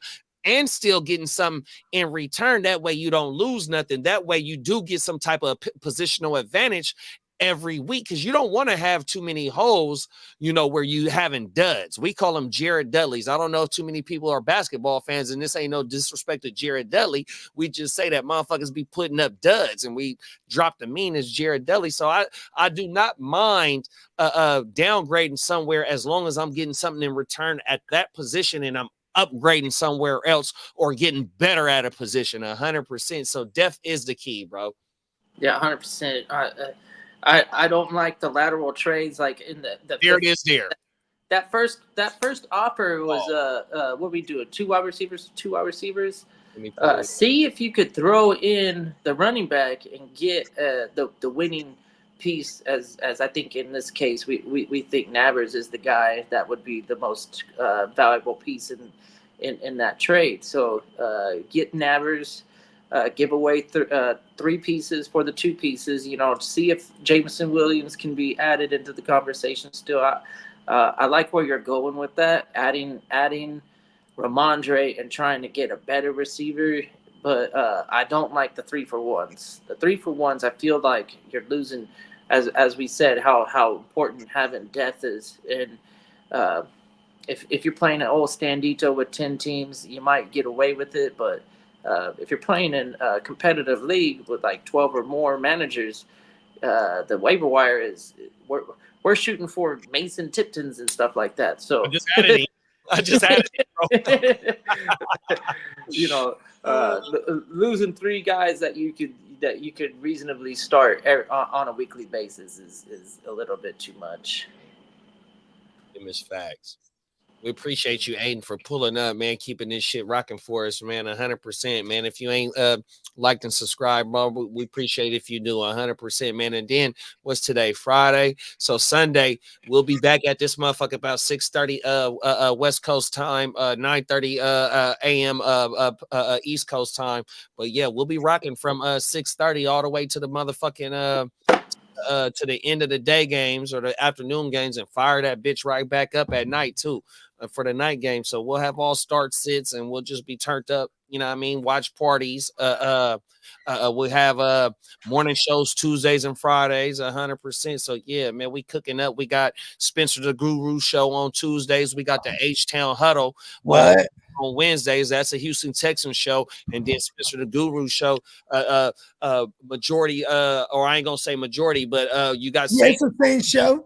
And you got his opinions on what he got going on, because he is a writer 100%. So yeah, 100, man, we got a lot of shit cooking up, bro. And then like I said, we got the giveaway, man. Get entered to win to the giveaway too, big bro. Cooking, man. All the good isms, you feel me? Early this season, I did Ayuk, Mason, and Gibbs for Jefferson and felt dumb, but I think it worked out. Hell yeah. Hey, come on, man. Stand up and take a bow. Yeah, Ayuk did nothing. So it was really like a 2-for-1. You were probably playing Ayuk too many weeks. And then remember, he has oh, my bad, big bro. No, I mean, I agree. That's one of the rare instances where a 3-for-1 would pan out. But we're going after the number 1 receiver in the game. So I like where your head's at. Away sheep. Yep. Yeah. And he fucking and he still has, and he escaped the fantasy reaper. He just escaped the reaper. Yep. Yeah, Mason's gonna be survival of the healthiest. And be on the lookout. The survival of the healthiest shirts. So it's basically and sweaters. All coming. Jefferson. Yeah. Yeah, for your fantasy playoffs, you just traded Gibbs for Jefferson. That's amazing. That's facts. Oh my mama. Hey, you know what? Oh, my bad, big bro. Just because of Dave Montgomery, right? We love Gibbs, but we can't shy away from the fact that he got some real competition on his own team. We got 2. I'm guilty, and I'll admit it. The reason I downplayed Jefferson in any type of way was because it was Sam Darnold Schwarzenegger throwing him the ball. He's just so good. And last so night, everyone else. a couple of those catches that he made was good. It doesn't matter. So good. He's just the best. Yeah, he's the best in the game right now. Yeah. He's so good. He makes Sam Donald Schwarzenegger look like the Terminator. Come on now. I'll be back. Oh, baby. I think let me see if I can pull it up real fast. Go ahead, do your thing. Where's that? Here we go, right here. Here you go. You know, I wonder if he finishes the year out healthy and they get to the playoffs, do they automatically keep JJ on the No. sidelines? Because then you have to pay Darnold now. Say he wins a playoff game, right? Say they win the division, then he wins a playoff game, then loses in tremendous burning fashion in the divisional. To the Buccaneers. So say you have to pay him now to retain him. That's not realistic for the fact what they're trying to build over there. They paid Jefferson. They paid Hawkinson prior to that. You know what I mean? They have young pieces on defense, and they have a mixture of veterans.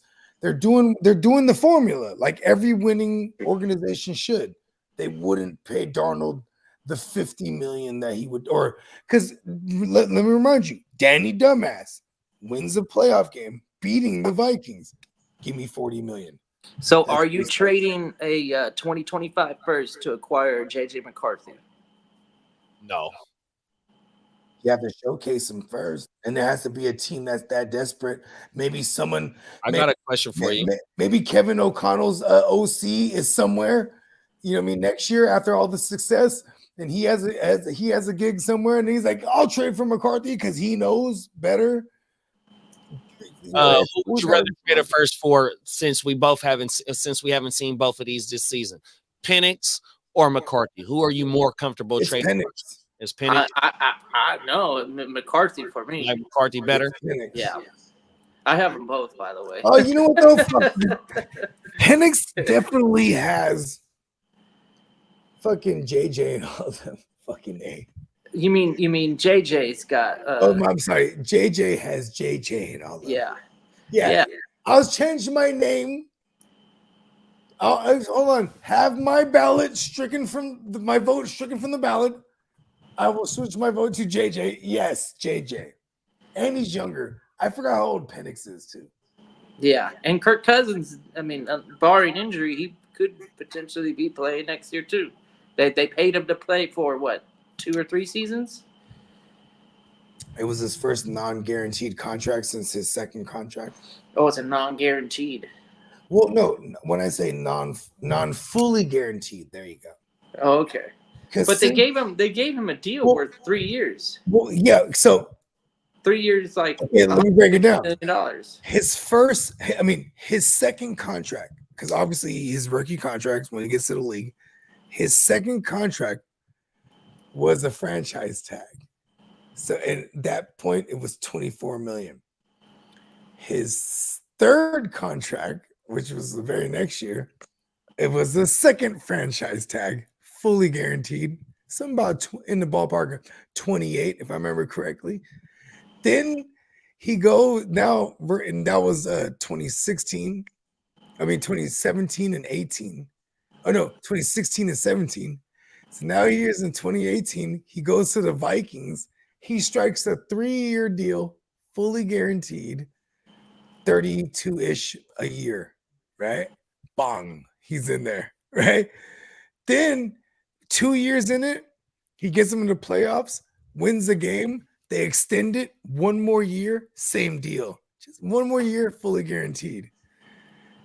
Then he goes to the Falcons. This is the first time in his career since his second contract he's never had a fully guaranteed jump. But I think his guarantees on this one is like 120 or something. So just tack on another 120, which if you break it down, if he does do the 3-year bid over there, my bad, I don't know why I said bid. The 3-year, it would be $40 million a year. Look at him. He just racks it up. Yeah. And what has he done for real? Look, we got another. He went put up numbers with Sean McVay. He wins a playoff game with fucking Stefanski. But you got to give Stefanski props because Stefanski definitely won a playoff game with him and with Baker. Hey, shout out to X Sinatra, man. X Sinatra, this is my first time seeing you pull up, big Hey, bro. that's a hell of a handle right there, X Sinatra. Oh, That means he's out the game potentially. And he's on the other side of the David Montgomery and Jahmyr Gibbs situation. He said, "Is this a good trade? I trade for Gibbs and give up Monty, Kraft, and Shakir." Monty, Kraft, and Shakir. Is this anytime? Hold on. He's looking for the big boom plays out of Jahmyr. how many teams are in your league? Like how many managers? Is it a 10-teamer? Is it what He's you're still up asking? in this motherfucker. He said, Yeah, "Appreciate it, It boys." sounds like a 12-teamer. Let us If know. it's a 12-teamer, I don't know if There's a chance to have to be stacked like that. They might be the two teams that are stacked for real, bro. It be like that sometimes. I ain't gonna lie. I ain't gonna hold you. Hey, look at 8-teamer. Oh, it's an 8-teamer. Yes. Oh, I yeah, do it definitely. to get a Gibbs. As top heavy as possible. Yeah. Yeah. We're doing 3-for-1s even in 8-teamers. Yeah, absolutely. Fuck yeah. And I don't knock 8s, I don't knock 10s, I don't knock none of it. Because it's all about decision making. And this is one of them decisions. Hey, war is war. Whether it's 100,000 motherfuckers on the battlefield, or if it's just 10 motherfuckers, because there would only be one remaining. 100%. Facts. By the grace of the fantasy gods. Oh, my mama, facts. And then he says, so my other running backs is Jordan Mason. I know he will be a RB2 soon, so I need a RB1. Dallas Goedert is ruled out. Done. Done. Seen it coming.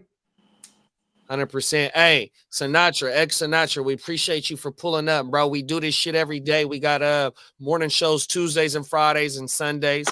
100%. We got watch parties on Monday nights and Thursday nights. We got special all the Sundays. Facts. All Sundays. We got all special Sunday games from the jump off. Wednesdays on everything, bro. We cooking around this motherfucker for us. So like and subscribe to the channel that you at. It's we simultaneously is going live on 4 different channels. 100% simulcasting in this motherfucker.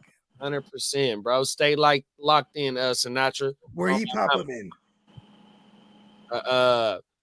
We got Cam back up in the building now. T What up, Higgins on the injury report. Yeah, we was just talking about that shit. Hey, where Sinatra pop up in? Which channel? He says, sounds good, y'all. I sub, so I'll be sticking around. If you can, before you let us out, before you get up out of here, let us know how you found us and what channel you subscribe to. Yeah, because we're driving analytics as much as possible, so we're always asking the questions, baby. It's not an indictment on you. We are very happy that you found us. We're just asking because we're getting a good consensus going. Give him the rundown on the football. If he didn't hear that with and since he subbed up. Make sure you sub up. I know. We talked about it with Aiden, but we got Sinatra. Sinatra. If you are forget about Instagram, look for us on Instagram and then drop in the photo that you subscribed and you'll be entered to win. 100%. Free entries. All you got. Trey McBride. The more subs, it's a full size. We got all the channels. We got it's a nice prize. Yeah, we got a signed, authenticated, autographed Trey McBride football, and then all you gotta do is be subbed up to the Gen Wealth Net on YouTube. That's GEN Wealth Net on YouTube, or the Heart to Start on YouTube. That's heart as in heart and number 2, and then Start Sports Podcast, the Heart to Start Sports Podcast, the Guru Nation Podcast, and the Neon Peacock channel, all on YouTube. And as long as you're doing that, you're gonna get entered in to all our giveaways. We popping off. The first one is the signed, authenticated, autographed Trey McBreezy football, the big joint too, not no minis. You know what I'm saying? Oh my mama! Look, he said I found you guys through searching Fantasy Football Week 8. Shout out to Peacock, 100%. Let's go. Peacock is the genius behind this shit, man. And filter my search to only live channels. I sub to the Heart to Start. So look what I did, There it is. Sinatra. We appreciate you 100%. So what I did was I typed in the chat all 4 channels that are under the umbrella of the main channel, which is the Gen Wealth. And if you subscribe to all 4 channels, it's going to give you 4 entries to enter the football that Kiddiff was talking about. It's an autograph signed Trey McBride football. So if you enter all 4 if you subscribe to all 4 channels and just send a screenshot to one of our Instagrams, man, we got you in there, big bro. 100%. We appreciate you, big bro. And it's the first of many giveaways. And you know, your old pal Bogey, don't let us get into the Christmas season. We're gonna start giving some money giveaways too. Come on 'Cause, now. you know, Hey, we could do I don't go to the Cash App. strip club no more. I might as well Big throw bro. some money to the homies. What we could do is we could do little flash drive shit like $20 cash app drops like on a Sunday show. 100%. We say a little keyword, you hit us with the keyword, bro. A little $20 right there. Boom. 100%. And we're gonna have an little inside. We're gonna have an inside joke that goes all day. And be like, "What's the inside joke?" Oh my facts. Hey, we got some shit cooking. Animal pause. Animal pause. Animal pause. That's keyword right there. Just, hey, look, coming this Sunday, we're gonna have a cash drop. Whoever says animal pause when we say the first keyword and says it, bro, we're gonna hit you with a couple dollars. Oh my mama. Real shit, bro. I'll run that one this week. I'll run it. Oh my mama. I'll do the first one. I'll throw it in with you, bro. Don't even trip, bro. Do it twice on everything. We can do it twice. Fuck it. Oh my mama.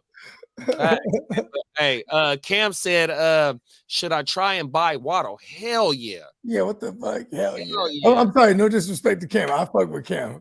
Yeah, we should buy Waddle. And see, here's the thing. I'm mad at myself because the psychology of it all is like when they're like fearing death, right? Like, oh man, Tua is dead, bro.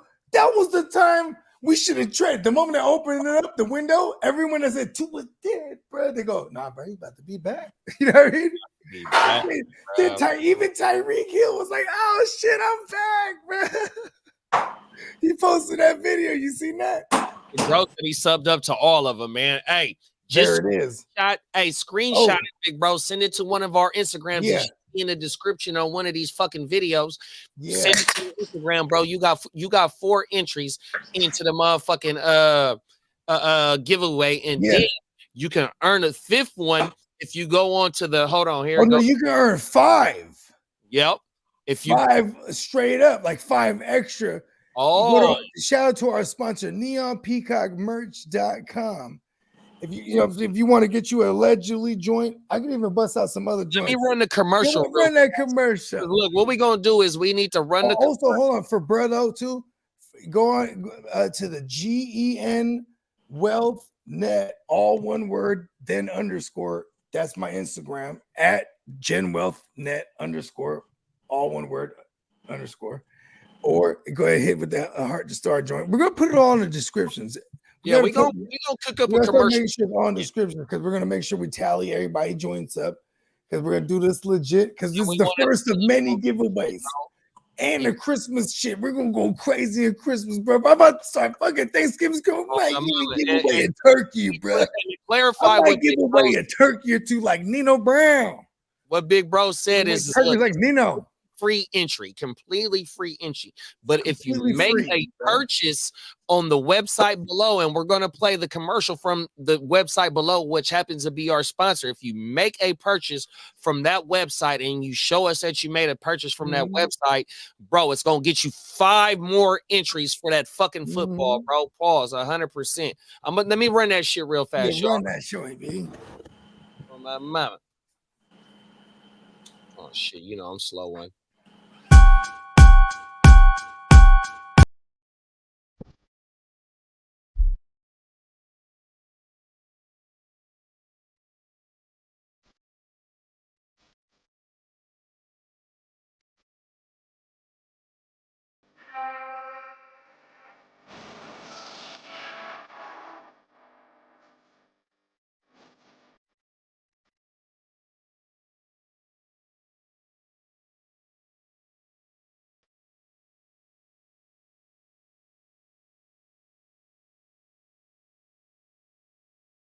Yes,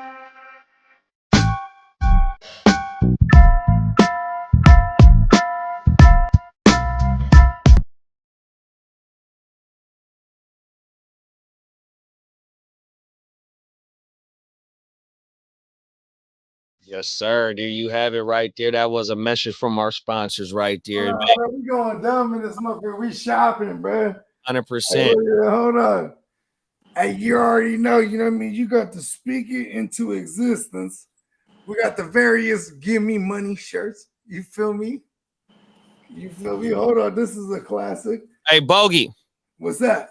Hey, he said I DM the screenshots to the Gen Wealth Instagram. Okay, Shout out boom. to Sinatra, man. Yeah, hey, Sinatra, I'm going to follow you back. We're going to tally up your joints. You know what I mean? He already done got the 4 already Shout right out to there. Bang. Sinatra. He's leading the charge, right? Because this is we actually just launched this today, so he's leading the charge, right? Oh, my mama. Oh, but also look at this one makes me mad, but I love it. The Christian McCaff strain, right? Get your Christian McCaff strain shirts. You feel me? Hold on, this is about this. This one is from the mind of Bogey right here. You gotta love this one right here. You feel me? Yeah. Only you can keep it lit, right? The whole forest is ablaze behind them. You know what I mean? Oh, Shout out to Smokey the Bear. You know what I mean? And then we got your classic Bogey and the Bogart and the Matrix t-shirts. You know what I mean? Hey, man, we got it all at neonpeacockmerch.com. And the hoodie. What's up with that hoodie you got on, big bro? Oh, yeah, bro. You know, allegedly. You know what I mean? You know what I mean? Part of the Plain Jane series. You know what I mean? Because, man, our man, Miles Peacock, he's the most phenomenal artist that I've ever encountered. Miss I'll Facts. vouch for it, you know what I mean? But see, we also got the Plain Jane series. That's why we got the category, right? Be on the lookout for all our new joints, man. Countless designs, even archive designs, neonpeacockmerch.com. Facts. Oh, my mama. We appreciate you, big bro. Sinatra, he said he DM'd him, man. He gonna get Bokey gonna get back to you, big bro. And since you found Bokey on here, I think my daughter's playing my phone right now. bro. You locked in around this motherfucker, Sinatra, 100%. We do not forget names around this motherfucker. We appreciate everybody that's locked in with us. You know what I mean? Mm-hmm. You're gonna be locked in with us. We're gonna be locked in with you. Hey, motherfucker, time, bro. Yeah.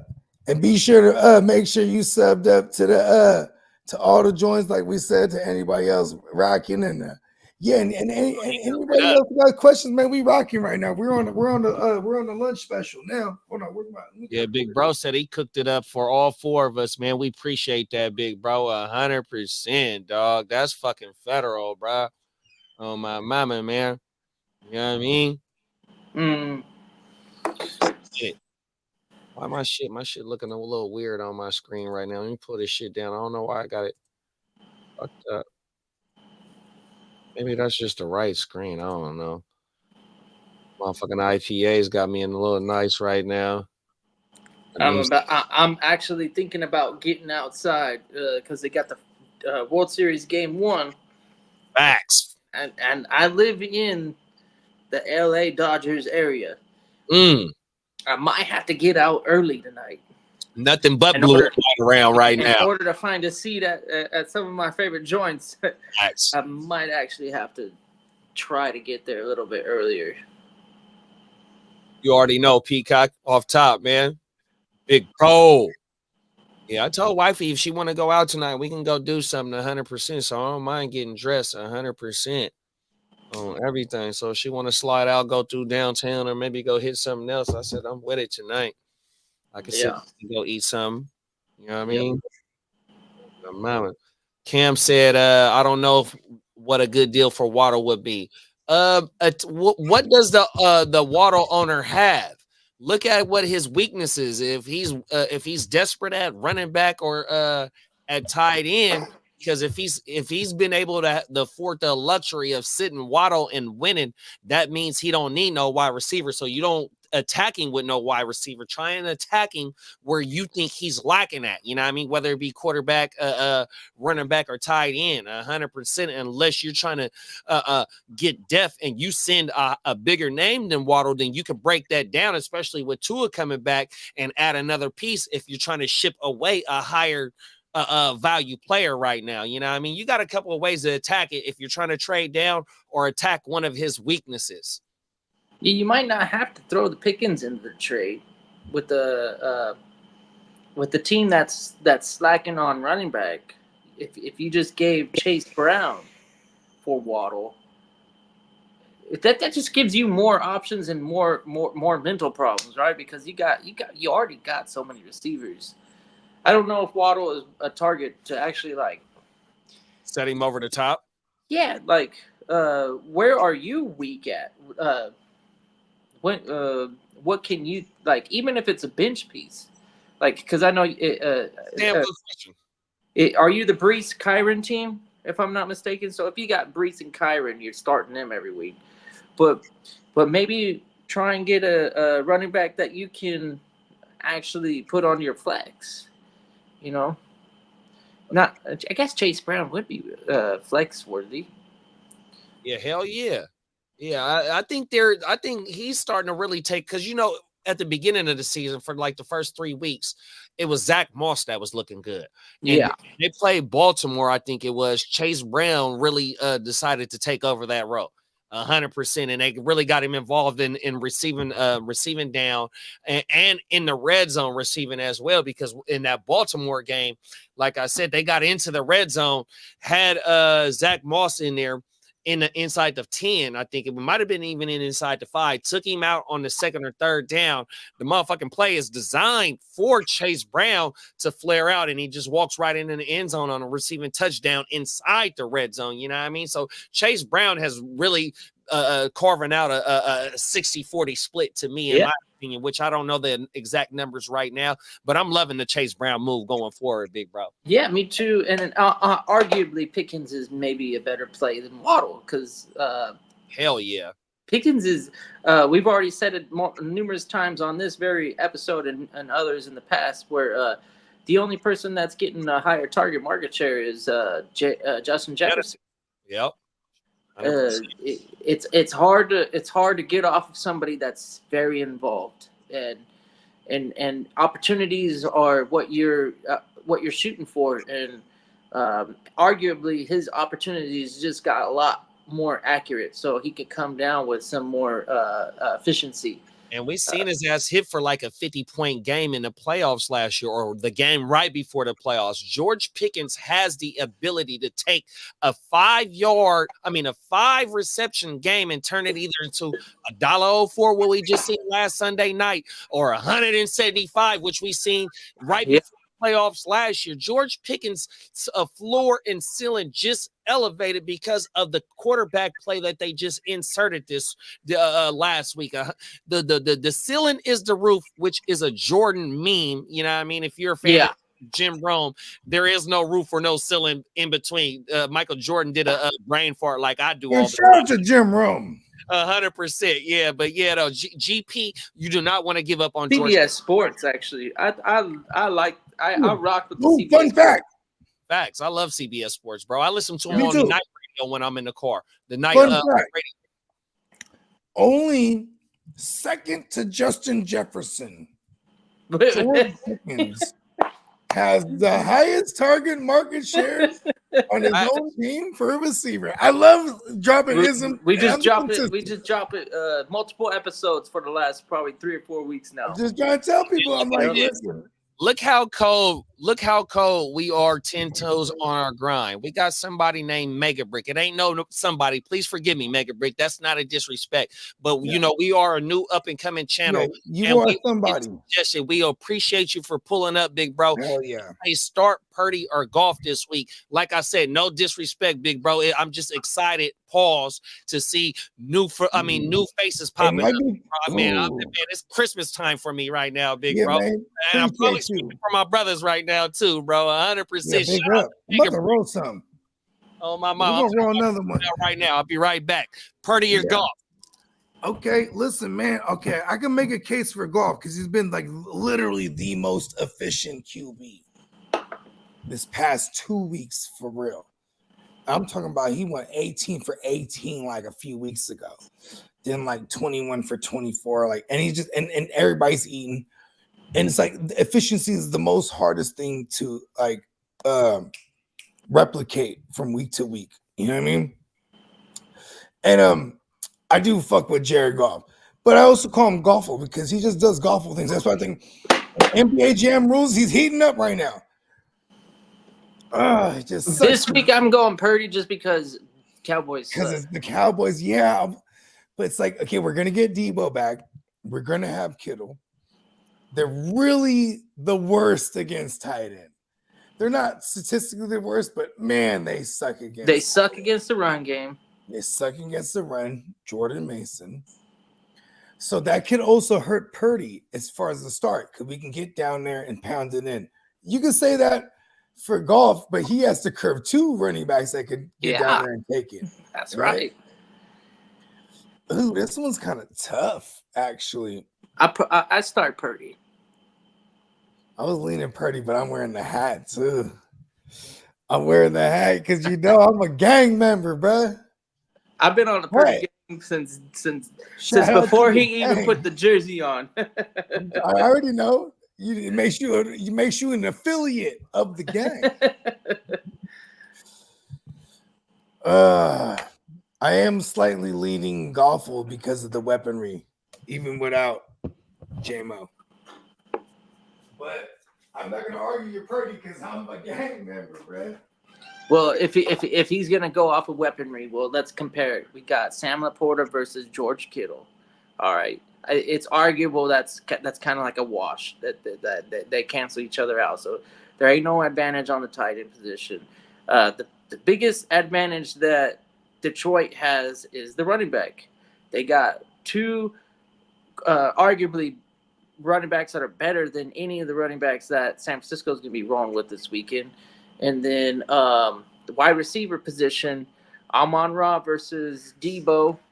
I guess I'm slightly leaning over to Amon-Ra, but Debo, if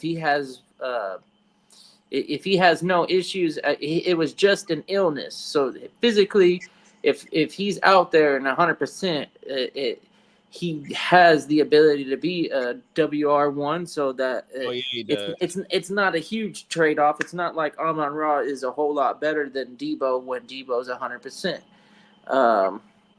And then we got WR2 in this week. It's either going to be Ricky Pearsall or Jacob Cowing. I don't know which one is going to be the guy out there versus over in Detroit. We're rocking with the homie that got traded there from Denver. So that like they're very equal on equal footing in terms of the weapons this week. I think the big difference is the offensive line. Lions have a better offensive line, so Goff is going to have a lot better protection. But in terms of weapons, I don't see this being a whole lot different from one team to the next. Except for one team being more healthier. With the weapons. Yeah. And that's because Debo got sick. He's literally sick. He's not hurt. Ammonia. So if he's back out there and he don't feel bad, then we expect him to be 100% physically. So I'm not shying away from my Debo shares. I know he's questionable right now, but I think he's on track to play. And if he's playing, I'm confident starting him and expecting a big game. And I expect the same thing out of Amon-Ra every week. He's just that guy out there. And Laporta, this could be a good opportunity for the Laporta shares to I think so. to get a lot of production out of your Laporta. Same thing with Kittle. If he's out there, I think Kittle's going to get a big game too. Yeah.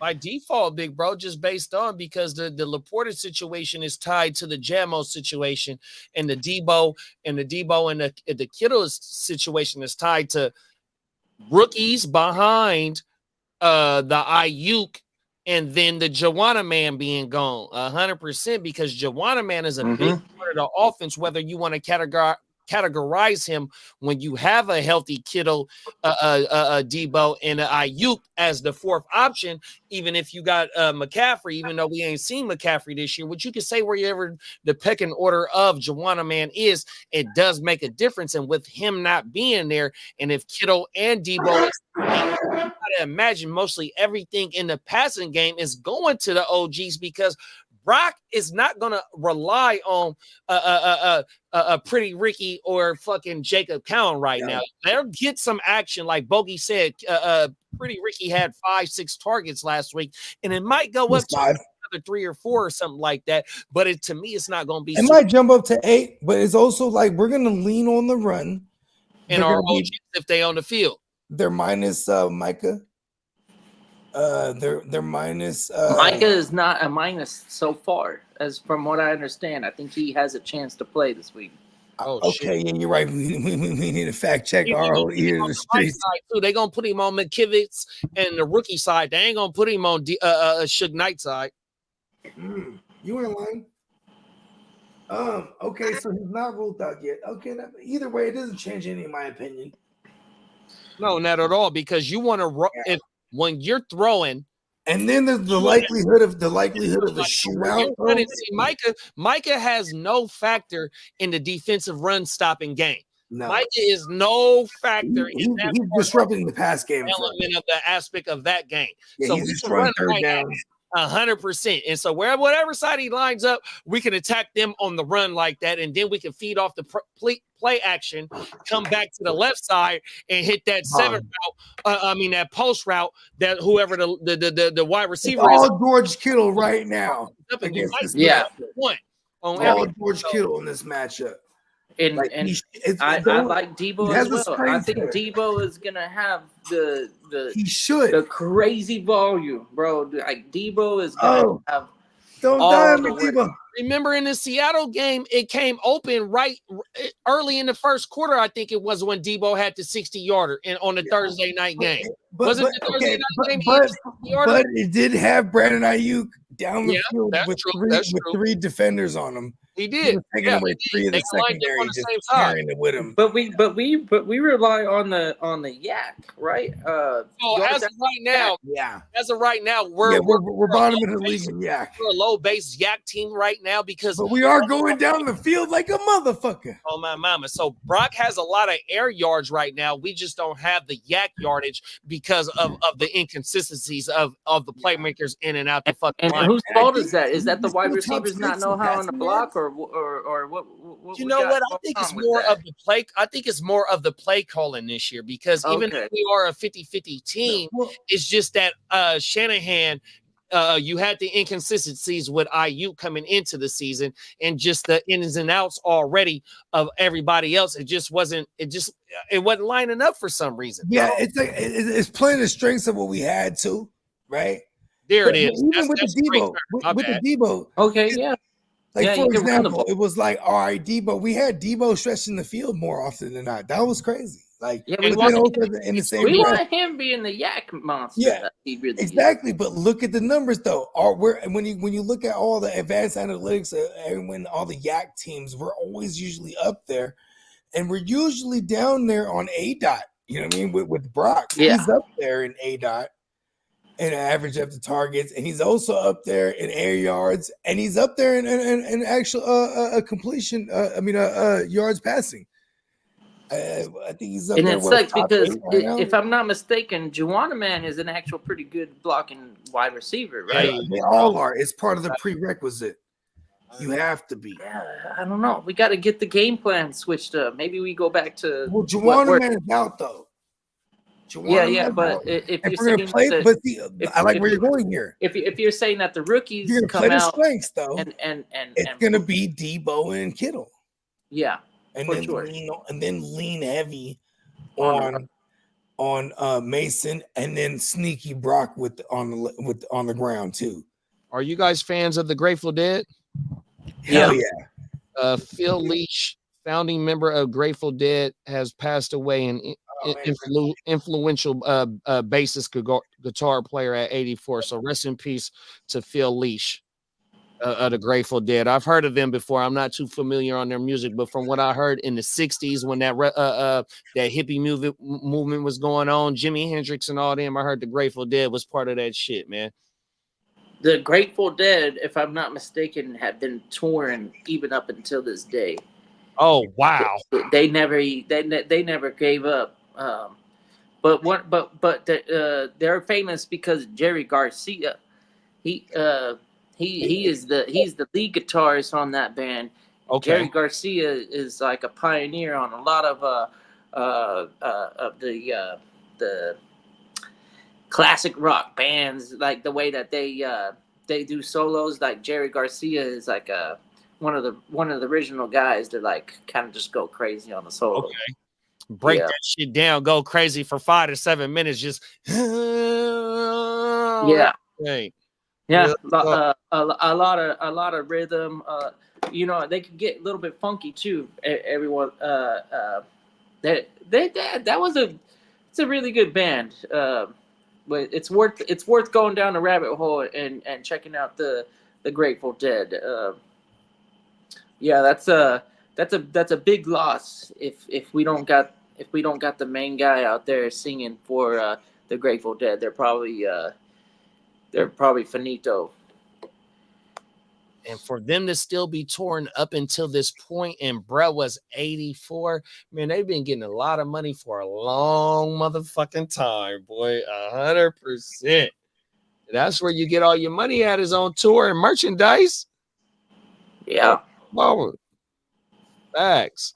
Cam said, my team is Purdy, Gibbs, Mixon, Reed, Wilson, Bowers, Pickens. Bench is Braylon Edwards, Allen, Chase, Brown, Pop Douglas, T. Higgins, Lab McConkley, Tillman, and oh shit. Your team is lightweight stacked though, bro. Reed Wilson. So you do need wide receiver help. I see why you're trying to go after for Waddle. I see why you're trying to go for Waddle. And he got Keaton Mitchell and Jonathan Brooks on the IR, and you got Gibbs and Mixon. I'm not comfortable trading Gibbs and Mixon right now unless you're bringing in a high-powered quarterback. You got Pickens. Yeah, you need. Where's your tight end at? I don't see your tight. Yeah, I don't know if I want to give up Gibbs or Mixon. Was that part of the original question? I stand corrected. They weren't touring. They stopped touring years ago a little bit. They tried to come back after Jerry Garcia's death, but it just wasn't the same, I guess. But yeah, it's that's a big loss for the rock and roll community. Yeah, bro. Losing an original member of the Grateful Dead. Yeah, I'm not too big of a rock fan. I do know rock songs. I know alternative rock songs. A lot of the classic shit, 100% that do resonate to me. But I have heard a lot about the Grateful Dead, of me just being a fan of music in general. And I knew once that shit came across my little timeline. Well, they're from the Bay. Is that right? Yeah. Oh. They were a part of the like the fucking hippie thing, right? The Haight Ashbury movement All back then. on everything. Jimi Hendrix back then. What's one baby girl name? Oh my goodness. She was a cold piece. She used to sing. She sang back in them days. Damn, I can't think of her motherfucking name. But yeah, that whole Haight Ashbury shit, like you said, the whole hippie movement back in the 70s, man, that shit was a whole motherfucking revolutionary period for music, bro. 100%. Miss Facts, that's the LSD days. Oh my mama. Because one of my coworkers, and this, so at work, I call him my work pops. And so all the younger generations that's under me at work, whoever you work with the longest, I call them your work pops. So shout out to my work pops. This is his era, the Haight Ashbury hippie days and all that. So he's told me many stories of him being a teenager taking the window pane. I don't know if y'all know what window pane is. I ain't gonna get too much into it, but putting the window pane on his tongue and having a great motherfucking time. Oh, every day, boy. Mm. 5-finger lids. You get the window pane, and 5-finger lids mean that you'll get you some tree, some flour for 5 fingers for like $10. A whole motherfucking 5-finger lid is a sandwich bag full of weed for $10, bro. Oh, every day. Back in them days, that shit was crazy. Yeah. Oh, mama. Fuck it. Hey, shout out to all my motherfucking stoners and hippies, man. 100%. They still got Hippie Hill out there every 420 in Frisco. Bogey might know a little bit more about that shit than I do, but some of my cousins be going out to Hippie Hill. Mama. Jonathan Brooks. Full PPR start one. Judy Pittman or Jawanaman. Jawanaman is ruled out, Mega Brick. So take out Jawanaman. Just go sit him. Don't drop him. So we got Judy. And Pittman was elevated, and he used to be a full go. So I'm rolling with Pittman. I don't fuck around with Jerry Judy. Yeah, it's too 100%. I agree with you on that play right there. Is Pittman 100%? Even though we had 2 games with Waco Flacco, but ever since week 1, fucking Pittman has a consistent floor with a few TD games and also a few 3-4 receptions for 50, 60 yards with era 5. We call Anthony Richardson era 5 around here, bro. So yeah, Pittman has a solid floor with era 5. Or even with Waco Flacco, who gives his motherfucking ceiling a whole lot better, 100%. But I'm not afraid to fire up Pittman with era 5, a.k.a. Anthony Richardson at the helm, 100%, especially playing Houston this week. Houston is a little bit susceptible to the pass this year, 100%. Brock Bowers, TE, traded Scary Terry for Brock Straight. Yeah, that was a damn good move, 100%, because you have a starting tight end that you have. Only time you have to worry about him is during your fucking his fucking bye, 100%. So I'm not mad at that Scary Terry move either. Brock Bowers, if Jaden Daniels wasn't doing as well as he is, he's probably in consideration for Rookie of the Year. That's how good Brock Bowers has been so far. 100%. Yeah, I feel like Scary Terry for Brock straight up. Especially if you got a tight end position in your league, then yeah, I would do that. That's it. He's saying that he already did it, so yeah, that was definitely a good trade. 100%. Even back then, man, that's some ballsy stuff right there. Like in week 1, trading Scary Terry for Brock straight up. That yeah, it is. think about. I didn't even realize week 1. Man, fuck yeah, bro. Yeah, because you've been reaping the benefits. It sounds like you got a tight end position, and you've had basically the tight end number 1 all season. We got a new name around here. Shout out to James Hernandez for pulling up on us, tapping in with us on this beautiful Friday afternoon. 100%. What's up, James Hernandez, man? Shout out. Like and subscribe button if you feel that this question we about to answer for you helps you out.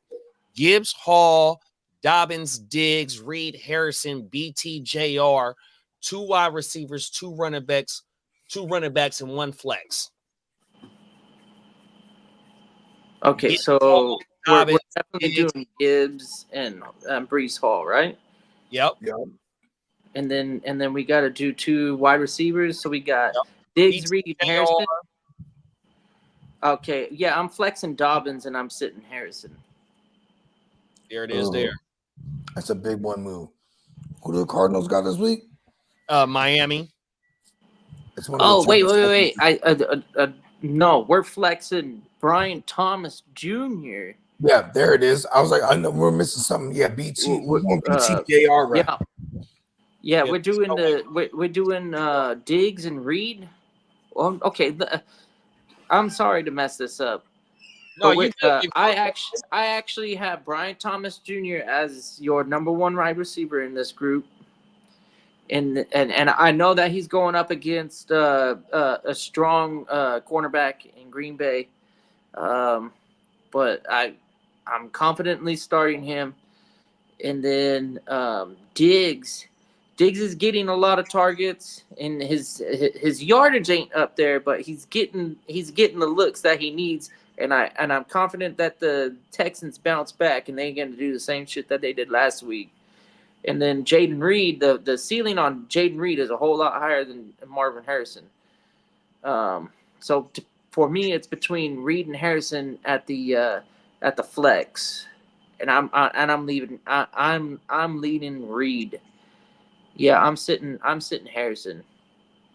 Yeah, and Dobbins. I think Dobbins has to give way for Jaden Reed.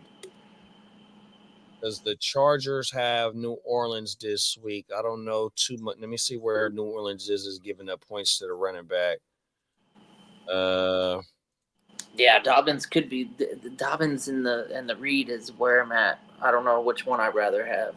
New Orleans is fucking 20. Is it 28? Yeah, New Orleans is 28th at giving up points to the running back at 26.69. So that fucking excuse me, that fucking Dobbins play might not be too bad, bro. Yeah. But I love Gibbs and Hall as our two RBs. I love the BTJR and the Diggs play for sure. So we got Reed, Harrison, and Dobbins as our flex. But it's either out of Dobbins and Reed for me for sure. We are out of the Marvin Garbinson play for sure. But give me Jaden Reed. They got the Jags this week? Yeah. Fuck it. Give me Reed too then, big bro. Yeah. Let's lock that in. Gibbs Hall, Diggs, Reed, and BTJR. And we got we got some influence here coming. Bogey, what do you think about this one? What's that? No. Shout out to Tino. Tino pulled back up on us. It was like, man, y'all still. Yeah, we just cracked the 5 hour mark. 5 hours. Hit the like button, man. Smash the like. We 5 in on this joint on a Friday, man. Yeah. Hey, man, we turning up. I'm 2 IPAs in. I might go get another one here after I roll something I'm up, getting man. another one. Oh, everything, man. I smacked on my wrist. I definitely rolled another one. No, let it go. Wifey ain't gave me the cut it time yet, so I think I'm still rocking, man. I'm good, man. Bogey, here go the question note. Okay. And shout out to James Hernandez, 100%, bro. Yeah. James, if you can, we got a giveaway going. Rewind some of this shit, man. We got a fat giveaway going, bro. We're going to have it. We're going to post it again, the full details. But let's get this question answered for him. Give Paul, Dobbins, Diggs, Reed, Harrison, and BTJR. 2 wide receivers, 2 running backs, 1 flex. I was with y'all, and then my flex was definitely Brian Thomas Jr. also. So are you sitting? One Gibbs. My bad. Run that back again. We needed how many? So we need 2 running backs, 2 wide receivers, 1 flex. So me and Kid have agreed with Gibbs and Hall for our running backs. Yeah, and I'm with you. Agree with and then I'm gonna go flex JR and Diggs as our wide receivers. And so we need a flex out of Marvin Garbinson and JK. And Reed. Oh, it'd be JK. Reed, my bad. JK. Everybody and their mama is running on the Saints. Yeah, that's what I just pulled up. Matter of fact, let me go ahead and share the screen. James, look at the screen right now, big bro. We're gonna show some in-depth fantasy analysis. In-depth isms. So look, 28th right here. So they right there. That's how we told people last week about it's the 3rd column right here. Was like, look, Javonte about to eat on the Saints. The Saints is 28th at giving up 26.69 fantasy points to the running back. Damn. They the bottom 4. Bottom 5, excuse me. The bottom 5 of the league points to the running. That's horrible for them. Shout out to James, man. 100%, big bro. We're gonna try and break this shit down. Big up to James. Direct, bro. 100%. We're gonna break it live and direct for y'all, bro. Let me go roll a lunch out of wood. Right, I'm about to roll something too. I mean, we don't play. You know what I'm saying? Hey, Bogey. What's up? Is it all right if I play one of the slaps for a little 45-second intermission for the man. Come on, dealer's choice. Yeah. Let's play a little 45-second intermission. Go ahead, do your thing. There we go, right here. Temperature check, man. Look, 100%, man. We gonna check y'all temperature. If y'all fucking with this content right here, man, check out this temperature check, man. We checking y'all temperature. If y'all fucking with us, if we fucking with y'all, or if you fucking with us, we fucking with y'all, bro. 100%. No, man. Let's all get this.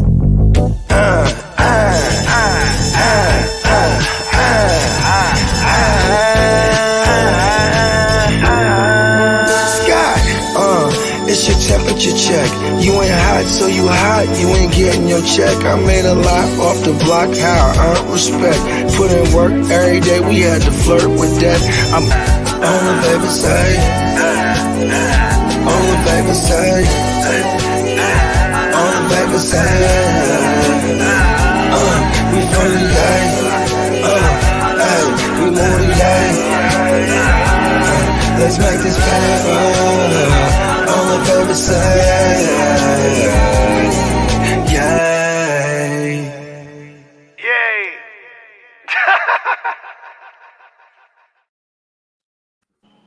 Get that paper. Oh, you want some more? You want more, Fred? Oh, you want a blippy? So that's Bogart Scott Free. You can check him out on Spotify. I think Apple Music. There's a couple LPs, EPs, some albums. We got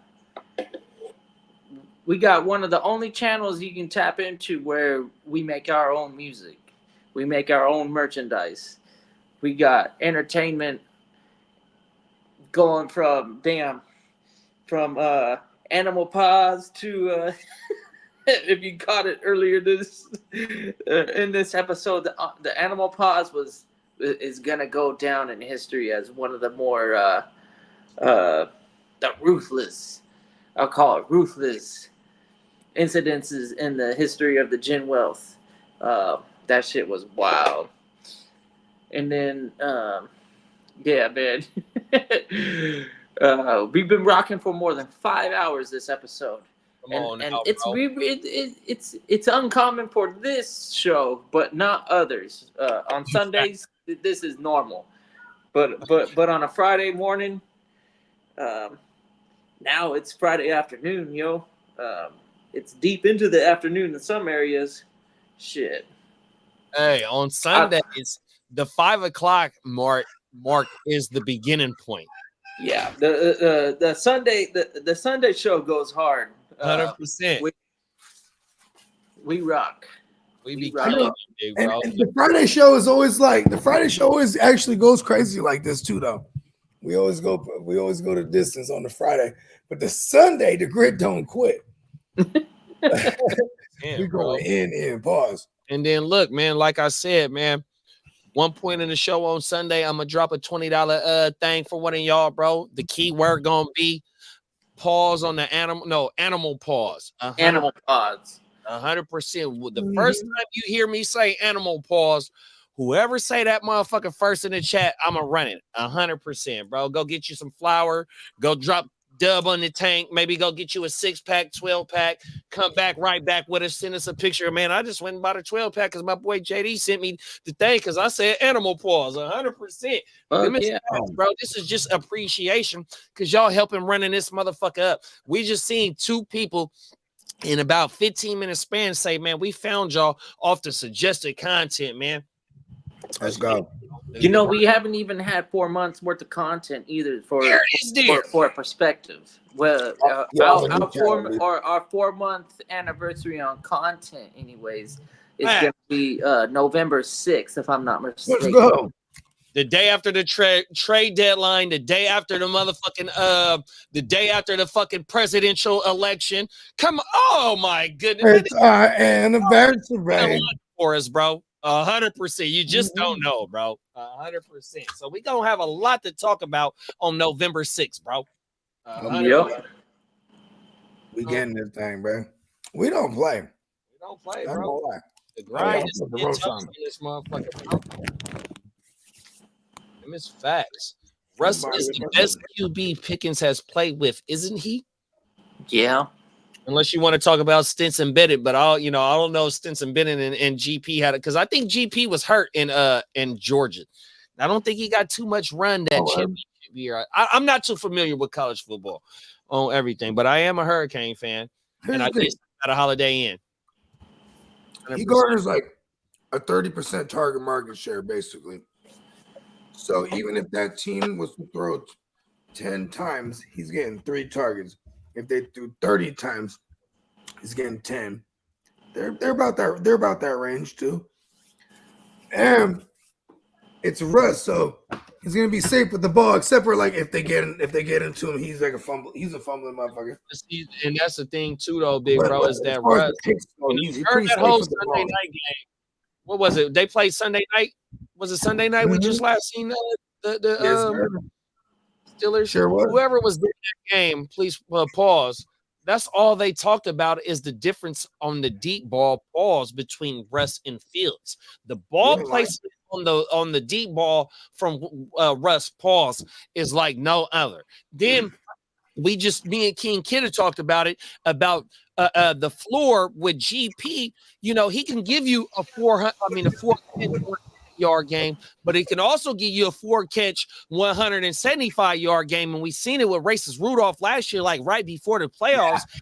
Now you insert a fucking Russ, who the ball placement is completely different than all the quarterbacks that Bruh has played with in the league, like how Cam is saying.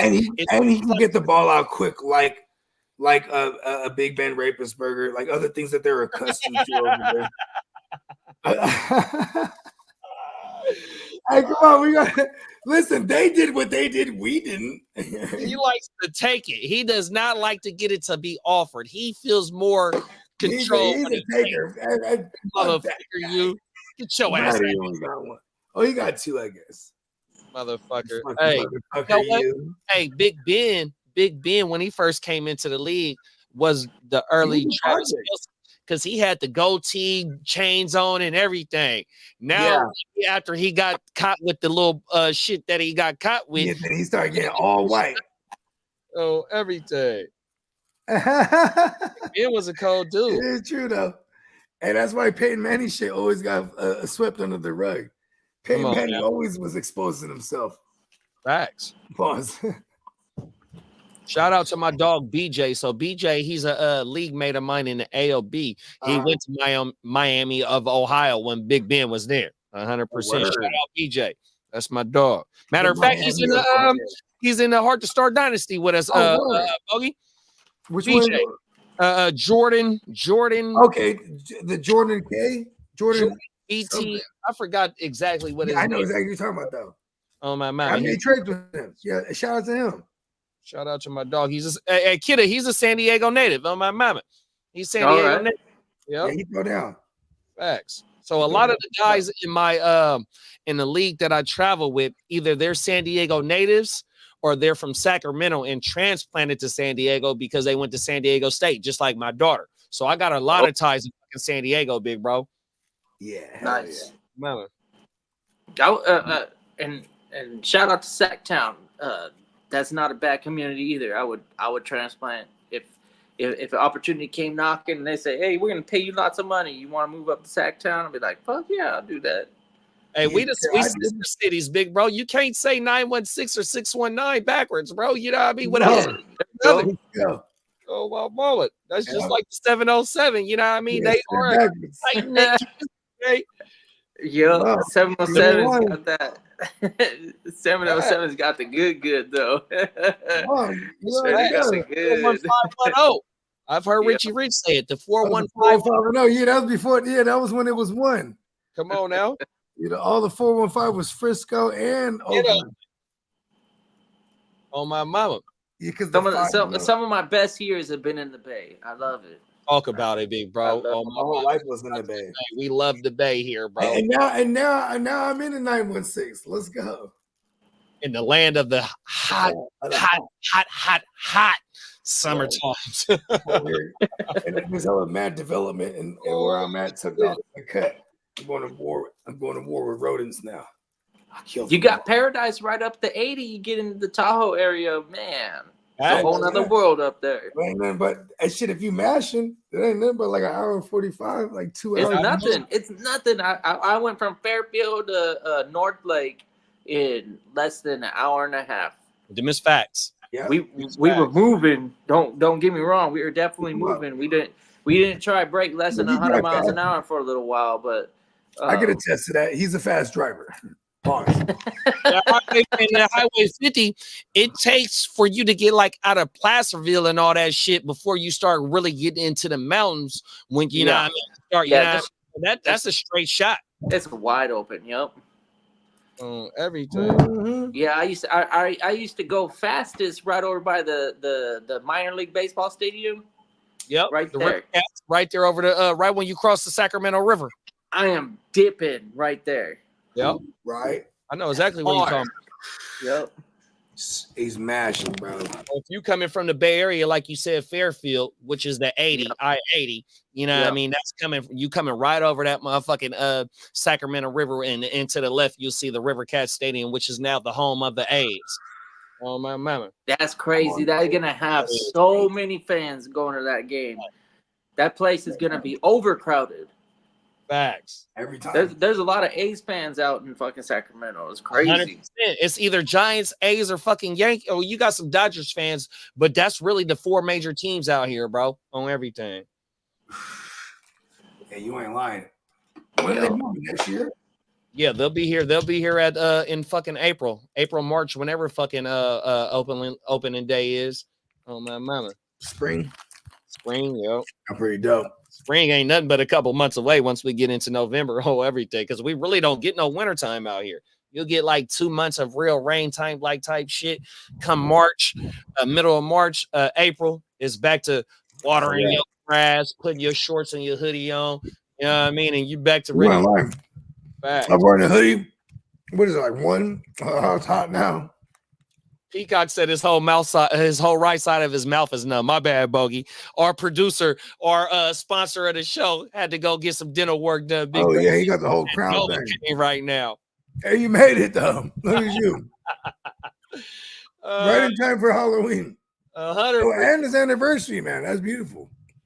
Hey, Tino, I was just watching a documentary about not Lake Tahoe, but it's part of the Sierras, but it's on the other side of Is it up in the mountains? It's in the mountain range. It's part of the Sierra. Where Sinatra and them used to have their joint? Is you could take a highway from the bay to get to this part of land. So it's a forgotten part of the land of the Sierras, which, you know, because everybody can't buy real estate in Lake Tahoe. But this part of the Sierras, it has a lake not too far from it, but it's some prime real estate if you can't get into Lake Tahoe. But it's part of that mountain range. Oh my mama! I remember California, big bro. I want to say it's in California. I'm gonna go look for it. Right on the tip top thing. I think so, bro. I want to say it's on our side. Yeah, there's a joint where Frank Sinatra had a joint up there, and he'll take the helicopter up that joint. Yeah, facts. Like, you know what I'm saying? And during the winter time, because the roads would be closed. Yeah, Frank Sinatra, he had his house. So I seen something. It was either at a house that he stayed at or a hotel, but it had underground passages. It had underground passages on that motherfucker. That's what it was. Of course he did. On everything. He was working with the mob. Let's go. The whole Rat Pack. Mm-hmm. Ironic the name, huh? Come on now. Let me see if I can find this shit. I'm gonna tell you the name of the city right now. They used to get Quincy Jones into all the joints too, man. Shout out to Frank Sinatra. Come on now. Quincy Jones wrote all that shit, bro. Not the lyrics, because we brought that up on the podcast one day, and you said something I never knew that. Yeah, bro. It's just crazy. When you look at all the old footage, it's Quincy. He out there with the things, with the sticks. Oh, like Orchestrating the the whole shit. director. Oh, like the the orchestrate. You said, yeah, right. The conductor. Over there. Conducting shit. Conductor on my mama. Cool though. And then Frank Sinatra in different interviews, he'd be like, "Yeah, Quincy, he just started writing and writing. He just writing the notes though. You know, like drawing the actual notes out. You know what I mean? And they say that Quincy did a lot of the Thriller shit. He did all of it. On my mama. He did that whole album. Was that Off the Wall? Off the Wall. That's my favorite Michael Jackson album Yeah, as he well. did that one too. On my mama. That's Yeah, my I think he did Off the Wall. He produced all them ones. They brought in cats, but he did all of it. Well, once Michael Jackson got like solo dolo bolo. Yeah, that was my shit, bruh. On everything. Trying to find this city. City, right? He said you could take a highway right off the bay, from the bay to this motherfucker. To find this bitch. Oh, here it is right here. 1920s resort hidden in the Lost Sierra. Here we go, right here. Let me make sure I turn the volume down on this shit. Okay. Hi everyone. Feather River Inn. The Feather River Inn. That's the name of the resort. In a private historic When resort. you get up there, good luck, right? You gotta get up here first. Where's the city name at? I gotta watch. Hold on, let me rewind this shit. I'll read the description. Shout out to Peacock. Kaka! Once they give him some badass. See, first of all, when they numb the thing, that shit's annoying though too, because you get the numb and say, man, you can't even smoke for a couple days. Like, word. But I'm smoking the motherfucker. Motherfucker be drilling off the numb shit. Come on now. Oh, everything. Mouth be smooth drilling. Like, oh, shit, oh, my bad. Pause. You can smoke your flower and don't even feel the flower and the smoke coming in because your mouth be so numb. Pause. Yeah, for real. But I caught him out here and no, it's miraculous. There's still some drool on. Pause.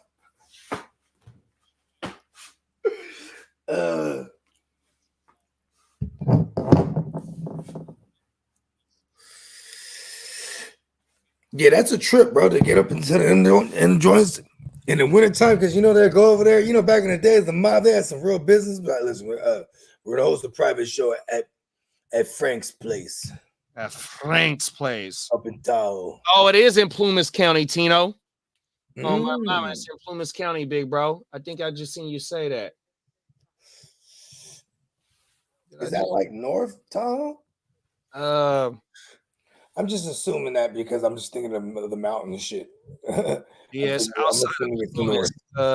Because I typed that shit in. That is a trip though when you're a kid driving up there, and then like even going to Reno, even though Reno's like the other way.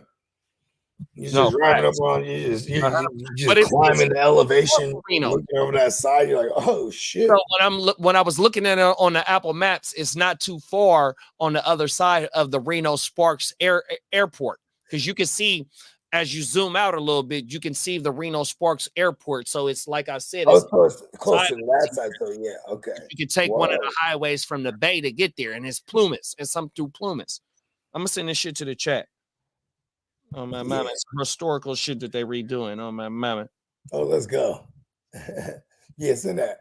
We're gonna go. Route 66 famously used to go to all the way to Monterey Road, which is now known as this is my hometown. It's now known as, even when you look it up, it's the Monterey Highway. Back in the days, Route 6, somewhere or other, one of them streets, bro, connected to Route 66. Yeah, that 66 go all the way to like Oklahoma or something like that. It's supposed to go like back in the days, it branched all the way across until they start switching everything up and adding all kind of shit.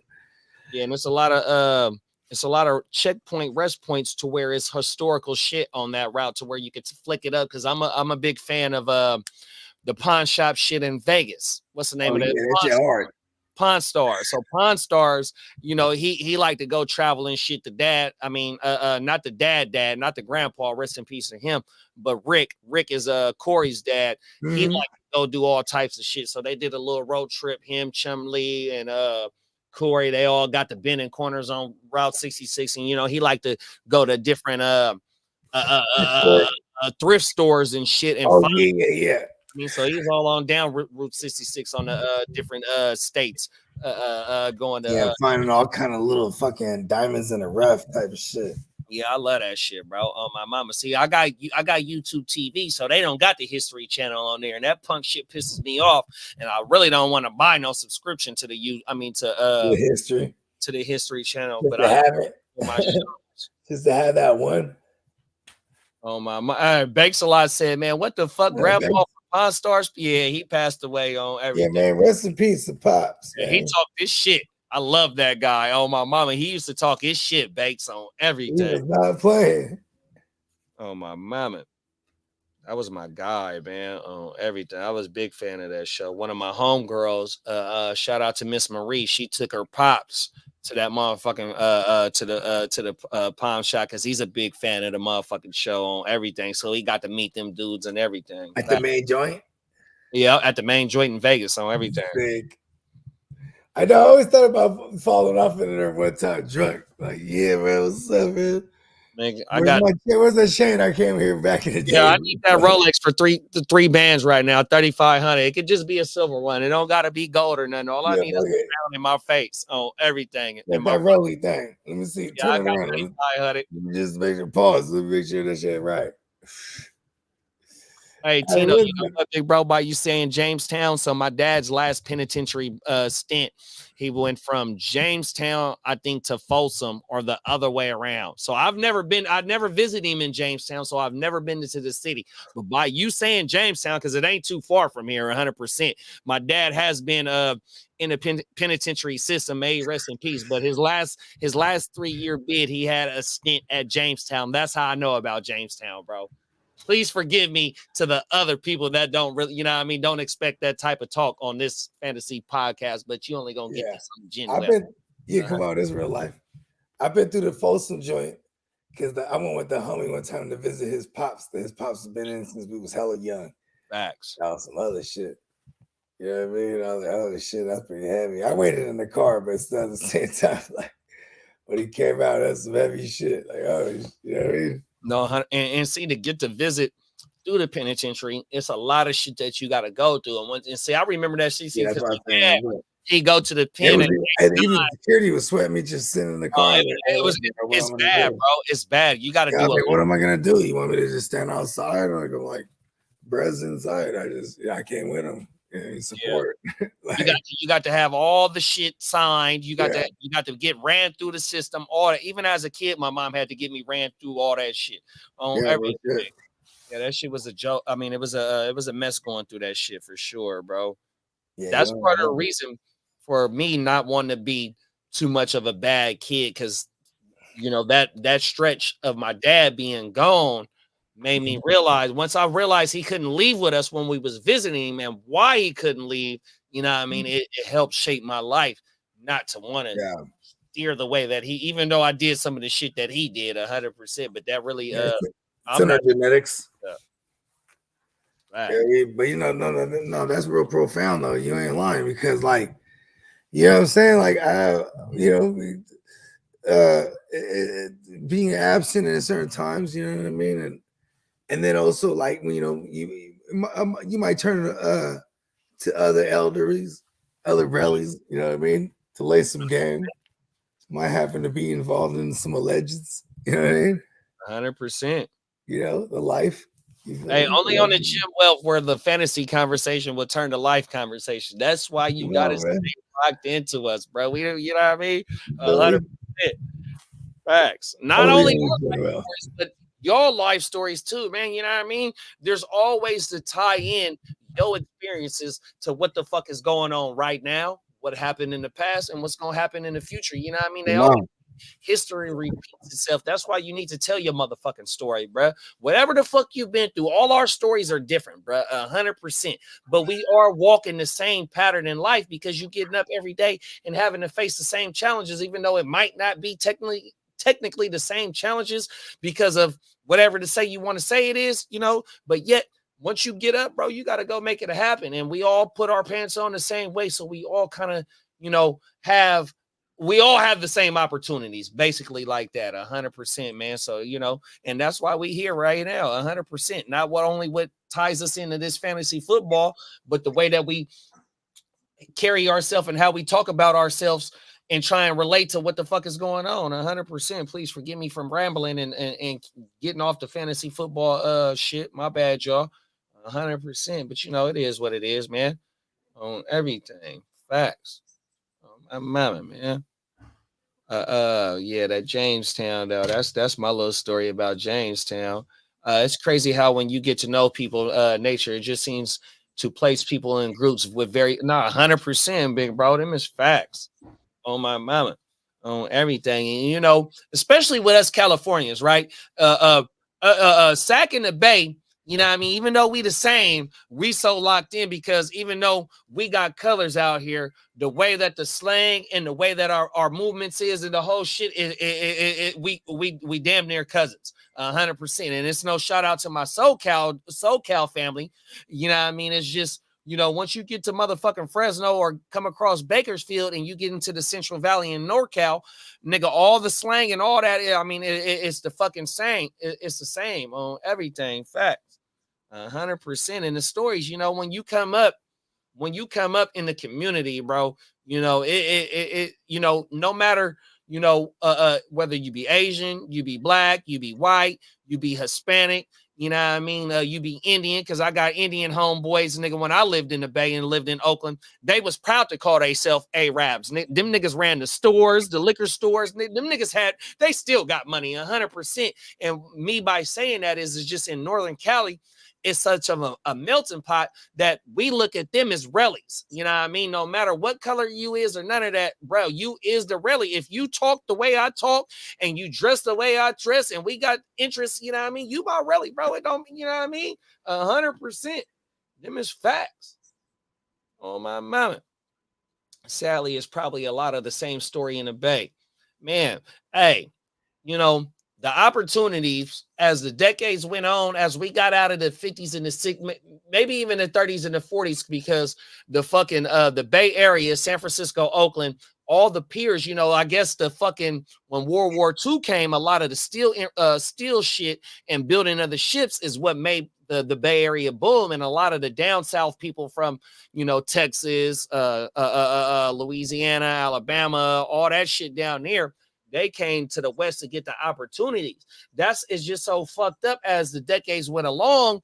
They was taking that shit away from us. You know what I mean? Because the Bay, nigga, whether you say Frisco, San Francisco, Oakland, no matter what, it's one of the biggest cities in California on top as the biggest cities in the world. You know what I mean? And for the economy to take the dip of what, you know, produced the Bay Area living, it was just so fucked up. And that shit was by design, big bro, 100%. Now you got the tech industry in San Jose, whatever that area is. But yet, you know, you got tech motherfuckers making all the money. They the only ones that can really afford the real estate and all that. But yet, nigga, them niggas want to leave too, because I don't want to get too political on Gavin Newsom right now. Please forgive me. I'm not a Gavin fan. I'm sorry, y'all.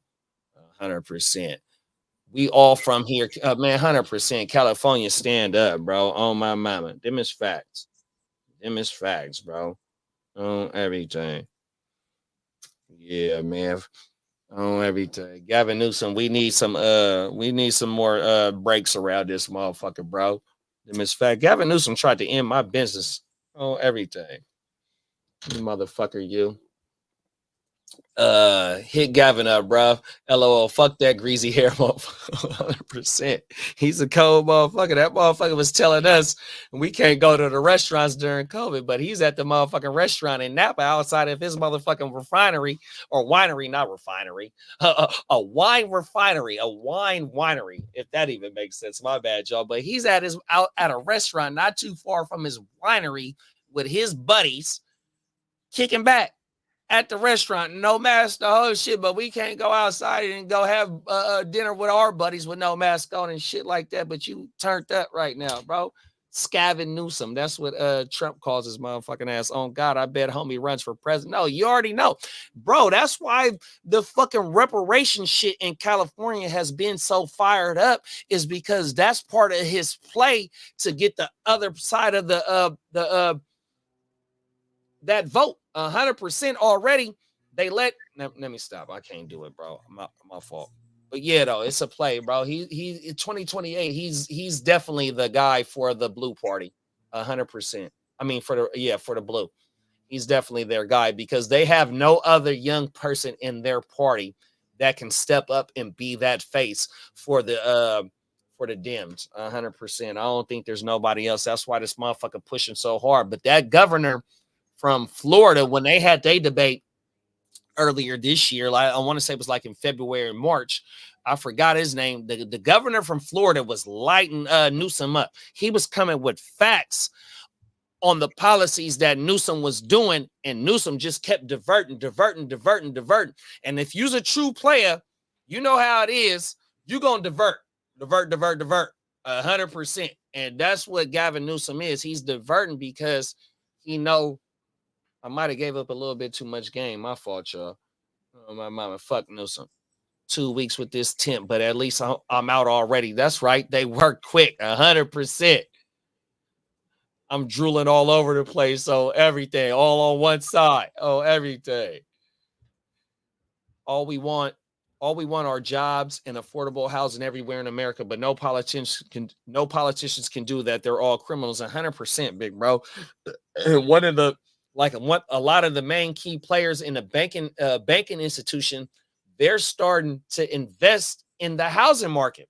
And that's how you know it's so fucked up, is that the bank is taking some of their liquid assets and investing in the housing market. And what it is it takes away from us being homeowners, but it also allows them to fluctuate what the rent is. You know what I mean? Because everybody can't buy no house, but when banks own houses, their bottom line is profit. So if they spend $300,000, $400,000, $500,000 on a house, you know what I mean, and it's a brand new house, or whether they got to put some money into it or whatever it is, you know what I mean, they're going to charge the top of the line rate for the motherfucking rent in order to make sure that they're in the green no matter what the how this shit fluctuates. 100%. And it's just fucked up that the banks are buying up, sublots, you know what I mean, or lots to build subdivisions and control this shit. Because here in California, the housing shortage is so much that a lot of these fucking plots and shit are getting built up, but yet, nigga, the housing is so small. I can pass my wood to my next door neighbor through my window, and that's not no land and shit like that. Even though it's still homes and shit like that, but still, a motherfucker buy a home, you want you some type of land. You want to be able to do something with your land. You know what I mean? Shit like that is just so fucked up that they want to even in California, they got Proposition 33. Proposition 33 is telling you as a property owner what you can and can't do with your property. You know what I mean? Yeah. If I own a property or several of them, you can't tell me where I can set my rent value. You know what I mean? Shit like that. You know what I mean? It's just so fucked up here in California. Yeah, like what if I want to run it up on somebody because I know they got it? Right. They work for a tech joint or something. You know what I mean? It'd be like that though. Yeah, fuck. Right. I mean, I love my state. My state ain't what it was as a superpower back when I was growing up. 100%. Mm-hmm. I was born in 80.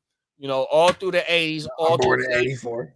You can say whatever you want to say about the inner cities and the communities that we are a part of and what was going on in the 80s, the 70s, 80s, and the 90s. But yet, during that time, even though we're still a top 5 economical power in the world, still is just not as great as we was, and the fruit that was hanging off the trees here in California, figuratively and literally, It's just it don't seem like it is, bro. 100%. Yeah, you got a lot of the tech companies moving down to Texas too. They're about to make them hella richer than there already is. You know what I mean? Like, cause Cali, see, but here's the thing though, Cali always got the weed though.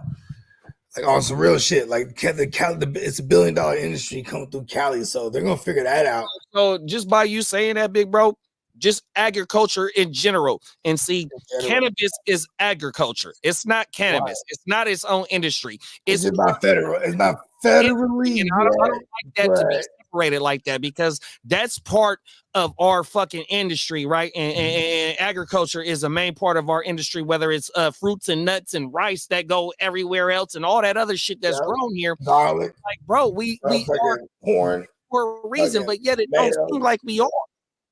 Potatoes, all this shit. So potatoes on everything. All of them. This shit is ridiculous, apples, bro. Oranges. They got shit coming from everywhere. This motherfucking strawberries. It's all of it. Orchard. I come from San Jose, so it was like all orchards growing up. And I watched that whole thing turn into like a metropolitan city for real. You know what I mean? It was just all fucking. They started. And then, they tripping off. Remember how my big bro was talking about the extension of the BART extension through y'all shit? So now it's city leaders in San Jose, because I just watched this. Shit. He said it took all the way to fucking like the south side and everything like that. That's crazy. Yeah, the city leaders or city activists are kind of shook about that extension going through the city, because the tunnel is too deep and there's not enough escape routes for the passengers that's going to be that far underground. So they're trying to oppose that shit right now. Oh, word. But I think they go all the way into downtown already, right? Something like that. I don't know where they're at on the boring process. Oh, on the BART, like how far they are, and they're somewhere. The BART already stretches out to the South Bay, I think.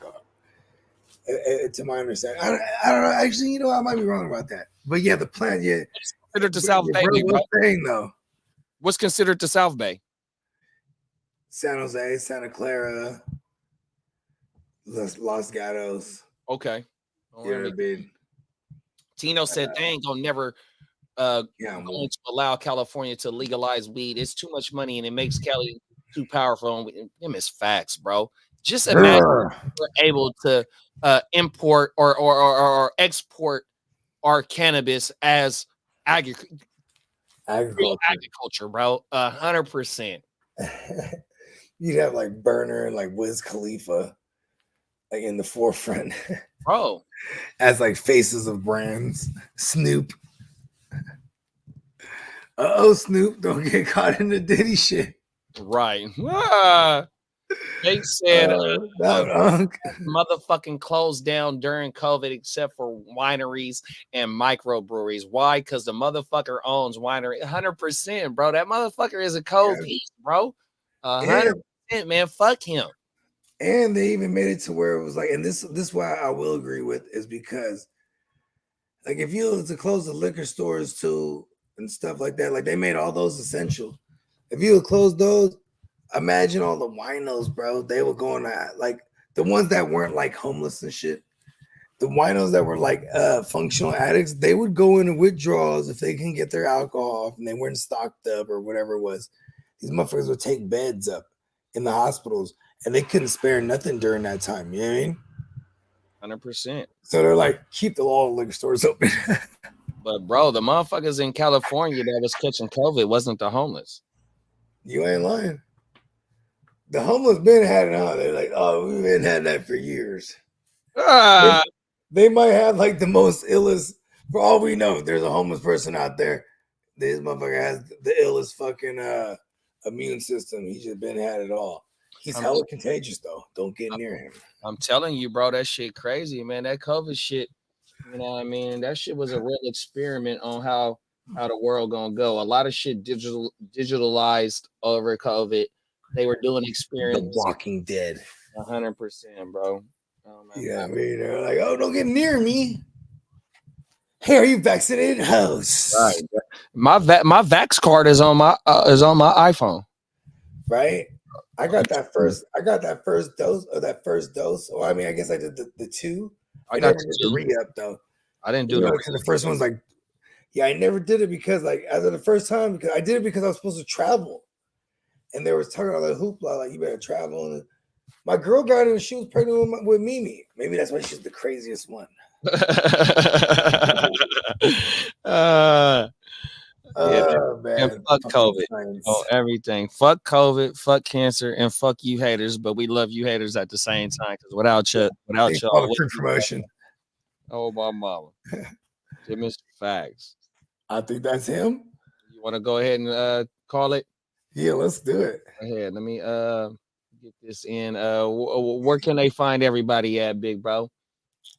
Oh shit! Yeah, you can get us on Instagram at GenWealthNet, all one word, followed by underscore. So GenWealthNet underscore, and GenWealthNet on YouTube.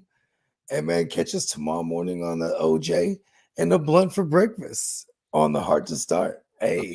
100%. I'm gonna go ahead and run the commercial from our sponsor. I'm gonna take us out with the commercial. I'm gonna take us out with one of Bogey's songs, man. And like you said, man, you catch us tomorrow morning and Sunday morning. Back on Monday for the Monday night. Tuesday. The grit don't quit all Sunday. Let's Come go. on now. 100%, man. This shit is dropping. Be on the lookout for the full directions on the motherfucking giveaway. 100%, man. And just giveaway on Sunday too. Oh my Baba, man, we turned up around this bitch. Stay locked in and 100%. We appreciate y'all, man. Peace. Let's get it.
To our roots, dash for the cash, stack in the blue.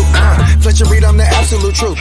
Big dreams, so we had to pursue. Strapped with a tool, feel the wrath of my crew. Clock spit when my rhymes itch. Beat off the hate, going hard in the paint. If your name ain't God, I don't answer to you. Please look to me. Bogart Scott free, luckily I got the answer for you. Seen it trying like a sound. You look young, I got the password for you. In the lace game, smoke a back with you, smoke a back with it too. Show you how to maintain, so you never go astray. How to lay down the path for you.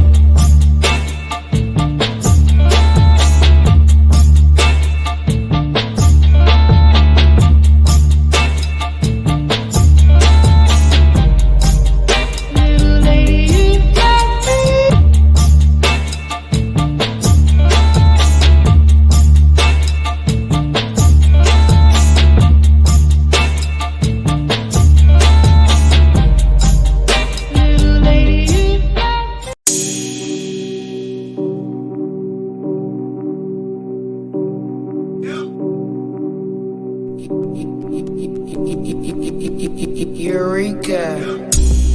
We make plays every day, yeah.